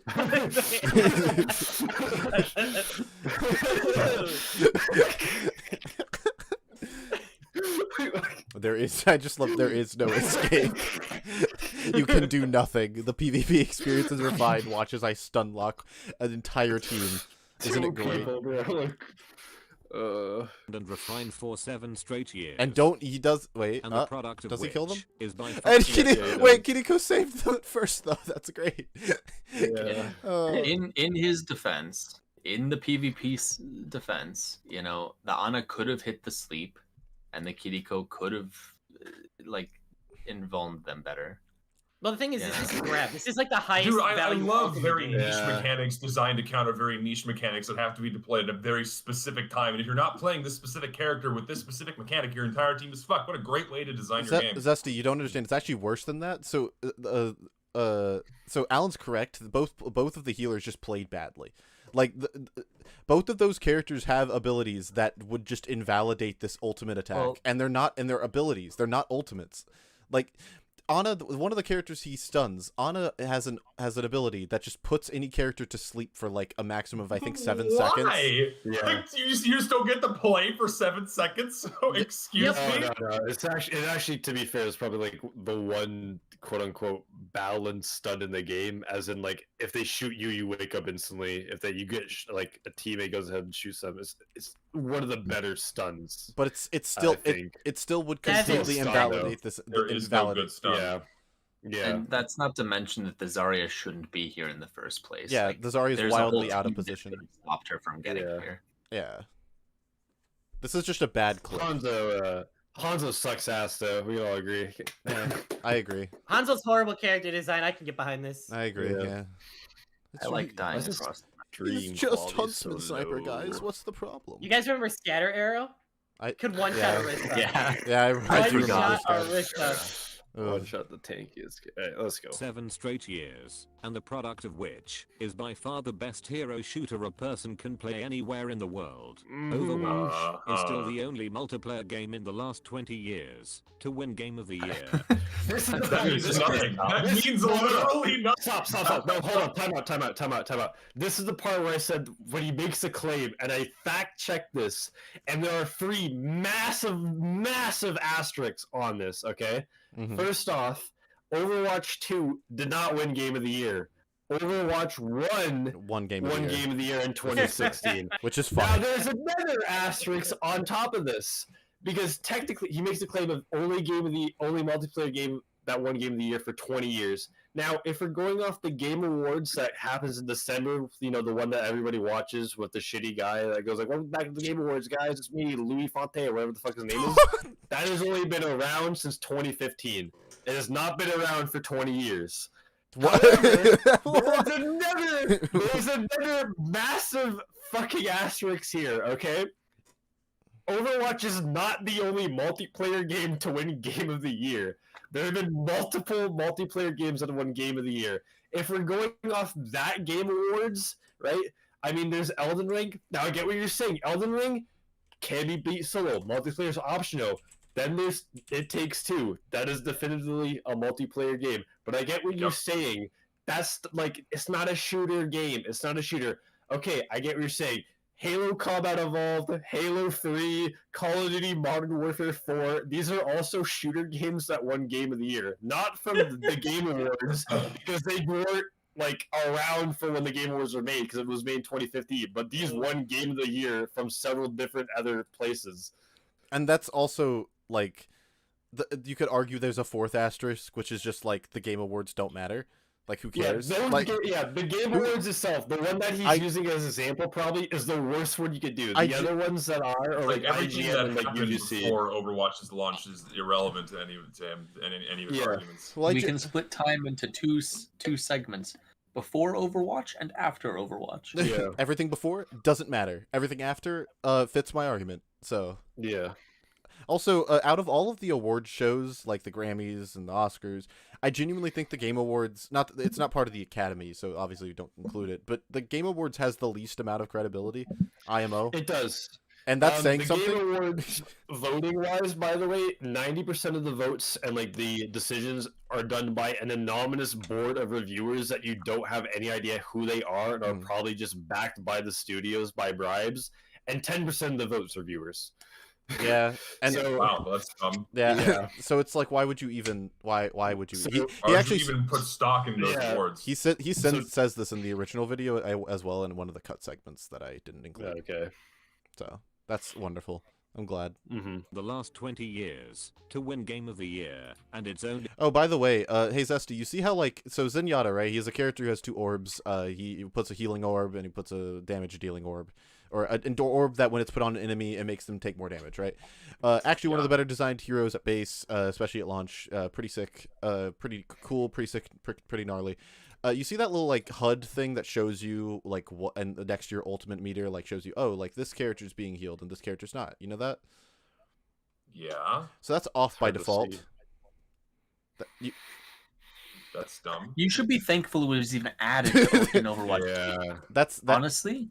That is not there by default. You have to go into the settings, find the character specific option, and turn that on, which is a trend with Overwatch that I've learned recently. A bunch of really helpful things are just off by default. It's death sounds. A number of things. Yeah, it's really unfortunate. Anyways, I just wanted to share. But you should be thankful they even improved the game from Overwatch 1. Become monumentally better than it was at launch. The flip side to this, of course, is the PvE portion, which, as mentioned, also launched with Season 6, and it's hard to not think of it as a shell of its promised potential. The limited missions on display certainly fall short of what was once hoped for such an experience, but you can tell it was. But I thought they didn't care. Yeah, what happened? They didn't care. They didn't want to make the game. What happened to that? I thought it was like long promised. They really wanted to make it, except they didn't. Cobbled together from the serious legwork the developers put in before it was eventually gutted. The enemy design in particular is absolutely outstanding, as watching them all recoil. As I stunlock it. No, I just love like the enemy design is amazing. Look watching how them have engaging this animations.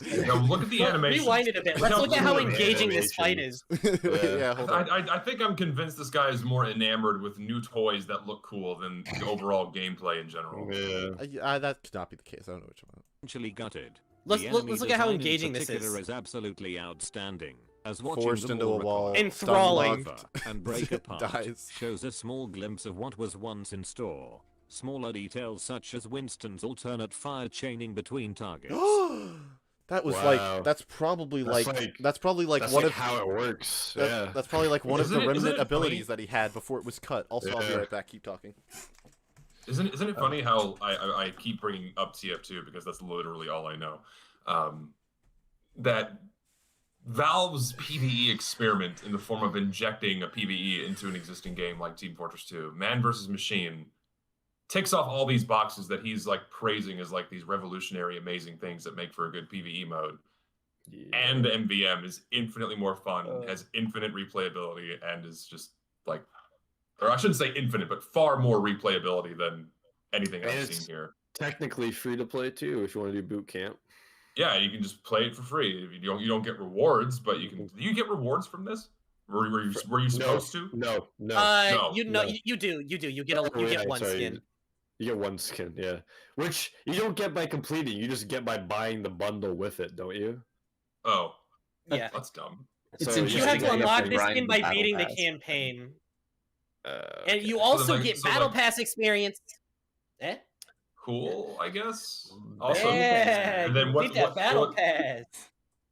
That's God. That shit looked like the battle. Like he's saying, oh, watch as these robots break apart. Whereas in like TF2, you shoot a rocket, like 5 robots like ragdoll in the most hilarious way across the entire map. Watch how the game you can play the game, guys. I'm playing the game plays, guys. Yeah, look how engaging and fun this is. Look at these awesome feedback animations. I love how he's talking about the engaging enemies and how fun the PvE gameplay is, and it's just like him like holding mouse 1 on 2 solitary robots that aren't firing back. They're just standing still. They're not moving around. They're not posing any threat or challenge. They're just standing there. Yeah. Guys, let's get this good one. I'm here to do what Hassan couldn't, and I'm gonna eat and react to something at the same time. Is also genuinely satisfying, but once again, these missions still seem like something players will run through once, and probably touch again. The one free PvE mission I played was enough to convince me not to buy the other missions for $15 US. Yeah, look. That's so good, guys. It's That's so good, great. guys. It's so great. That's so good, guys. Yeah, That's so there good, you go. guys. It's very much more of the same shit we've been playing since 2017. With missions clocked at 10 minutes long, and with nearly no replay value, it only seems to be giving people more of a reason to not pick up the game in the first place, which is unfortunate, when considering how good the rest of the game has become. It's hard to not feel a great amount of sympathy for the developers. Leave the multi-billion-dollar company alone! Guys, don't you just feel a little sorry There it for is them? again!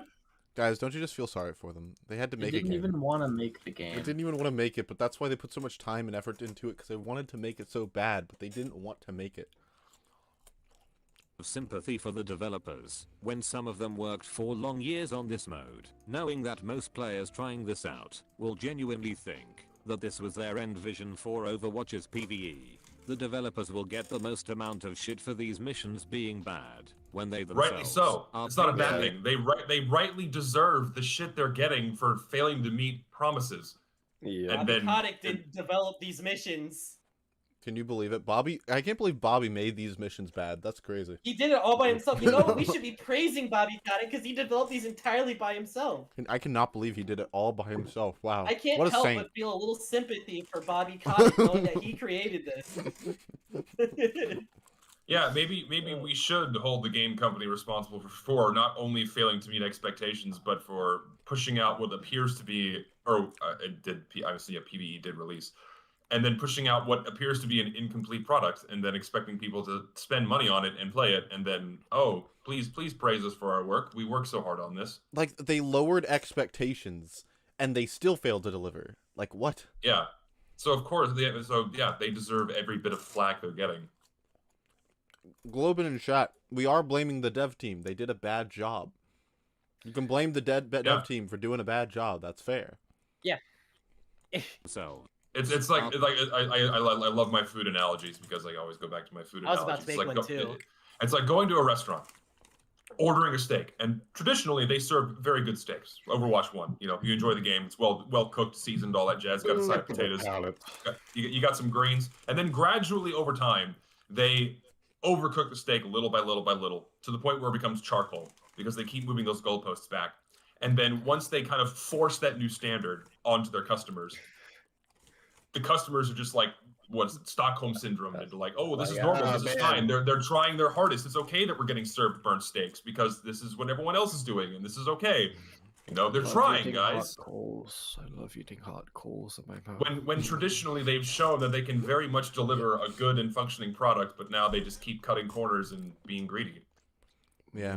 Embers. It's like how Star Wars. It's like how Starbucks serves bad coffee, so then everyone else is fine with serving bad coffee. It's great. It's like Star Wars Babu Frank moment going on over here.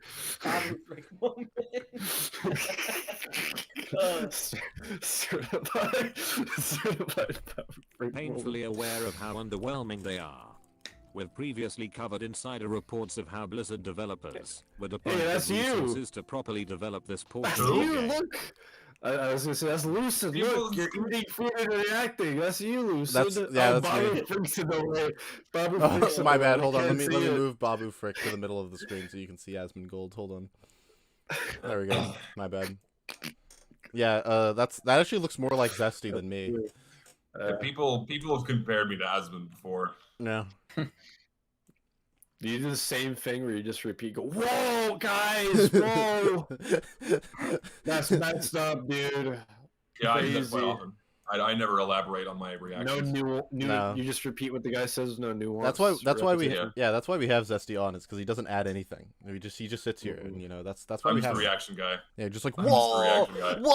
whoa! Look, there's Babu Frick on the screen. Whoa! Look at Babu Frick. Why is he showing his subscriber count? What's the purpose of him showing his subscriber? I'm shocked. This guy. Oh wait, sorry, I covered it with Babu Frick. Let me go back. Let me go back 10 seconds to hear the point I was trying to make. Wait, no, wait, hold on. I need to get Babu Frick off the screen. Give me 1 second. Hold on. We can't see his subscriber. We can't see his subscriber count if Babu Frick's on the screen. Sorry. How many Babu Fricks did he sub to?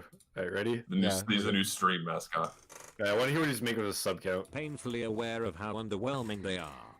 With previously covered insider reports of how Blizzard developers were deprived of resources to properly develop this portion of the game, a portion which was the entire reason we had. There was no reason, is what I'm getting. There was no reason.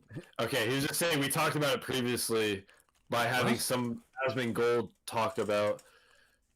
An Overwatch 2 in the first place. It's then not unfair to say that the only difference between Overwatch and its sequel is a less customer-friendly business model, and the only difference. The only difference. Not only is that wrong, but even if that were true, that would be like a really bad thing. That's a very, very bad thing. Yeah, that would explain why everybody's having a negative experience with it. Don't you think? If it hates the fucking customers. Listen, the only difference between Burger King and Burger King 2 is that they, take a potato peeler to your nutsack every time you place an order. That's the only difference. It's not customer. I don't see why people hate Burger King 2. I don't get why. I don't see why people hate Burger King 2. Burger King is a bad fast food chain. I agree. They're terrible. Unlike Overwatch, Burger King was bad all along. Okay, what's a good fast food chain? Five Guys.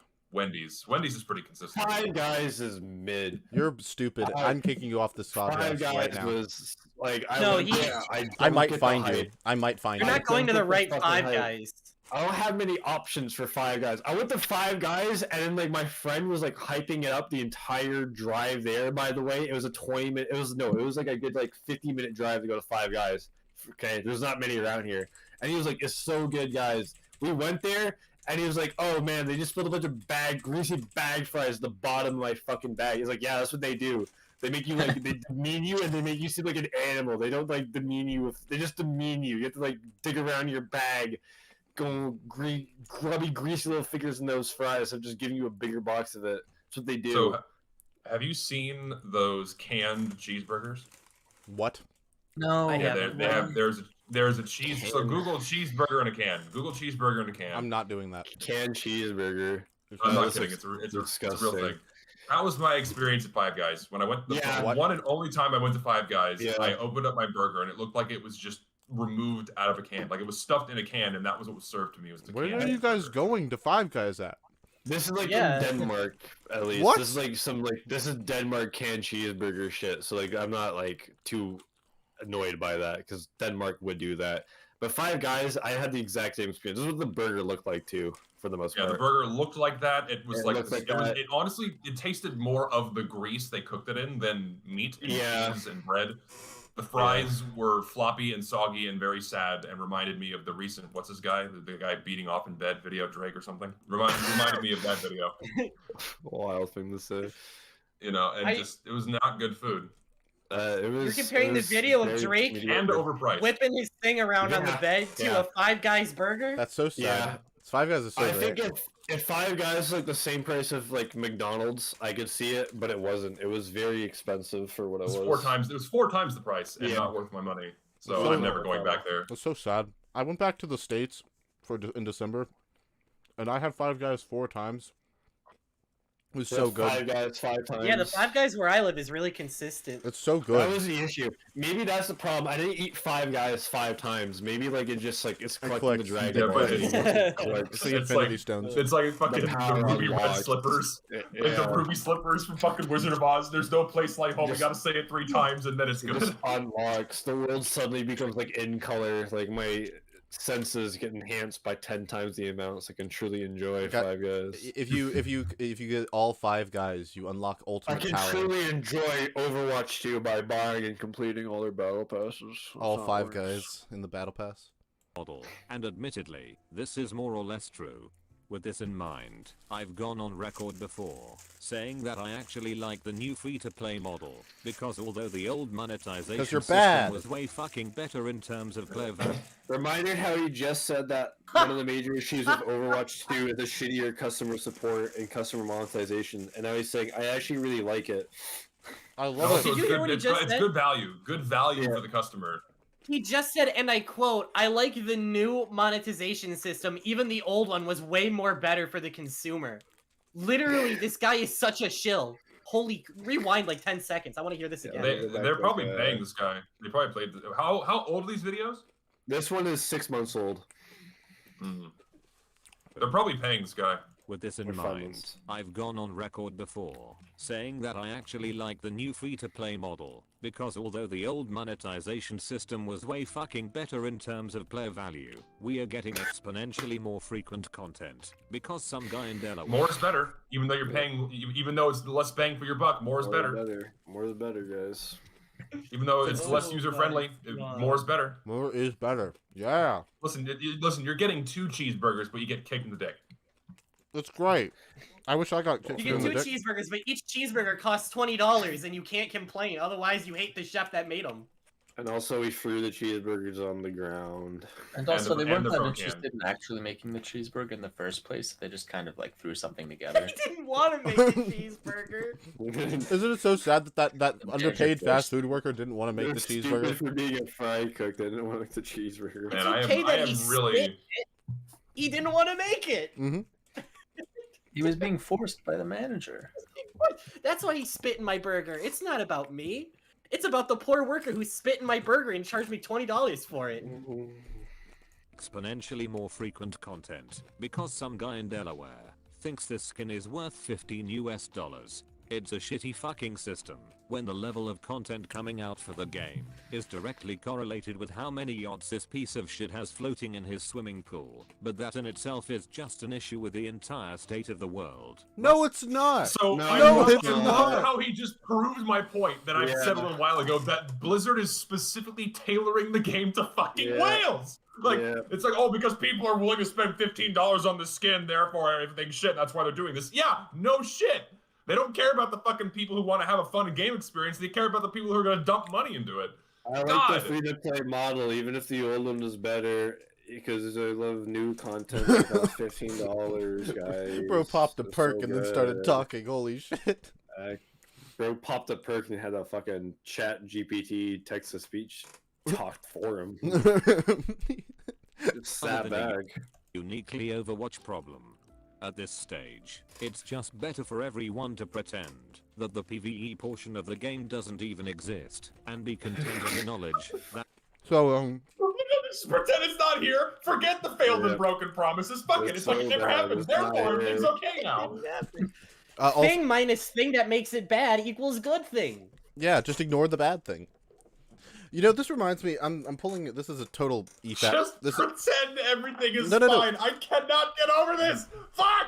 It makes me so mad that people like pose this as a real argument and think it's okay. Yeah, just ignore the fact that the building is burning down around our goddamn ears. Yeah, this is fine. Everything's okay. Are you guys familiar? Brace yourself. This is going to be a tangent, but it's a small one. Are you guys familiar with Cinema Wins? Like the alternative to CinemaSins? Yeah. Once upon a time, Cinema Wins reviewed The Rise of Skywalker, and in the beginning of his video he said, and I quote, "Pretend it's what you wanted and see how you feel." Yeah, go to Wendy's, get served a piece of boot leather, pretend it's a burger. Not even don't even pretend it's a burger. Just pretend it's what you wanted. Just pretend like you always wanted boot leather, okay? It's fine. It's fine. I swear to God, people cannot take criticism to save their fucking lives. People can't even like comprehend. Welcome to my world. People can't even comprehend that the thing they like might have problems, and that's okay. You can play Overwatch and enjoy it. You're not a bad person. You can play Overwatch and enjoy it and still think the game is dog shit. Those things can happen. Can you imagine, like, if it was the fucking inverse, though, like, for TF2? Like, yeah, bots are, like, in the game, and it's, like, nearly impossible to play casual, and Valve is, like, people do that! People say that! That's people true. just, like, hand wave away all the problems that TF2 says. Like, oh, you can still play the game, it's still fun. It's so much more fun when people are saying the game's... when people aren't saying the game's dying, people legitimately have that position. Anytime I see people say that argument, though, they always, like, lament, like it's a hassle. You know what I'm saying? Like they're like, I want to play the game. Like they're like neglecting it. It's not like, damn guys, it's really good if you just ignore the bad shit. They're like, I have to ignore the bad shit to try and find it. You know what I'm saying? The thing is, people are actually saying that. Like I'm seeing this. I've also people. seen this before. I've only seen the light of like I want to play it, but it's like painful for me to play. I've never seen. No, I'm seeing that too, and those people still have a good head on their shoulders. But I'm legitimately seeing more and more people, especially newer players, say, "Oh well, it's okay. We can just hand wave this away. We can go play on a community server still, right?" It's oh my god. I've not seen that much of that personally. Drives me nuts. Drives me fucking nuts. I've seen the grizzled veteran outlook. That's what I've seen more of. That the PvE portion of the game doesn't even exist, and be content in the knowledge that PvP will remain the game's focus, as it probably always should have been. The good news is that it's still really fucking good. It's still too early to make a judgment on the new. Wait, can I point something out about the gameplay? I'm sorry. I need to give me 1 second. Look at this clip, alright? The McCree ults in a bad place, right? Yeah. How can you see what's happening? How can you see what's happening on the screen right now? What's going Zesty, on? bear with me, all right? Remember that character that could just pull you without your consent? The McCree ulted in a bad position, and so Lifeweaver just yoinks him into a good position, and now his ult can kill 2 people. Is that it's still... What? Also, that's good. That's good for the team. Bad design. Why the? Yeah, that's what when I play modern Overwatch and I have to fight this character, I just call him Cuckweaver because he just comes. You were about to get a kill and he gets yoinked out and instantly healed back to full health. His name is Wife Lever, guys. Like I don't see the issues. Wife left him. And also, he ulted from halfway across the map, which is kind of stupid. Yeah. Still really fucking good. This character is so well designed. It's too early to make a judgment on the new Flashpoint game mode, which is just control with extra steps. People are still... It's too early to make a judgment. Here's a judgment. Getting lost on these maps, and I don't think we'll get the true player sentiment until the end of the season, when people have memorized the layouts a bit better. The push game mode was initially quite loved by the fan base, but... No, it wasn't, first off. Fuck that, bro. First off. Literally in the chat. I don't know why I thought after they introduced Flashpoint, I wouldn't have to play fucking push. Like, they're complaining about it in the clip. What are you on about it? Oh my god. They literally wanted to copy TF2's 5CP, but they didn't want to, like, directly copy it, so they made a worse version of it. Yeah. They made a worse version of it, and his thing is like, oh, well, you know, although the maps are badly designed and nobody can figure out how to play the game and people get lost on it, maybe, you know, like, when people learn the maps better, it'll be good. If a map isn't like easy to read right off the bat, it's probably not good, my guy. Yeah, so for Zesty who hasn't played the game, so you know how 5CP the way it works is you have like there's the mid. No standing. Yeah, no standing. No, I know how it works. Yeah. Yeah, so imagine 5CP, but like if you once a point is capped, that's it. You just move to another point. You cannot recapture the point you just left. You never use that part of the map again. Oh. Well. Think of it more like tug of war. The thing is there's a robot, and you push the robot from one side to the other. No. I was talking about Flashpoint. I was talking about Flashpoint. Oh, Flashpoint. I thought you were talking about push. No. Push is basically Imagine tower Hydro. control, dude. Imagine if Hydra was one big map essentially, so like sections of it, like a loading screen, essentially that. And once it's capped, that's it. They can't recap it. Yeah, you have to go back to a next one. What the fuck? That's really dumb. Yeah, it is. It's basically Hydra. The issue is you can expend like all your fucking resources trying to get one point, and then it can just like disappear, and then you just like are screwed and out of luck for the next point. Also, I'm pretty sure. Okay, if let's say like the first point's always in the middle of the map. Okay, so blue team takes the point. Okay, next point will then be, I think, arguably closer to them. I think. I don't recall how it works. It's been a while. Okay, so like that's bizarre to me. So how does the game is over when how does the game decided? So there are five. First cap free. First cap free. First the 3 caps. Okay. Yeah. So and I'm assuming not all the points are equidistant from both spawns.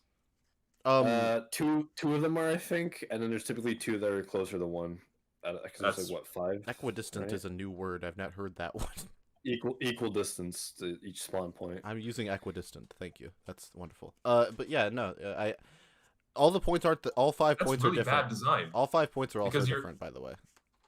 And whichever one is accessible depends on who is Yeah. Yeah. 3 points. 3 points are symmetrical. 2 points are whoever's like defending advantage, essentially. Yeah. Got it. Stupid. So if you cap the first point, though, right? So it's a fair game. You cap first point. The next point, I'm pretty sure will be. I think it's closer to your side. I could be wrong. Somebody will have to correct me. It might be closer to the side that lost it. It would make more sense if it was closer to the side that lost it. That's more fair. Yeah. If it ends up closer to the side that capped it, then it'll just snowball into their. But victory. the issue is that we're talking about Blizzard, so like I genuinely do believe that they could have done it like the shit way. I also believe that they could have done it the shit way, potentially. Babu Freak. Hey, let's keep The going. layout's a bit better. The push game mode was initially quite loved by the fan base, but its appeal has since dropped down for one reason or another, so it's probably best to give it enough room to breathe. Whatever the case, however, the maps themselves are still very much up to the usual gold standard, and it's hard to think of a I wish he had said Blizzard polish. Could you imagine? I don't think I've heard the phrase Blizzard polish for a long time. We mentioned it on this podcast as a meme more often than not because it's just so funny. Gold standard, and it's hard to think of a time where the Overwatch art team has ever missed a single shot it's decided to take. In terms of balance, okay, game looked pretty. What argument is this for? Yeah, I'll give. I guess a nothing point on the overall thing, but like, I don't disagree with. I don't disagree. Nice. Game looks nice. Yeah. Game looks nice. Maps look nice. Sure, doesn't really it's like, talk about. It's like the state of the game. Well, yeah, it's like the special effects in your movie are great, but you know the writing is shit. Yeah, like Moonfall. Yeah. Terrible movie. It looks amazing. The Rise of Skywalker. The developer How can you say that about a movie with Babu Frick in it? The special effect. Hey, Babu Frick looks great, but is he well written? Yeah, Babu Frick's a really good written character. He wasn't in enough. I like it when he. Actually, he might be the best written character in that movie. Come to think of it, actually, might be on something. Come in with a scalpel rather than a sledgehammer, as most of the tweaks are very minor stat changes rather than sweeping overhauls. Tanks in general become slightly less miserable to play. For a reminder, the next season they update and overhaul 2 characters. And then in this season that just came out, they just came out. They overhauled the game. Yeah, the entire game. The entire game.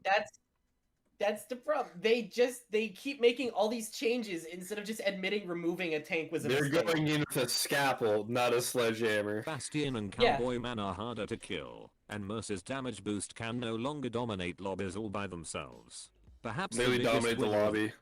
The season 6 patches. I assume that that was horrible editing, but I'm assuming that was from a previous patch. Okay. That's what my guess would be. I'll give him the benefit of the doubt. Who now thankfully becomes much more survivable and has an ultimate that actually feels impactful. What the fuck did I just watch? That was yeah. I mean, bro killed himself and he was like, no. Can I nitpick a little bit about this visual design? I love how we have a character skin that is mostly white on a backdrop that's also mostly white. How do you see them?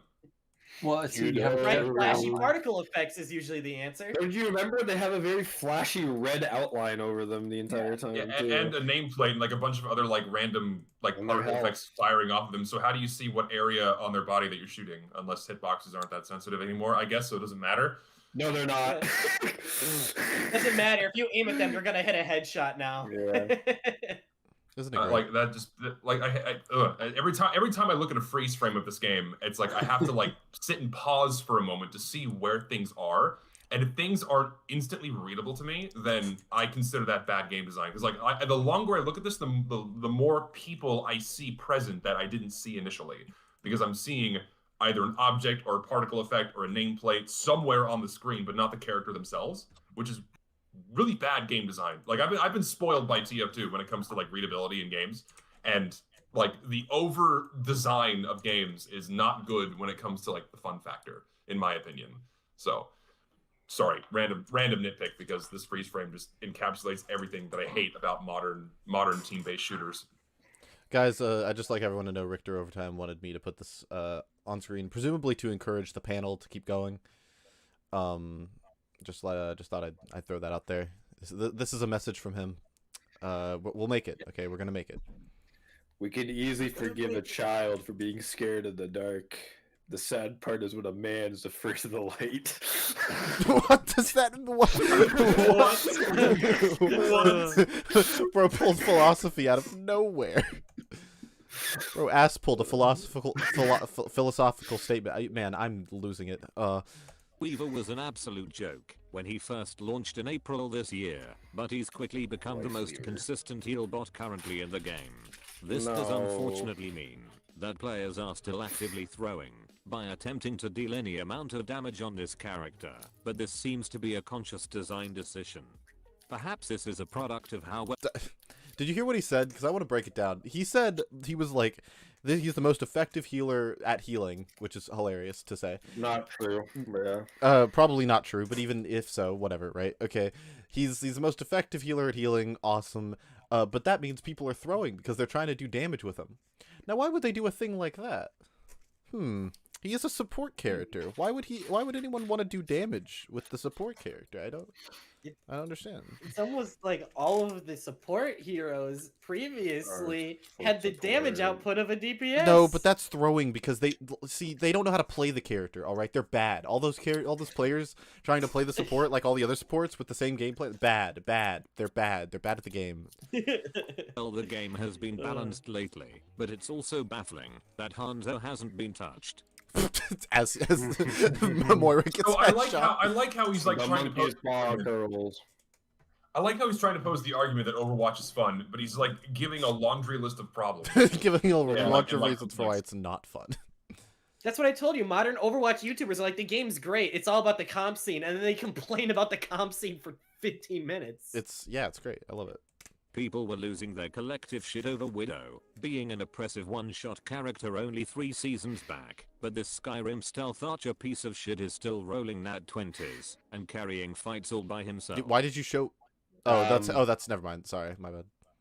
Yeah. Perhaps players need to simply play around Hanzo better, but the lack of counterplay for most of the hero roster has certainly made him particularly frustrating in recent seasons. Oh it's my almost like the second tank kept him in line. Holy shit. Yeah. I don't have that no more. I don't like how the short-range huntsman character is being called, like, essentially, like, sniper problems when you have, like... 3 other characters that have sniper rifles that do objectively outrange him and outdamage him because hit scan over a projectile. Nah, but they got nerfed, so now he's kept unchecked. That's what that's. See, I love how you weren't kidding about how this is now just devolved into competitive balance arguments. Yeah, discussion. It's so tiring because none of it makes the balance philosophy is fundamentally fucked. It doesn't make any sense. It's just like, wait, they nerfed all the good characters, so now this character's good. We have to nerf him and buff a different character. Now that character's literally good. That's it. That's all that it is. TF2, no balance changes. It just works. It works way better comparatively. To a degree, yeah. You can't find Overwatch YouTubers that just play the game for fun. They only talk about the meta and how much it sucks. The only one I can think of is SK, and SK is like half and half. Yeah. Before playing this season, I was seriously surprised that Symmetra was left untouched after being underwhelming over Season 5. Following her soft rework midway through last season, my win rate with Funny Architect laid... This is like completely unrelated, but this music he has in the background sucks, dude. I'm just thinking It's terrible. I genuinely can't hear so it. I'm waiting for him to go back to arguments about why the game is fun. It's just like... I'm also waiting for that. It's terrible. I can't... Oh, sorry, it's just so distracting too. Sorry, I'll go back. I went way too far back. Have better taste. So better, but the lack of counterplay for most of the hero roster oh my gosh, it has is bad. certainly made him particularly frustrating in recent seasons. Before playing this season, like I was seriously surprised. I was gonna say, I feel like I'm at like a cartoon club, and they have to like play this like stock sound effect. Following her soft rework midway through last season, my win rate with Funny Architect Lady dropped by a whole 20%, which convinced me that there was not no my way she heckin' was win staying rate. Wait, no. We have to hear him out. Okay, we have to hear him out. This is about. This has to be funny. The way he set this up is great. Hold on, we have to hear the whole statement. Come on. Overwhelming over Season 5. Following her soft rework midway through last season, my win rate with Funny Architect Lady dropped by a whole 20%, which convinced me that there was no way she was staying in such a state in Season 6. No, you're just bad. Haven't you heard? The character's not badly designed. You're just bad. You're just bad. Just be better. The character's not badly designed. You're just bad. This was before I saw the new support hero in action, Upon which point, I knew there was a new sheriff in town. The new And I said, fuck that. This character has problems. Oh, there's a new one that should like make up for that. This is where the issue is. This is where the issue is. Oh, yay. Oh, boy. I can't wait. Here it comes. Oh, boy. You know, Sun Tzu once said, in the practical art of war, the best thing of all is to take the enemy's country hold intact. To shout and destroy it is not so good. And boy, oh boy. Where did you pull that from? Holy shit. Art of War, obviously. Like, but in his brain, like he has a file just philosophical quotes. New sheriff in town. The new support Ilari is equipped with a rifle that deals extremely respectable hit scan damage. Respectable. A Zarya beam that heals at more than double the speed of Mercy, and an ultimate that literally turns enemies into the explosive bad guys from Iron Man 3. I'd once again like to take the time to remind everyone that what you're currently witnessing on screen is a fucking support ability. The strongest part of her kit, however, is her healing tower. Okay, this quote-unquote strong deposit. So we're gonna pause real quick. So keep in mind, support character, alright? All her abilities so far have been offensive. Like objectively offensive, okay? This is the one support ability she has, and it's literally so she doesn't have to play support. It's so which heals 50 health per second, prioritizes low teammates, and does so in a 15-meter radius. For full context, Mercy herself heals 55 health per second, meaning, as you might imagine, makes this new hero very strong. You can literally... Yeah, it invalidates multiple other healers. So, it was so broken on release. She out-damages DPS characters, and she out-heals other support characters. Yeah. And she doesn't even need to fucking heal. She doesn't even need to heal, too, because she has a fucking turret that does the job for her. Just plop down the pylon. It gets worse, too, because there's still one more ability talking about it where she has more mobility and escape potential than other characters, too. Makes this new hero very strong. You can literally be dead for an entire fight and still be healing more than anyone else in the game. This doesn't sound like a reason. Exaggeration. That's not even no, exaggeration. it's not. I remember when this character came out. I remember, yeah, when this character came out, it was really busted. Is that fucking good? If this wasn't enough, according to proscrims, this character is also out-damaging dedicated damage heroes without falling behind in healing, essentially giving the team a third DPS player. I haven't even mentioned her movement ability, which pushes away enemies, and her hitbox, which is the size of a malnourished child. I guess no thought goes into balancing this game when they throw a character in at all. They just huck something in. No, the character isn't badly overpowered that'll sell the battle pass, and that's what gets in. Character isn't badly designed. You guys are just bad. I bet, Zesty, you don't even have 1,500 hours in Overwatch. I don't have 1,500 seconds in this game. I'm never going to touch it. Maybe when it first came out, I had some incentive because boobs, butts, and guns really sells to me. But now I really don't have any desire to touch this mess. Yeah, okay, that's what I thought. Opinion disregarded. He clearly doesn't know what he's talking about. Anyways. This character's fine. I really don't, right? Like, I really don't, because like I have zero experience in this game. But again, as like from someone on the outside looking in, looking at how these characters completely fuck game balance, and I'm hearing you guys talk about it, that tells me that this is really bad. Oh yeah, it's awful. Like I don't need to play the game to understand that these are bad design decisions. This character was paid to play. I can't believe you just said that you didn't need to play the game to understand bad design. That's crazy. Could you imagine? I'm gonna fight you. I'm gonna fight you for that. I cannot believe. Could you guys imagine studying something but not actually having like an intimate familiarity with it because you don't make games or play them and you still understand it well enough to make valid arguments? That's crazy. I would never. I'm only slightly. You're not allowed to criticize Overwatch unless you've made your own team-based hero shooter. You have to play the game for at least 1,500 hours or be top 500. There's no otherwise. Shut up. Yeah, you have to be a top-ranked competitive player to have any comments on a game's balance. This is my version of Zesty getting upset because of people criticizing like the art style and like suddenly jumping on the same train. This is my version of that, where I just feel so validated. I've been told for like the past week about just like, oh, you're bad. You just don't understand design because you're bad. You're trash. It's just like that has nothing to do. Now you know how I feel when people present non-arguments to something. It's very annoying. It has nothing to do. Skill issue. which pushes away enemies, and her hitbox, which is the size of a malnourished child, because both of those are afterthoughts when compared to the rest of her insane kit. The implications of such a character are pretty wide-reaching, but paired with a hero like Symmetra for example, she can be pretty fucking crazy. Symmetra as a character is something of a skill check to the other team, because as long as her healers can keep her alive, she can literally wipe everyone by herself. As you might imagine, with this new character being able to temporarily burst heal 170 health per second, if she wants to keep a player 170 health per second. For context, that is over light class limit per second.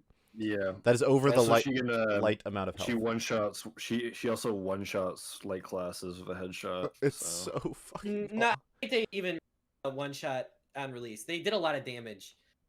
I think it was like 150 or something crazy high. So one-shotting Tracer then. That's just Tracer then, yeah. Also, sorry, but it is also like you just click right away, so it is technically like, you know what I mean, like as verbatim as you can be of a one-shot of a 0.0 second firing speed for a second shot. You know what I'm saying? So, well, Alori has to charge her shot to do the maximum damage, so it's like it's probably like 2-3 seconds to kill a squishy. Yeah. So what is this? What has this been? A solid 2 or 3 minutes about random balance talk that has nothing to do with the overarching argument that's trying to be posed in this video? Yeah, this is only proving the game is not fun.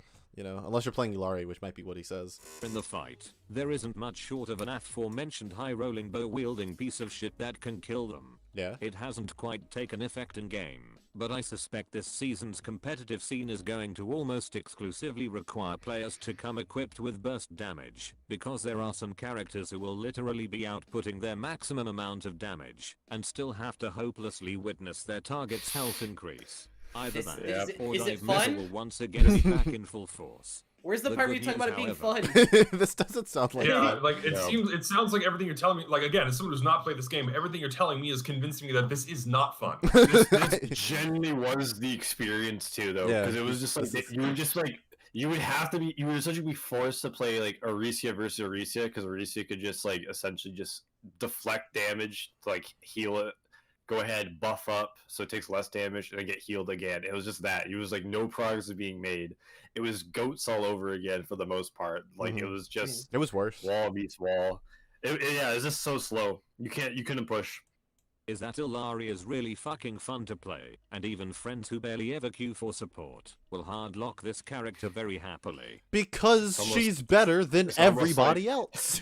It's almost like they're gonna play support to play the non-supportive character. It's crazy. We have five cheeseburgers for you. We have one with nothing on it, it's just the bun. We now have the one with the meat, and then we have another with the meat and the cheese, another one with the meat, the cheese, and the veggies, and the final one with the meat, the cheese, the veggies, the sauce, all of it on there. Which one are you gonna pick? The fifth one. Sorry, could you repeat that? The best option? Yeah, assuming I'm looking for the best cheeseburger. Look, unless of course I know a staggering amount of people who would pick the plain one. The yeah, bun? I know a lot of like kids that eat plain cheeseburgers, but kids.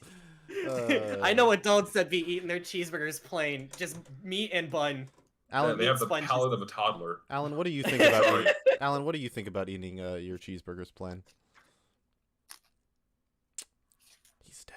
Oh shit! Damn. Oh my god. Yeah, my thoughts exactly. No one enjoys having a mouthful of ash. I need moisture.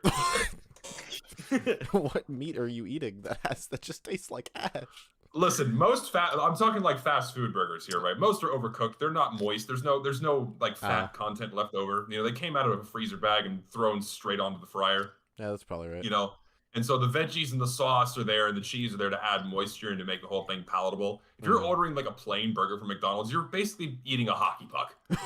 That's what I tell my friend. I have a friend. We used to work together, and every time on our lunch break, I'd go with him in his car. He'd go to McDonald's. He ordered 2 plain cheeseburgers and just eat 2 plain cheeseburgers. No ketchup or anything. Just meat and bun. TheWhat? I know a guy. Let me clarify. We would go out, and he'd be like, "Yeah, can I get 4 Big Macs and can I get like 2 10-piece chicken McNuggets?" Right? What he would do is he would eat 2 Big Macs then and there, and then he would save the other 2 Big Macs in the glove compartment of his car for later. It was vile and disgusting, and I hate him. Well, I mean, there was that a school project that a kid did where a guy left a cheeseburger from McDonald's in a glass jar for like a year, and it never decomposed. That's a science project. But here's the thing: it never decomposed. It still looked like the same. That doesn't mean there wasn't mold or bacteria on the inside that you couldn't see. But it still looked edible. Therefore, it's okay, right? No. It looked edible.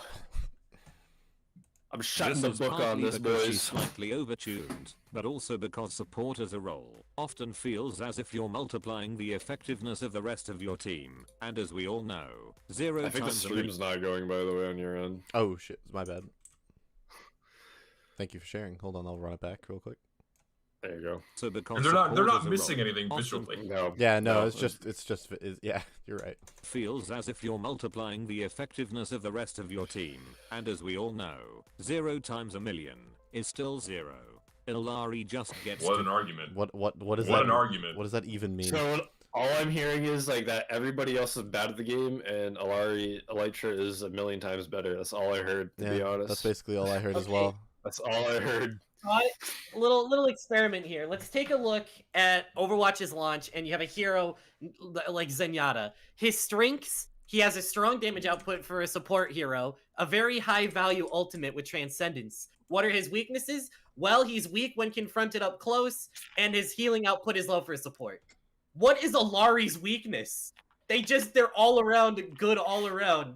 They have the endurance of a tank, the damage of a DPS, and the supportive capabilities of all healers combined. What is their weakness? I'm like genuinely trying to think. I'm like genuinely trying to feel like a legitimate answer, and the best I can do is like, oh yeah, if a full team comes across them, they're fucked. Like that's like if 2 or more people, assuming she doesn't get the first shot off, like it's not even that. Assuming she doesn't get the first shot off, 2 people can kill her. Yeah, that's terrible. That's so terrible for support too. All of Overwatch 1's heroes at launch, they had defined weaknesses and strengths. Overwatch 2 characters are just designed to be the most overpowered thing possible to sell a battle pass. Yeah, stream's missing again. Oh no, it's just like you guys talk. Still waiting for Overwatch's fun arguments. Yeah, me too. Yeah, when does he talk about the game being fun? Yeah, I don't know. Yeah. Put her healing job on autopilot, which lets her basically be a damage dealer anyway, a role that most players usually find a lot more fun, while other healers have to struggle to keep their dead shit teammates alive. With skill shots and superior positioning, Illari can do that without breaking a sweat, which leaves her far more time to frag out and swing fights. This season Guys, she's a great support character because she's better at doing everything that makes supports fun and challenging. She makes that trivial, and then she also is a better damage than all of the damage. Yeah. That's what a good. That's such a good. Yeah. And the support aspect of her is left on autopilot. That's why she's so fun. The monkey's paw, a magical item that grants the user 3 incredible wishes, but in doing so, twists the wishes in unintended and hellish ways. Going back as far as 2017, being a long-time support player, I've long wished for more heroes to balance out the insane roster imbalance that has been present since launch. Now, however, with the introduction of Illari, a finger of the monkey's paw finally seems to have folded, as although I've seemingly gotten my wish, she's so fun and wasn't that too, though? that I've barely Well, he been loves able to Kiriko. keep... That's clearly, like at this point, like we have Brigitte, Baptiste. Those were both broken on Overwatch 1 release, and then we have. Then we have Illari and Kiriko. So that's 4. We have one more monkey's paw to curl in the support department. Like, or support at all. If this still wasn't enough, Illari also stands as one of the coolest looking heroes we've ever had. Quite likely the coolest in the support category by a country That's not really cool. It's very generic. I don't think it's that cool. He goes on to like Soy Jack and like some other Reddit fucking terminology, I don't know, about like the lore, And the lore is essentially that she genocided her entire people, and she feels bad, and she's also a teenage girl, and she has this amazing power with no combat skills, and she's really good at. Also, she's a girl, guys, so she's really good at her job. She genocided an entire race of people, though. Are Baptiste and But Lucio the but she's sorry, so it's okay. Yeah, but she's a girl though, and it's quirky and cute. Are Baptiste it's very and Lucio funny. the only male support heroes? Zenyatta. Lucio, Zen, Bap. I thought Zenyatta's like ambiguous. Lifeweaver. Zenyatta's a robot, bro. What do you mean? Yeah, but I think they refer to him as him. Yeah. Okay. Okay. I was just curious. That was an unrelated thought. Yeah. Tangentially related thought. Support category by a country mile. She's a fucking sun-wielding Peruvian warrior with a tragic backstory, a sweet-looking cape, and goes into battle with a fucking gun sword. When new players jump into Overwatch, a hero's cool factor is usually how they choose which character to play, so it's no wonder they crank No. That's not how I chose Lucio. I chose him because unless you count like him being a reference to one of my favorite game series as a cool factor, which I guess you could. I just wouldn't. I don't know. She's being imbued with the power of the sun. In the palm of her hand. Nothing really stands out about this character that like makes me want to play as this character. I'd still rather play as the cute Japanese cat lady. Yeah, me too. This is unrelated, but can I say like I fucking hate Diva Overwatch. Like she's like one of the most aggravating fucking characters like I've ever like had the bear witness to. Mode? I can't take fucking Reaper. Reaper going on like damn. No. And then fucking Diva responds like, "Get a life, old man!" Like I fucking want to kill myself. I absolutely love Reaper because he's so needlessly edgy all the time. It is so great. And he's just, he uses his E where he becomes like a ghost and he's like from the shadows. Yeah. You can tell his character was made in the mid 2010s because that's back when like that shit was No, but funny. it's totally ironic. I 100% believe it's irony because he just goes die whenever he like. But I can't even like take like the more nonchalant characters like they just have like don't really have like a feeling. They're just like very mellow and like you have Diva responding like fucking Baptiste can be like let me heal you, you're healed now, get good, like get well soon, and then Diva can be like punch. You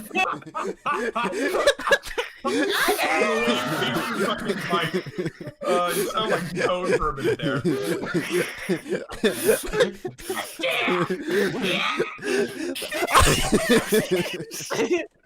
Where are you drawing? I just hit a fucking cliff. Yo, chat, clip that, chat, clip that. In the middle. I'm gonna download you for Reddit Silver. It kind of sounds like you're channeling the lead singer of AC/DC there a little bit. Hey, Landy, sweetie. That's fucking hilarious. Oh gosh, I hope that Overwatch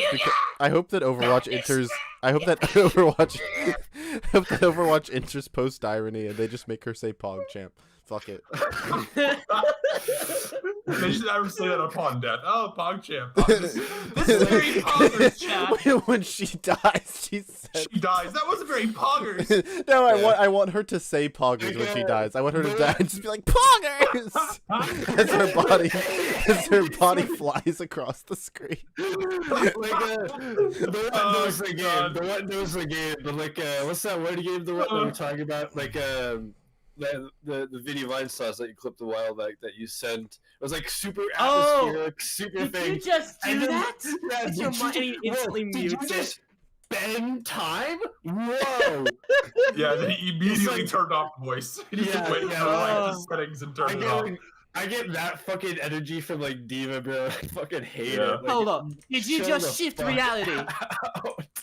Did you just shift reality with your mind? Awesome! Whoa, so cool! Did you just like film it? Stand it. I hate that writing so much. I also hate like anytime you hear like the word like gamer like in like unironic in sense, a video I, like, game. really cringe. Like I just like really cringe. I just I can't stand it. I'm a gamer. Wait, Yeah, I can't wait. Stand Gamers that. don't die. But there was Dina's like entire personality is that. But there's one exception, and it's the WarioWare game. The one where you hide, where like the entire premise is that you're like playing your Game Boy under the covers and you have to like hide from your mom. Yeah, but that's like like tame. That's tame though. Yeah, that's but tame. look. I just needed an excuse to mention how cool that fucking that's game tame, is. Though. What happens? He doesn't like the mom is like walking, pulling the cover, like sweet.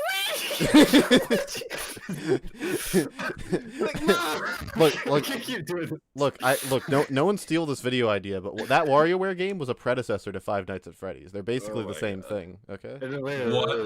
Coming soon. They're not even a joke. That's not even a joke. That's basically real. That's the same thing. Yeah. Zesty, the game is just about hiding that you're playing a DS under the covers, and you see signs of the mom like coming through the windows and like knocking on the doors, and you have to like hide before she walks in. Listen, there's only two things I know about Five Nights at Freddy's. Markiplier played it, and lots of toy chica porn. Beyond that, I know nothing about the franchise. Also, a shitty movie. It's the scariest game in years. Up to 11 for such a big marketing push. At this stage, it feels a lot better to be a tank rights activist, as those poor motherfuckers are basically just punching bags, who don't have enough damage to kill, nor have the capacity to die. Wow, could you imagine if there were two of them? Whoa. Yeah. Can I acknowledge like weight and pressure off? Can I acknowledge the biggest pet peeve I have about this fucking game right now? Just looking at this screen, I just know what you're about to say. Can I just say something about this fucking game's visual design? Look at it. I do not want to play your game when I'm fighting. I don't want to play your game when I'm fighting against indistinguishable twink character with a skin that I can't tell who the fuck he is. To have then my entire field of view blocked by a giant fucking dragon that can kill me. You know, like J.J. Abrams jizzing at your jugular? What's wrong? Come on. Lens flares everywhere, man. Come on. How is this fun to people? I don't understand how this is like something that you would enjoy engaging with. I don't get it. Hold on, let me find the Spider King in chat said Coco Melon game design. That's real. I love Coco Melon game design. You're looking at the game like this. Like I love like shooting at something that I can barely make out from the background. There's like a hovering nameplate that roughly tells me where they are. Then all of a sudden, a giant two-headed dragon fills my entire screen, and then I get killed by someone else that I can't fucking see. Yeah, it's great. So, is it a terrifying limbo of insane burst healing and a need to hold up a barrier? Tanks right now feel like when the teacher gives you the role of a tree in the year 3 play, because if you somehow fuck up, everyone will blame you for ruining the show. But even if you're the best damn tree in the world, why is the game fun?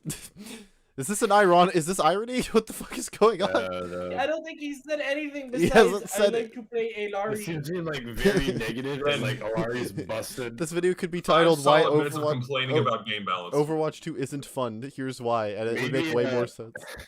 Maybe if it wasn't text to speech, we could detect the sarcasm, and I don't know. He's gonna start talking about the battle pass at the end and how he likes leveling it up, and that's why it's fun. I can't and also, wait. you get like little pizza skins on your hand.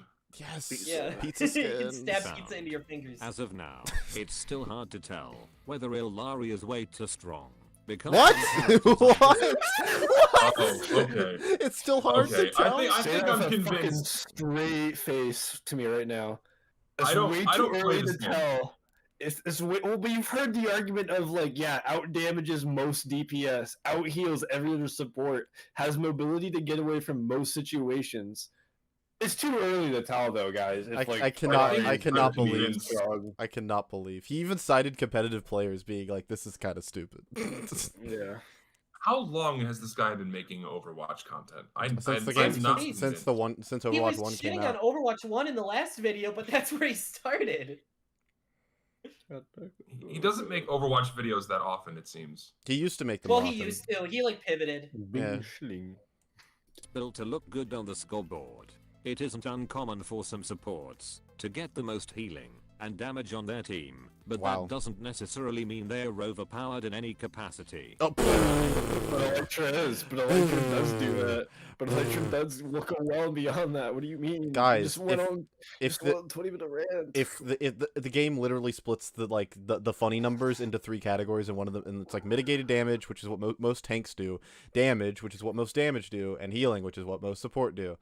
But no, if one of those characters can do 2 of those 3 things independently, can lead the team in 2 of those 3 categories, no, that's fine. It's normal. It's the only reason why she's not that's just Overwatch. Damage mitigation because she doesn't have any access to it. See, I think I'm convinced that this guy just finds random shit online in the form of like Reddit posts or comments, and then just pumps them into a text-to-speech and makes videos. I'm just like scrolling through the videos he makes, like, you know, real world patch notes. That's like a Twitter account. He probably just takes a whole bunch of random tweets from that account, puts them in text to speech, and makes a video. I'm not convinced that any thought is put into writing here. I think he just takes an amalgam of different things he sees online and then throws them together into a script. Well, it's miraculous he doesn't make more content with how easy this must have been to make, you know? Like, we haven't even really talked about the composition of a YouTube video itself. It's just gameplay and text to speech. No, what is there to say about it aside from gameplay and text to speech voice? It's garbage. This is bare minimum. This is 1 out of 10, 0 out of 10 YouTube content. To be fair though, this is better than Big Citrus, because Big Citrus was bad editing. This is just I think I enjoyed Big Citrus's video more because it was infinitely more engaging because it was his shitty voice and not a text to speech. I think that Big Citrus. I think I prefer the Big Citrus over this person. I know I prefer. Yeah, like that was entertaining. I think Big Citrus makes better videos than this guy, unironically. Yeah, I agree because at least he uses his own voice. I think the Doomfist gauntlet on Numbani, guys. What would you do, right, if you died and at your funeral, Diva had to make a eulogy and she just said, "Game over, game over." I thought where you were gonna go with that is like, what if I died and my funeral had Big Citrus there and he was just Big Citrus there. I would invite Big Citrus to my funeral. Holy shit. Oh man! What if Sir Swag was at you'd be like, you had to give a text-to-speech eulogy. You know, Big Citrus would be like, give a really overdramatic speech about how great I was, and be like, #save Lucid. It's not a dream.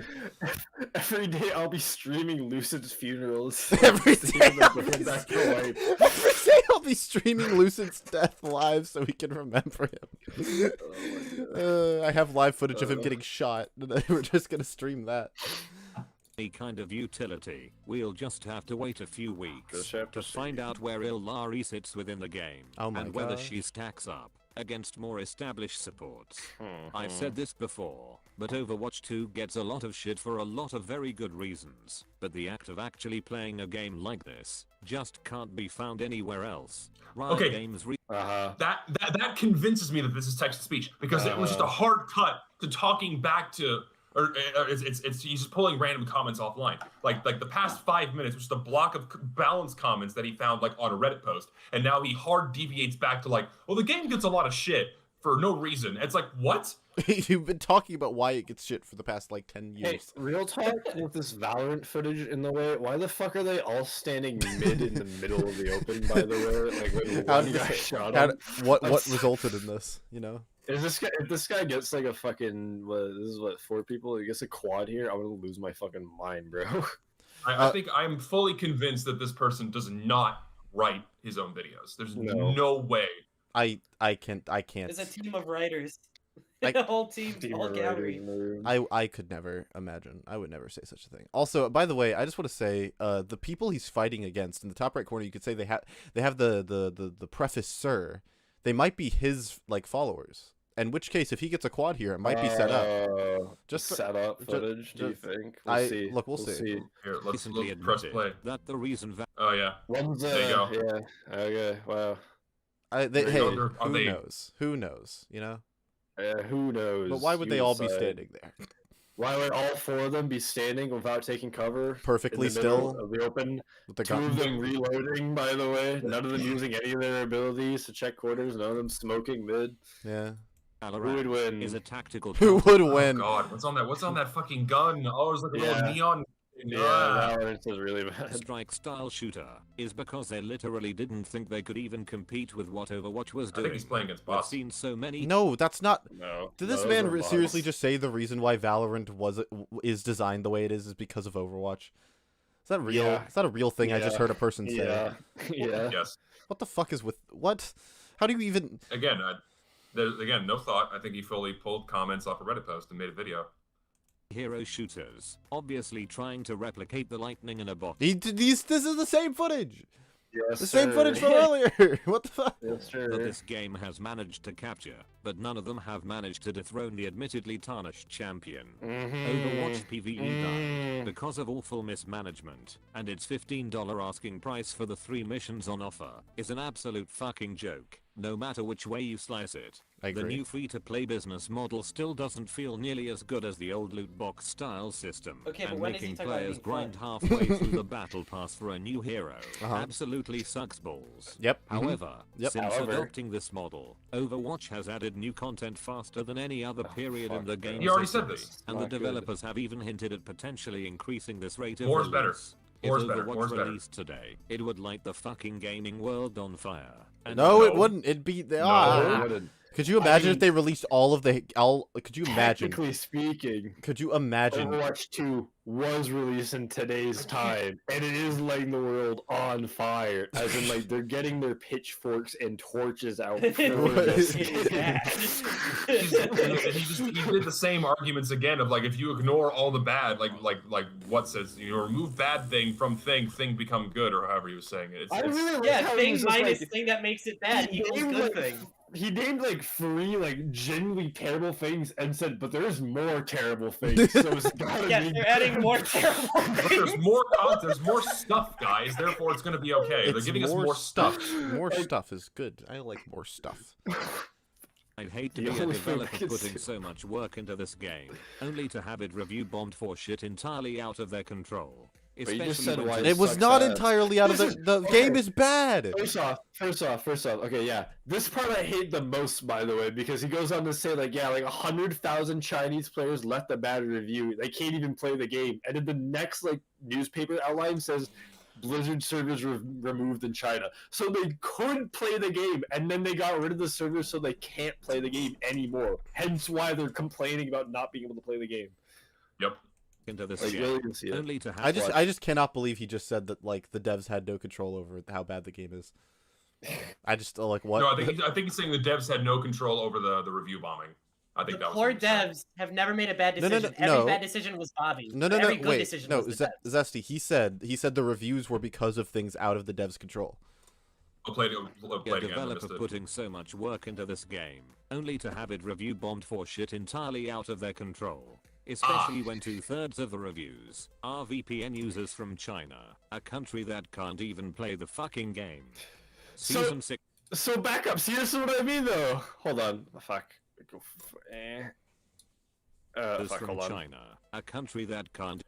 Overwatch 2, World of Warcraft, and Hearthstone shut down in China. That means they were up. That means they were up. That means that 100,000 plus people were playing these games in China, and then they shut it down so they could no longer play the game.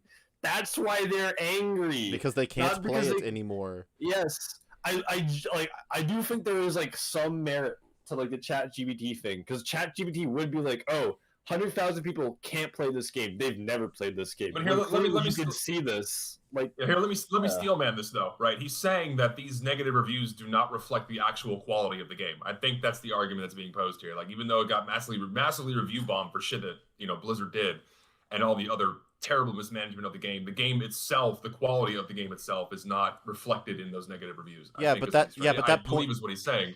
But then that completely falls apart because for the previous 6 minutes he was complaining about bad things in the game. I was gonna say, yeah, that argument would that statement only works if the game was good.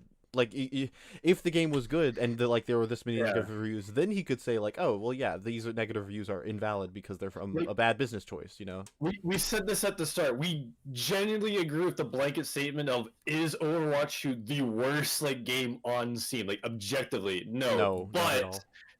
there is like a lot of shit that makes it a bad game, and he's just like, well, it's not the worst game objectively, but it can't be a bad game either because it's not the worst. There's no middle review apparently. And It's all or nothing. Yeah. Kinda. But they thought about making very the much an game. excellent They time thought about it. to jump back into thought the about game. making Too stupid And for I it. think if you put this in front of someone who doesn't read Steam reviews or watch rage bait on YouTube, they're almost certainly going to enjoy themselves. If you fix a break from the after game, giving or 6 minutes just of reasons why they wouldn't. Yeah. to see what all the fuss is about, I encourage you to jump on and come to your own conclusions. I have, and the game is bad. How about that? How about Did he what just? now? He has no idea why people are reviewing the game. Does this guy close? He puts his fingers in his ears and goes la la la la la anytime someone brings up every time Blizzard lies. Why is Baldur's Gate your own conclusions? What I love most though, just play ball. No, not Baldur's Gate. What I love most though about this is you spend like probably about 13 minutes of this video saying like why people would not enjoy this game, and then he says, "But really, I don't know." He pulled the chills. He really pulled the chills. He's like, "I don't know what to think, guys. If Overwatch 2 is good or bad." Big Citrus did the same thing. He was just like, "Can Overwatch 2 be saved?"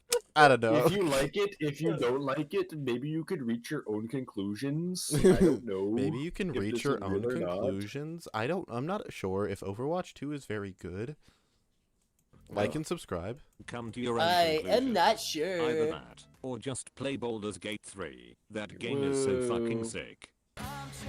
Or just play this other game that is good. That is good. Play the good game. This other game that's not even in the same genre. What a way to end the fucking video. Yeah, there's no like. Here's 13 minutes of why the game is not in a good spot.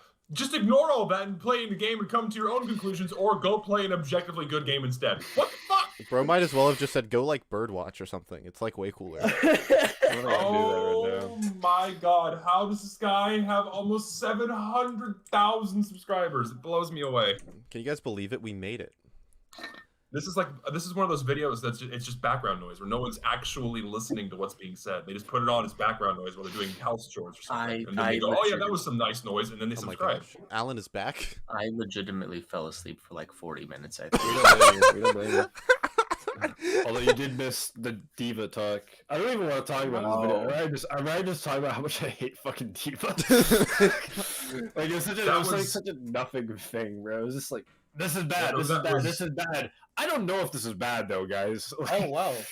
This video has a really negative problems. Ignore the negative reviews. Go play the game yourself, and then come to your own conclusions, and then probably realize that not good. Yeah. I just realized the like to dislike ratio on this video is way off. It seems like we're not having an unpopular opinion. Hold on. What is the like dislike ratio? Yeah, that's bad. Oh, I see. Oh wow. Okay. All right. Okay. That gives me a little bit of hope that this video was not well received. I want to just quickly look over some comments real quick. It's less the game, which is fun, but Blizzard's horrible ethics. There you go. We all know the game is fun. That's not what the problem is, though. Here's a great comment. The game is fun has been the argument that we've used for decades whenever execs make games worse for their own profit. I'm proud of anyone who realizes that getting the gratification of playing a fun game isn't worth supporting companies that will take these games and gamers for granted for more money. Hello! That's crazy. I agree. That person's based. All the dislikes are Chinese viewers, someone said.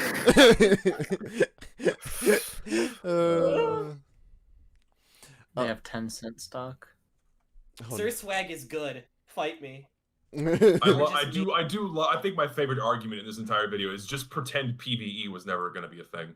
Just ignore all the lines they did. Just ignore it, all the lines. Like, if they hadn't hyped it up and, like, promised that, and that's why Overwatch 1 was dead for 2 years, I mean, like, if you just pretend like that's what it was, then it's They added more skins and battle passes! The battle pass! I love battle passes! Think of how many, the sheer volume of battle passes you're going to be able to purchase. Does this guy tweet? He has 10,000 followers. Tweet, bird. I added him in the. I have to see what he does on Twitter. Overwatch going free to play has nothing to do with increased content. We got nearly no content for years back in Overwatch 1, and what we were getting now were things that we should have gotten years ago if the company didn't make the stupidest possible decision possible at every opportunity. That's not a good. It's almost like they were developing a PvE campaign for 4 years and then just didn't. And then just stopped, gave up. And then just stopped, gave up. He has a second channel of very strange things. What? Yeah, he has a second channel. What do you mean by strange? Joshua things? Wiseman is a fraud. Who? There's a Joshua Wiseman. There's a Wiseman. I don't know who he is, but, he's like a chef guy. There's a Wiseman. There's no. That's White. No. That's Whiteside. He doesn't cook his food. He just buys Five Guys burgers and fries. Yo, that's a crazy segue. Could I introduce you guys into? Could I interest you guys in a tier list to end things off? Sure, yeah, I'm down. I'm down. Sleep tier list. I'm down. I'm down. You guys want to do a fast food chain tier list with me so we can wind down? Sure. Hell yeah, let's do it. We need a palate cleanser, and I think a fast food tier list would be the way to go. I'm gonna try. Can we do one where I hold all the power? No, fuck you. This is a democracy. There are 5 of us. We will vote if there is a distinction. I was gonna say, can we do a Canadian tier list? No context. Only I know what's going on. Okay. Arby's. D. F tier. Yeah. Yeah. Well, whatever the lowest tier is, because low tier. Oh. Low. Yeah. Yeah. Arby's always all their food always tastes like it was dipped in dishwater. Is this like being streamed, by the way? Have you seen the Meat Witch, by the way? I gag at the Meat Witch. I don't know how somebody can make that. For the record, yes, this is being streamed. This is important. I would not let this go unstreamed. The only good thing at Arby's is their horseradish sauce, and that's the only thing that saves them. Could I interest you guys in C tier? No, because I like Arby's. Oh, okay. No. I don't like Arby's because it's greasy, fat, ugly. The one good thing it had was that Arby's once had a set of commercials that had the guy from Bob's Burgers and Archer's voice him, and they weren't really like funny or good, but like I liked his voice. So thanks. Brings it up to C tier. Thanks so much, Space. Like every time I go, I don't really know if Arby's is good or not, guys. Make your own conclusion. Like every time I go to Arby's, I am immensely disappointed and question why I even bothered going through that drive-through. And I have not been to Arby's in at least 6 years. The other issue of Arby's too, and this is like a socio-economic one. If you're going to an Arby's, 100% like across the street or just down the block, there's going to be like a McDonald's, an A&W, a Burger King, like literally anything else. There's going to be right there too. Well, that's how we have to view all of these. You know, we got to view them all as if they're like right next to each other. You know, like what's your priority? I mean, like, well, yeah, that's how this works. Most of them are. Yeah. Next we have Lucid. Wait, what? Yeah. Is Culver's in this list? Is what? Culver's. I don't know what that is, so no. Does it start with it's a Wisconsin thing. Does it start with a C? Yeah. Yes. No, it's not here. It's blue and white labeling. That would have been straight into S tier too, dude. It's nah. Wow. Fuck Wisconsin. Yeah, next. You take that back. We have Culver's. I don't live in your country. Burger King. Burger King. I'm gonna put Burger King in C tier because like Whopper Wednesday is like a good deal. No, that's really no. It doesn't matter. It doesn't matter if it's a good deal. The food is objectively terrible. No, we're putting it in D. Fuck you. That's I would honestly eat at Arby's before Burger King. Are we ranking we're ranking the tiers per usual. So are we putting Arby's ahead or below Burger King?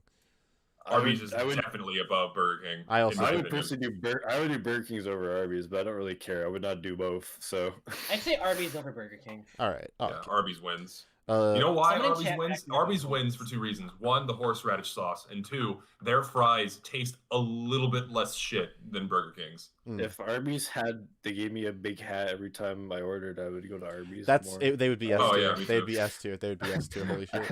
If they gave you a big ass hat, I wouldn't eat the food, but like I would order food. Alan would go to Arby's if they gave him like a big cowboy hat every time. I would. That's so true.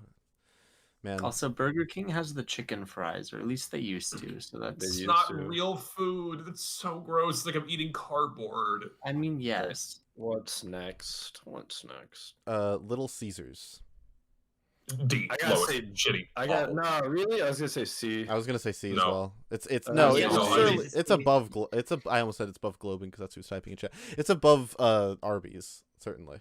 I would still put it in D, but above Arby's. C. I also am leaning C. A bottom of C tier, sure. I'm Okay, in C fine, next fine. because you Bottom can't of C argue tier. it. Because they got the breadsticks. I like the crazy bread. They're good. But their pizza is terrible. Their cheese is rubbery. Their sauce tastes like dishwater. Their bread is unflavored. It tastes like nothing. But they have the But it's novelty really, of being able really to walk cheap. in and get a pizza instantly. Burger Yeah, I love King walking made in and getting a video pizza. game. They got a point. They got a point. Burger King I made love- Sneak King the game. We gotta bump it to Oh, S. that is true. Oh, They got- I yeah. love walking into Burger King. Sorry, I love walking into Little Caesars and getting a pizza that's been under a heat lamp for 6 hours. You know, I can walk into Overwatch 2's restaurant and get the battle pass really quickly. I don't think that makes it better. You can't, can you walk grind in, you for can it. buy the battle pass quickly, sure, but then you have to complete the Actually, battle wait, that's a pass. good point. It's actually not even equivalent. You're actually so right.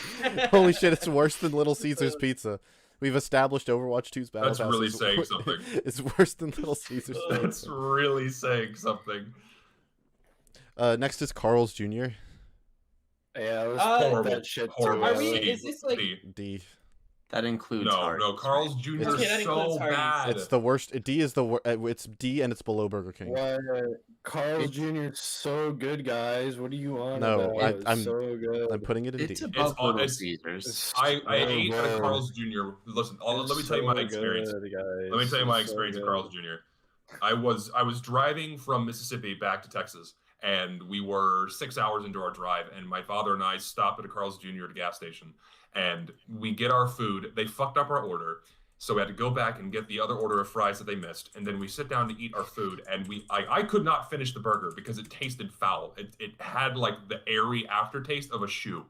It was, and the lettuce was squishy. The mayonnaise tasted like socks. It was the most disgusting piece of fast food I've ever had the mispleasure of spending money on. Wow. It was horrible. I will Hardee's never isn't eat it. that I will bad. never eat a Carl's Jr. ever I'm again. gonna let you in on a secret. We don't got Carl's Jr.'s here.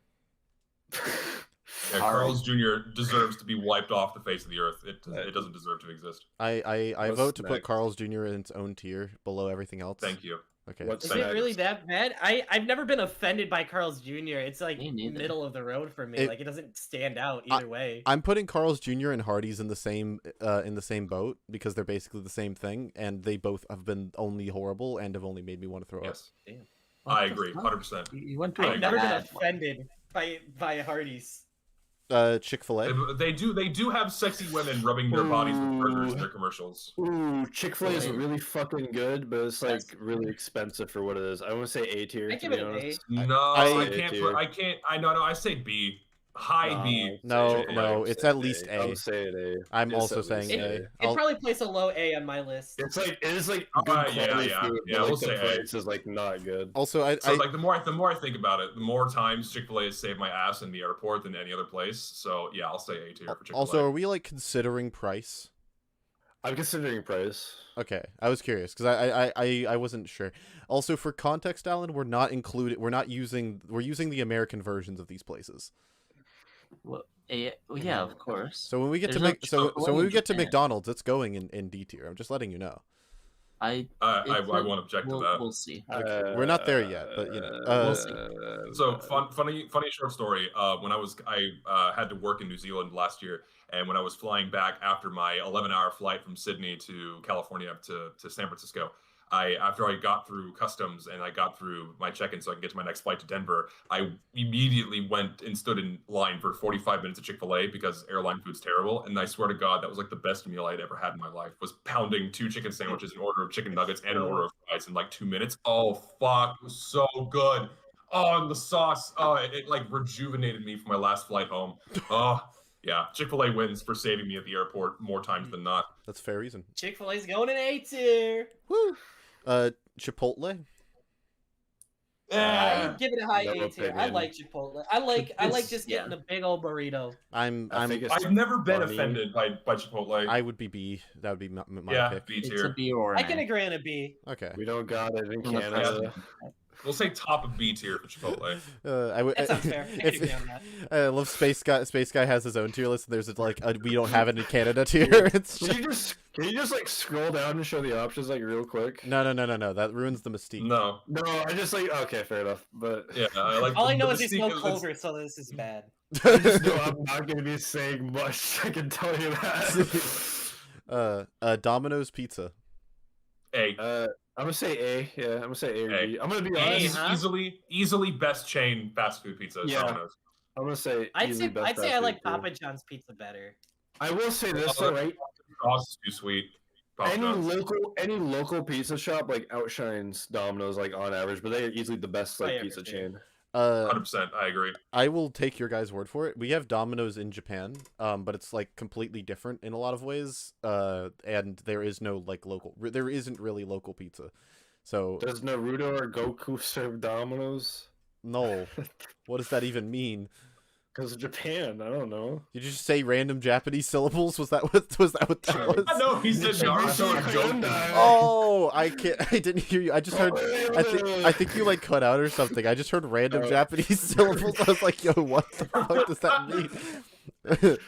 No, Domino's is consistently like the best fast food chain. Yeah, A tier. I agree with that. A tier. I say A tier. A tier. They season their crust. Their toppings are always phenomenally well distributed. And I've never had a bad meal from Domino's. I'm gonna be like honest. I might even say like S tier because like one thing that Domino's does is they always have like coupons or deals that are like really. Oh good yeah, put that up there. Yeah, S tier because they always like make you spend half as you normally would. Like, yeah. I had like $16. It was like medium pizza, 2 toppings, and like cheesy bread. I was like, that's a real fucking good deal, bro. S tier, easy S tier for Domino's, 100%. I agree. That's fair, actually. Yeah. That is very charitable to Domino's. It would not place that high. I'd give it like a B tier. I guess I'm in the minority here, though. See, here's, in my mind, I would agree, but Pizza Hut exists, and it's fucking disgusting. We'll get to that. Next. Dairy Queen. That's hard. I think, okay, the issue is, right, like, if I'm going for fucking food, I'm not going to Dairy Queen. If I'm going for ice cream, well, Dairy Queen's really my only option, isn't it? See, here's the problem. I'm in Texas, and Dairy Queen in Texas is completely different than Dairy Queen in the rest of the country and the rest of the world. Why? It's because it started here and it has a completely different menu, and then it franchised and went out to other states. That's so weird. I didn't know that. Wow. Dairy Queen is closed for 3 quarters of the year here, so I have a very narrow opinion. So, like, and I will agree that their food is mid, as the kids say, but their ice cream is really fucking good. So I would say probably low B tier. It's infinitely higher than Little Caesars. But it's not having the same opinion. I think like, you can't. I think S tier ice cream and like D tier food, so it evens out to B tier. That's my I wouldn't do S tier. I would do A tier ice cream. But below or above Chipotle? Below. Okay. Here we go. All right, here we go. Five Guys. Fucking C tier. S. For me, it would be like a high B tier. S. It's or high B tier, low A tier. C tier. I think it is no, to me it's better than Dairy Queen. Their food is better than Dairy Queen, so I'd have to also put it in B tier above Dairy Queen. The issue I have is that there is only one Five Guys in the entirety of Canada, and it is a 1-hour drive from my location. That has so I have to do but I have to do the experience of, is it worth going the 1-hour drive the one time I went? It is absolutely not. Space Guy, listen, I live in Japan. You know how long it takes me to get to the nearest Five Guys? Yeah. But here's the thing. Think of it like this, though. Despite all that, I still put Five Guys over Arby's and Burger King. Okay. Well, yeah, of course. It's infinitely better than like. Look, it should be an S, okay? At the very least, A tier. No. Oh, you guys suck. I will settle for B tier. You guys, I will settle for B tier above Dairy Queen. Because of the at least. Why is it so fucking massive? Why is it huge, guys? Like 3 times the size of every. Because it's better. Because it's better. Because it's better than everything else, and it needs to exert its dominance on the entire world. I love Five Guys. Gosh, man, it's S tier in my heart. Anyways, In and Out. No, it's not. You can't say it's better than Chick-fil-A. I'm sorry. I can absolutely say, and I will. I would go to Five Guys like every other day. Every single person I've talked to that's had Five Guys has had the same opinion too, where it was like it was not worth it, and it kind of gave him the runs after. So. Oh, I mean, never mind. I like Five Guys. I don't love Five Guys, but I like Five Guys. Like if I'm gonna clog an artery, I'd much rather go to Chick-fil-A. Man. Yeah. In-N-Out. I've never had it. I can't speak on it. I've never had In-N-Out. I have. In-N-Out. I literally cannot have In-N-Out. It's not fucking over here. Wait. So wait, it's me and Alan. Me and Alan. Yeah. Alan, what's your thoughts? In-N-Out's overrated, and it's only in California, which means that it costs like twice as much. Agreed. We're on the same page. What tier are you putting in? It's probably above Little Caesars. I know I'm gonna get hate for that. I think it's C tier above Little Caesars as well. Nice. Okay, cool. Nice. Perfect. We don't even have to argue. We can be friends. This is good. Like Texas just recently started getting In-N-Outs here, and they're always so fucking busy. But I've never had the desire to go. Wonderful. I went to In-N-Out, like the one in San Francisco, and it was of course packed, and it was like fine. It was better than McDonald's for whatever that's worth. So it was fine. I don't know. Next is Jack. It's not hard to beat McDonald's. True. Next is Jack in the Box.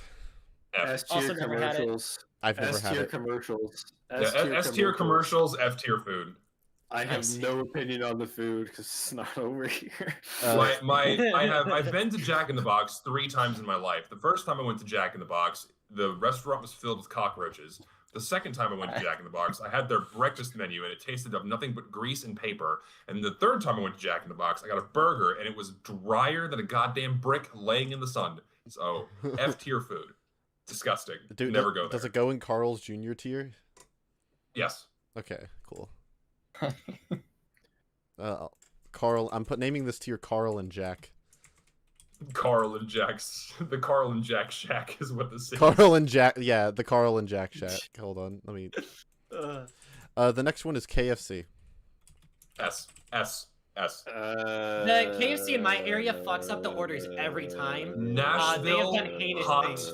chicken. 3 words. Nashville hot chicken. 3 words. I would 100% guarantee that Texas KFC is probably the best in the world. So I guarantee that. But the issue is, we don't live in Texas, so we're fucked. I think. I'll settle for A tier. The thing is, right? No, I'm saying like C, because I'm like I'll say C or B tier. I can't put it on the same tier of Chick-fil-A. I cannot do that. You're killing me, Smalls. Fucking Nashville hot chicken.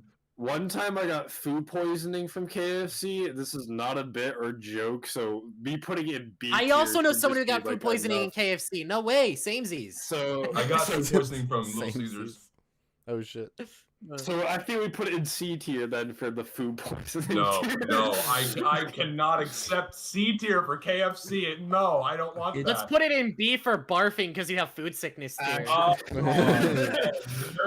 You're hurting me so much. I haven't. I can't. Not in good faith can I put KFC when I've seen the crimes they've committed. I have another KFC story. My black friend went there to get a job when he was visiting his family over in Alberta for the summer, and he worked there for this.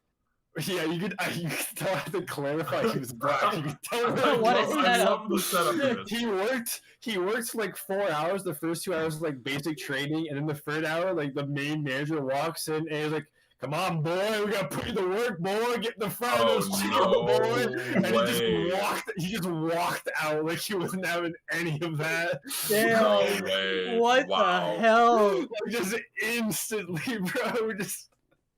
Just right into it. 2 hours into the job. I'd love to see the turnover rate on that KFC. Was the manager in his 60s or 70s? I have to know. Think how he old was the guy? I don't recall the exact age, but he was middle-aged. I think he said he was a good 40-ish, 50-ish. That's fucking hilarious. Oh he my probably God. looked like Good Colonel for him. Sanders, I'm walking dude. out. Jesus. Yeah. For the record, I'm out on this one because Alan knows this, but I go to KFC all the time. It's just KFC in Japan, so it's very different. It's very different. The last time I had KFC in America was I was 4, and I don't want to try and judge it off that experience. So what are we settling on? I vote for bottom of B. I feel like I'm overruled here. Yeah, I think B tier. So where is it ranked then? At the top of B tier? Bottom of B tier. Bottom of B. Man, I wish I had. I wish I had. That hurts me too because I think it should be higher. I also think it should be higher. Chick-fil-A is better chicken. It's less Dairy greasy. Queen and KFC. But that's like objective fact that Chick-fil-A is a better but chicken. But I don't care. They don't have Nashville. They don't have Nashville hot chicken. I love Nashville hot chicken, but I bet KFC is a total bastardization of it. It doesn't matter. It still tastes good. Also, I drink liquid in chat. Lateria and Bojangles aren't on this tier list, but Lateria would be in D tier and Bojangles would be in B. The fuck are those? Cole versus S. Bojangles is, by the way, the name of the fucking moon monkey from Fallout. So I'm calling cap. This isn't real. It's real. It's real. And Loretta sounds like, oh yeah, I have a girlfriend. No, her name's Loretta. It's Lateria, and I. Lateria? Yeah. Oh, so you're trying to like, I have a girlfriend. She's from Sweden. Her name's Lateria. Sweden. Also, I feel. Oh man, I gotta do tier lists on my stream next time I go live because this is too fun. I gotta do this shit and argue with people about why fast food is shittier than other fast food. I know we've been going for a while. Can we do one more after this? Because I have a specific idea. Can we speed run through? Yeah, we can get through. The rest of them aren't as nearly as controversial. I don't think. We're running out of energy. We need pictures of Scout's mom. McDonald's. C tier. Yeah, shit. Bottom of C tier. C for classic. C for it's classic. above In and Out. So, here's the thing. I will say they're at least consistent in being mediocre. So they are above Little Caesars. In my opinion. Classically consistent. I say they're above In and Out. No, don't put them above In and Out. No, we're not putting them above In and Out. We're putting them below. I've never had it. I've never had In and Out, but I can't put McDonald's above In and Out because sorry, just on matter of principle. Yeah. Classically consistent. Next. Panda Express. Fucking no opinion, boys. D tier is my vote. I'd say A tier. Oh, you suck. I would that say orange chicken is pretty good. Yeah, I would agree on bottom of A tier. They fueled many a late college study session for me. Man, all right. Papa John's. Papa John's going all the way down into D tier or no. F. For me, Papa John's is high A tier. I like Papa John's is good. I would say I would agree on like high B, low A territory for Papa John's. Bottom of A. Respect Papa John's A tier only if we include Papa John's himself into that category ranking. Look, he might have said the N-word, but he makes a good pie. Listen, if we're talking about the Papa, I love that man. I would put an S if I could like shake his hand, but he's not here, so A. Pizza Hut. D. F, bottom, lowest of the low. Pizza Hut is foul. Pizza Hut. Sorry, yeah, no, D tier, F tier. Actually, no opinion. It's not here. Pizza Hut is fucking foul. I had misfortune of going inside of a Pizza Hut once, and I was watching them unwrap the plastic wrapped discs and tossing them into ovens. It was disgusting. The way you tell these stories makes it sound like you went through a war zone. It's like I'm traumatized. I walk into a Pizza Hut and I could like feel myself getting greasy from the air, I could like hear the opening and slamming of the heating ovens to like reheat the frozen pizzas. Oh fuck me, it is disgusting food. It's not even food. Zesty, do you remember the Pizza Huts that had like the fucking buffet? Yes. I don't know if they still do that anymore. I remember that. Next. Popeyes. A tier, B. Below That's pretty agreeable. A tier. I feel like everyone can A tier below Chick-fil-A. I don't like. They have better biscuits than KFC, so yes. I'm okay with A. Honestly. I don't like their fries. Their fries suck. You're wrong. Sonic? Like they're okay. Let me clarify. They're good fries considering how shit most fast food fries are. Man. They're not good fries. What is it? Sonic? Controversial. Sonic belongs in S tier. Sonic does. You are so Zesty is base. Sonic does belong in S tier. I've never had it. Sonic. I don't care what you say. I love the slushies. I love the shitty plastic cheese. I love the tots. I love it all. It has to be S tier. Sonic is S tier. I agree. Your thing is like hot dogs, right?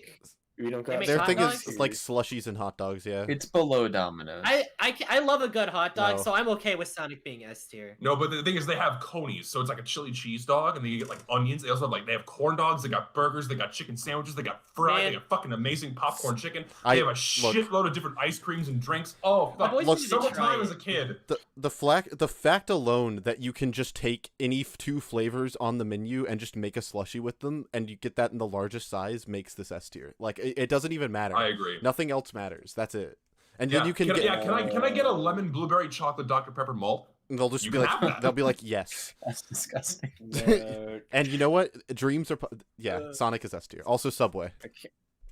Nah, Subway. A tier. S tier for Subway? S tier I'd would give it an A tier. No. S tier would be my pick for Subway.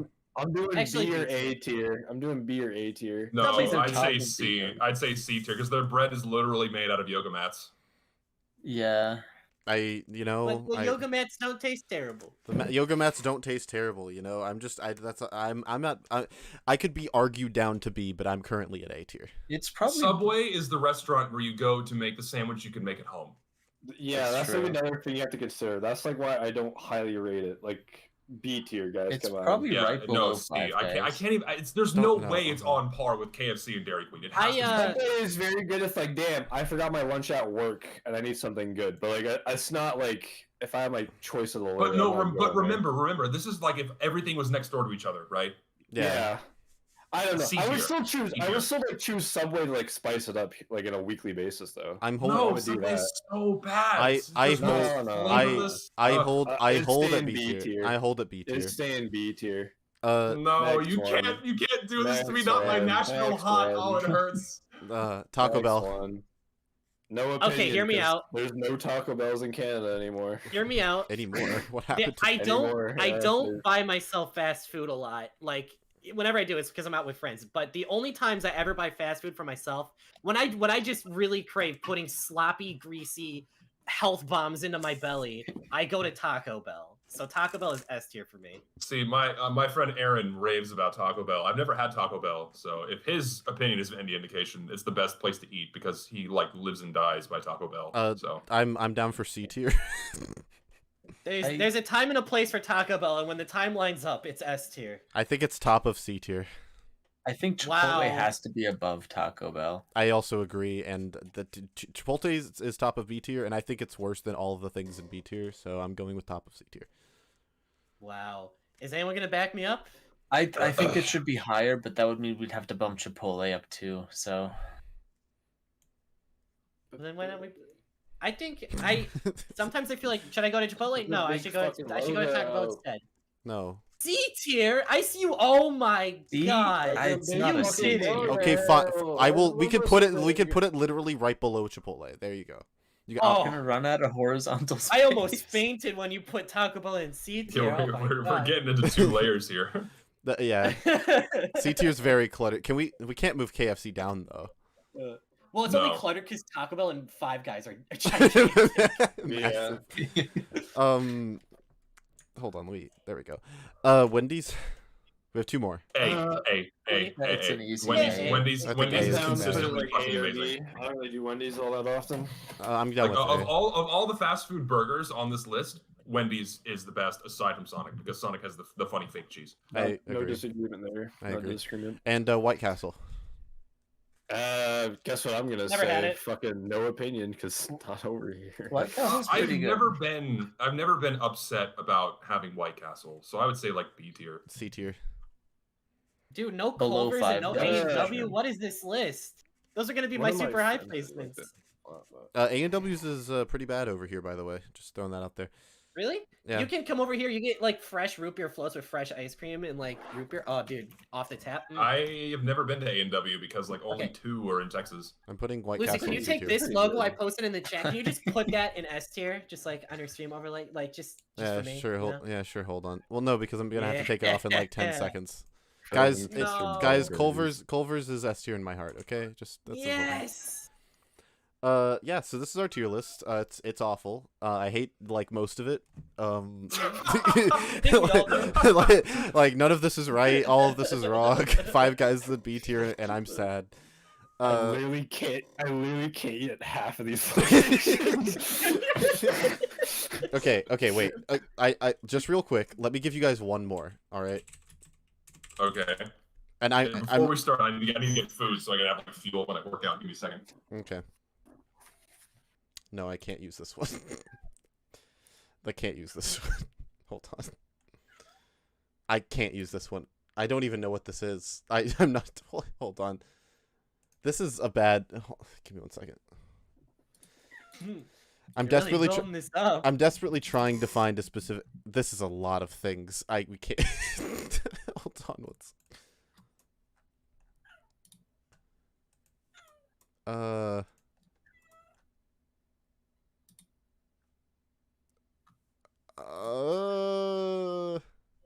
Yeah, this one works. Okay.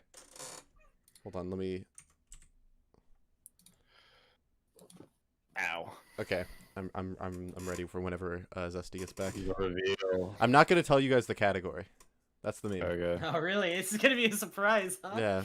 I'm just gonna give you things. But I'm gonna wait. Just rank them? Like what are we ranking them on? That's for you guys to decide. You know, it's sort of a choose your own adventure sort of deal. You know. Oh boy. It's gonna be a good time. I'm eagerly awaiting Zesty's return. This is gonna be a good time. I'm glad Can we talk about how much I hate Diva Overwatch? Like the more I think about it, the more like my blood boils. I thought about doing an Overwatch Heroes tier list based off like likability, but I thought that was too lame, so I didn't decide to do that one. I wanted to most of them are just gonna be like mid tier because they just have very bland generic personalities. Wait, what is this tier list? No. Okay, so Zesty, the meme is that I don't tell you what the tier list is. I'm just gonna give you the things on it, and you're gonna just rank them. All right. Does everyone else know besides me? No. No, we don't know either. No. It's a secret surprise. The first thing. There are 5 tiers, of course. S, A, B, C, and D. The first thing is handkerchiefs. Handkerchiefs? What? Those are up there. I gotta put handkerchiefs in A tier. Right? Yeah. That's an A tier, right? Like a gentleman, and you're like, I gotta sneeze. It's there for you, right? If a lady kind of outclassed by the tissue, though. No, because here's the thing that a handkerchief has. It has class, okay? Yeah, but it's tissues also... don't. Handkerchiefs have class. If you're out with like the ladies, all right, and then you say, "Oh, my dear heaven, have this handkerchief," they're wooing, they're swooning. Here, have this snotty rag that has been blown into a bunch of times. Don't worry about the logistics of that because I've never thought about the logic about that. They're gonna love it. No, you carry 2. You have one handkerchiefs are clean down one. to C tier for me. All right, I don't want to reuse a tissue. They're unhygienic, so I will say F. No, it's an easy. Do I need to add? Wait, I should add an F tier. Hold on, I'm gonna add an F tier real quick because we might need an F tier for some of these. F tier for snotty fabric. Is this this is an easy A or S tier. That'd be wild. Oh, I'm putting in an F. Okay. Oh. Just put it like beyond the screen. Like just have it so we can't see it. I like that. Yeah, this is gone. The next thing is kittens. Kittens gotta go in S. S tier. Gotta go S, right? Yeah. What is this for? Gotta go on S. Gotta go on S. I don't know what this tier list is. It's an easy S tier. The next thing is like a hold on, I don't drag the image on. Just put it like no, I don't. Like, put it in B tier. Hold on. Can I grab the image in a new tab? Yeah, quick? It's this chair. I put this chair in particular. Yes, it's this chair. Where you put this? That specific chair? Yes, this chair. Nice chair. I mean, that's a good chair. It looks like something I'd sit on in like a waiting room, but it'll get the job done while I read like a magazine. I'm gonna say this chair's gotta go in S tier because if a home invader breaks into my house, this chair looks way too like heavy and way too like awkward to handle to like smack him over the head with. I gotta bump it down to C tier. I'd sit. I guess. Also, it's very cushioned, so it would not do a lot of damage. I'm realizing. So the problem with high back chairs that have curved arms is they're not very ergonomic and they're not very comfortable to sit in, and oftentimes your shoulders will get rolled forward and squished. Exactly. So, and they're also a pain in the ass to move around. So I have to put it in like D tier. D tier? Completely agree. We going with D tier? Yeah, I'm fine with that. The next one is a laptop charger. What is this fucking tier list? Is it USB-C? Charger. It is. What is this tier list? I'm going to put the image on screen. I think that's a good way to do this. Is it USB Type-C? No, it is not. My laptop. It is a proprietary cable. Or like not even a barrel connector, like a proprietary one. Okay, that's a barrel connector. I gotta put laptop charger. I'm gonna be honest, guys. I gotta put it in F tier. I don't get the hype. I don't get the appeal. If it was so good, how come people forget it all the time? Right? Think about it. No, it's at least a B tier. The blown out microphone sells his argument every time. Just like, he's like, hey, what's up, guys? Putting the laptop charger in F tier. Well, I can't figure out what this fucking tier list is for. What is this? I think it's just potpourri. I would have fixed my mic a while ago, guys. If you told me. No, it's funny. No, it's a good bit. Where are we putting it? B. F tier, because I win. No. So I'll agree on B tier, I guess. I don't know what this is for. Thank you. It has lots of utility. Let it be for battery, sure. The next thing is the Ireland flag. Okay, Irish flag. You're losing me. Wait, just the flag? Just the flag, right? Not the people? You're not a fan of the blacks and tans? You gotta put that shit in S tier. Just the flag, not the people, right? I want to make sure... I want to make sure the Ireland flag is the one that is here. Hold on. Is it? Yes, it's the just Ireland like the flag. design, or is it a White, picture green, of the and flag? orange. I mean, the Irish flag is very uninspired. If we're going just the flag... it's 3 colors, 3 lines. Ooh, we're so creative. No, that's not creative. That's please very tell me you're not flag. a tricolor hater. If we're going with It's just such the a boring flag, flag I gotta put an S tier. I love the boring design. Very simple. Very easy if you made, I'm not putting it with if kittens, you told surely. someone to name their 5 favorite flags, the Irish flag is not cracking the top 20 for most people. You know what? The one It's makes an a very A-tier good flag. point. I just realized I'm colorblind and all tricolored flags look very similar to me, so I gotta bump that down to B tier at least. No, C tier for the Irish Irish flag goes in S tier each step. It's an A tier at least. It's such a boring flag, though. I don't It give a doesn't. shit. No. Not a lot of flags got orange in it. I'm though. down. I think A tier is fine. And orange is my favorite color, so it has to be rated highly. Yeah, it's and it Irish goes in the flag. the orange A That was tier. literally just. You could have said the flag was on a stick. I would have bumped it up a bit from I- that. Wave that around. That, These look like the Italian flag with orange instead of red. That is the least creative flag ever. No, you got it backwards. The Anyways, Italian flag next. is the Irish one. Next. It's red instead of orange. Next. hey, Zesty, just letting you know, I have cards to show you after. You just reminded me I have cards to show you after the pod. The next one is corks. I'll put the specific picture on screen. Corks? Like- Is this Patty's like Pub? wine stock? RKS Quarks. Yeah, corks. This This particular I'm gonna cork. be I suppose. honest. We gotta put corks in S tier because it's very funny when you're watching a movie and they shake the champagne bottle and then it hits the guy in the head and he dies. Yeah, So- Cork-based comedy is very I funny. will rate cork highly because cork is a very versatile material that's I used for a agree. lot of different things. So I gotta put that like Well, it's just at this least one, A I tier. gotta put that in S. It's this specific cork. That looks That like one a comes with like mighty a fine cork. toothpick as well. Another fun cork bit is when they're like, "Oh no, we gotta plug this up," and then they pull out a gigantic cork from nowhere to plug up the That hole. one is pretty good. That's true. That's a Is pretty it good bit. is it A or S tier? It's gotta a- be Okay, I'm S giving an tier. S tier to the cork. I love Fine corks. S tier. Gotta Fuck be it. S Is it? tier. But, I don't know what this is for. I want to know what this is for. Everybody say yes. Everybody below the say cat and yes. it's below S. kittens. Below Yeah, kittens. below kittens. Yeah, below kittens. Kittens are cooler than corks. Uh, Corks are pretty awesome. Next one is this door. Dude, send what the the fuck? image. Are you doxing somebody? Is this my house? This door- Doxing my That is This the most door in played door. particular, I gotta be honest. The most this is like- Minecraft door.png. This is like C-tier door. This is like shitty dormitory door where you have to This is- share the same room yeah. with 3 other guys. This It's is- like F Yeah. door. I feel like if I G-tier don't have door. a nightmare of like an apartment complex, this would be the doors that line the hall. This gotta be D like for C door. tier. D for door. Yeah, Yes. down, D for door. D for Below door. the chair D or for above door. the D chair? for door. It's Below the chair. At least I can Below sit in the the chair and look at my phone. That's Below the chair. it's the most Zoomer thing you've ever said. At least I can sit in the chair and look at my phone. That's why the door is worse. Oh my god, what is this? Okay, so the next. Oh gosh, Zesty, I hope you know there's not a satisfying answer to that question. That makes me even more upset. I'm like sticking this out for no. I'm having a grand old You time. had to specifically search this list up, so there's some correlation between these things. I'm having a grand old time. So the next, oh gosh, the next one is, you know that image where it's like, you know, I had to do it to him. It's that sidewalk, but without the person.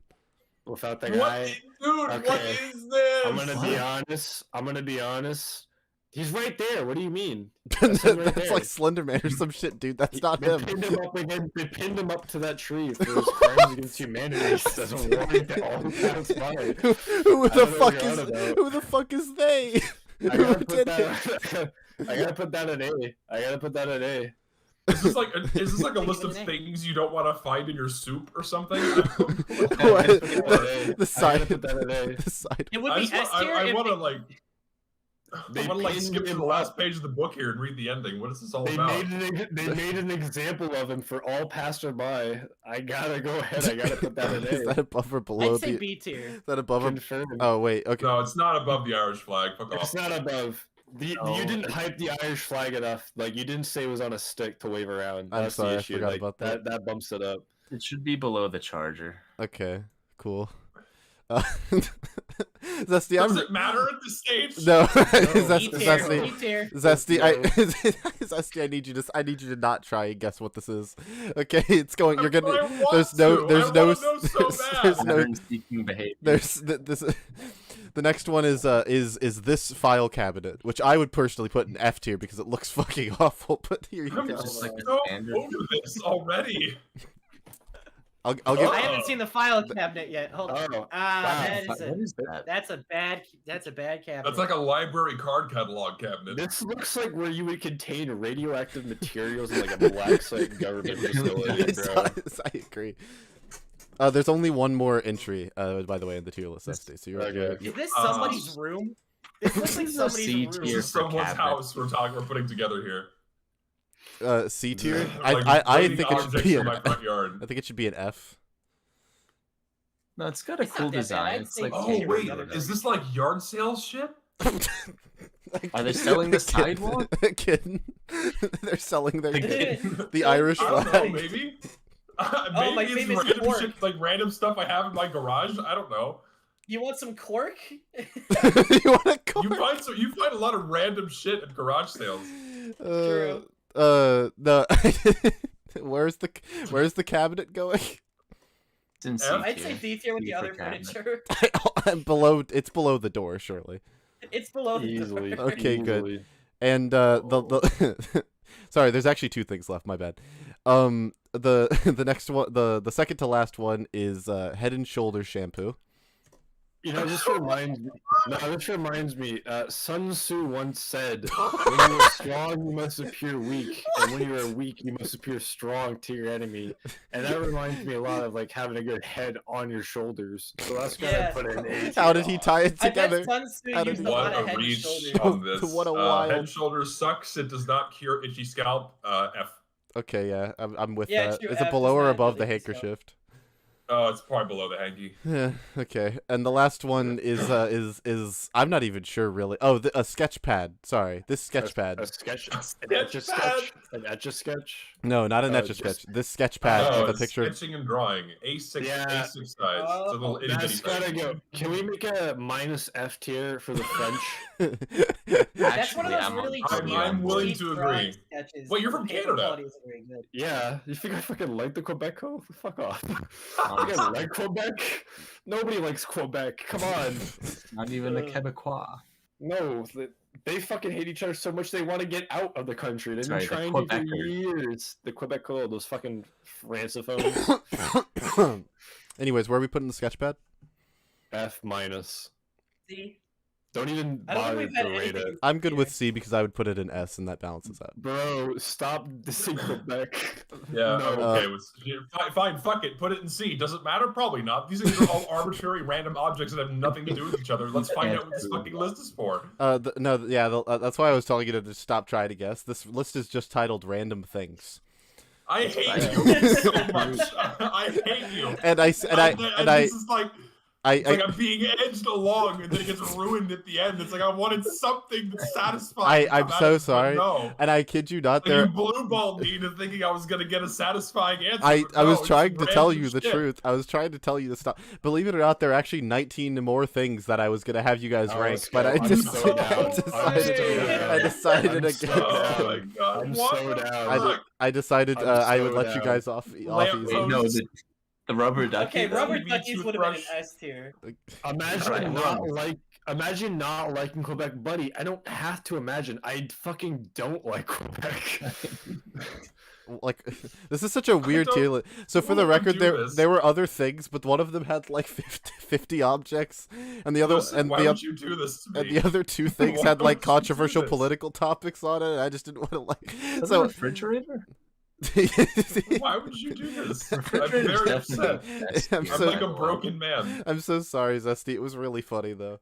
It was a good bit. Those glow sticks. We got to put those in S tier. Yeah, I was also gonna advocate once we got to the glow sticks to put them in S tier. Also, I really like the just that there's 4 lampposts. That's my. Yeah, not 1, 4.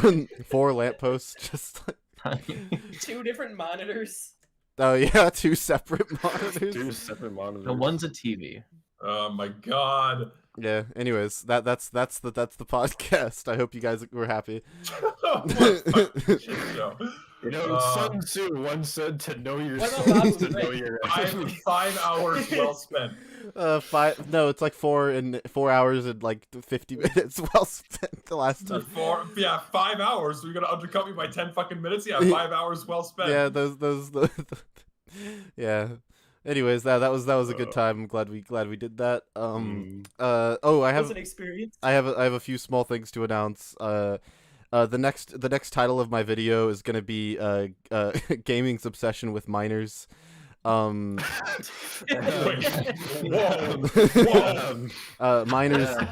is spelled MINERS, and it'll be about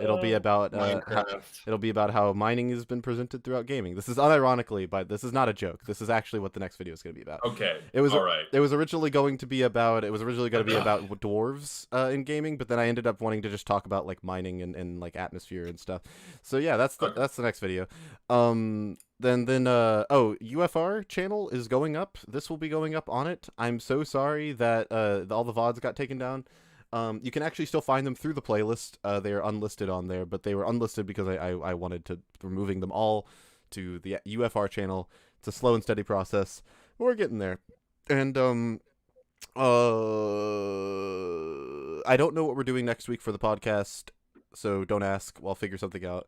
And what's the last? It's probably going to be a more general topic, or it's something TFT related, one of the two. And lastly, channel memberships rolled out. So if you want to use the consider emote in chat, become a member. Consider becoming a member. I'm very tempted to add a Babu Frick emote after this stream, by the way. Because he's been in the corner. He's just been a nice little guy in the corner. Babu Frick is S tier on the tier list of things. Actually, SS tier. Anyways, yeah. All that aside, I will see you guys all next week. Bye-bye. Bye-bye. Bye.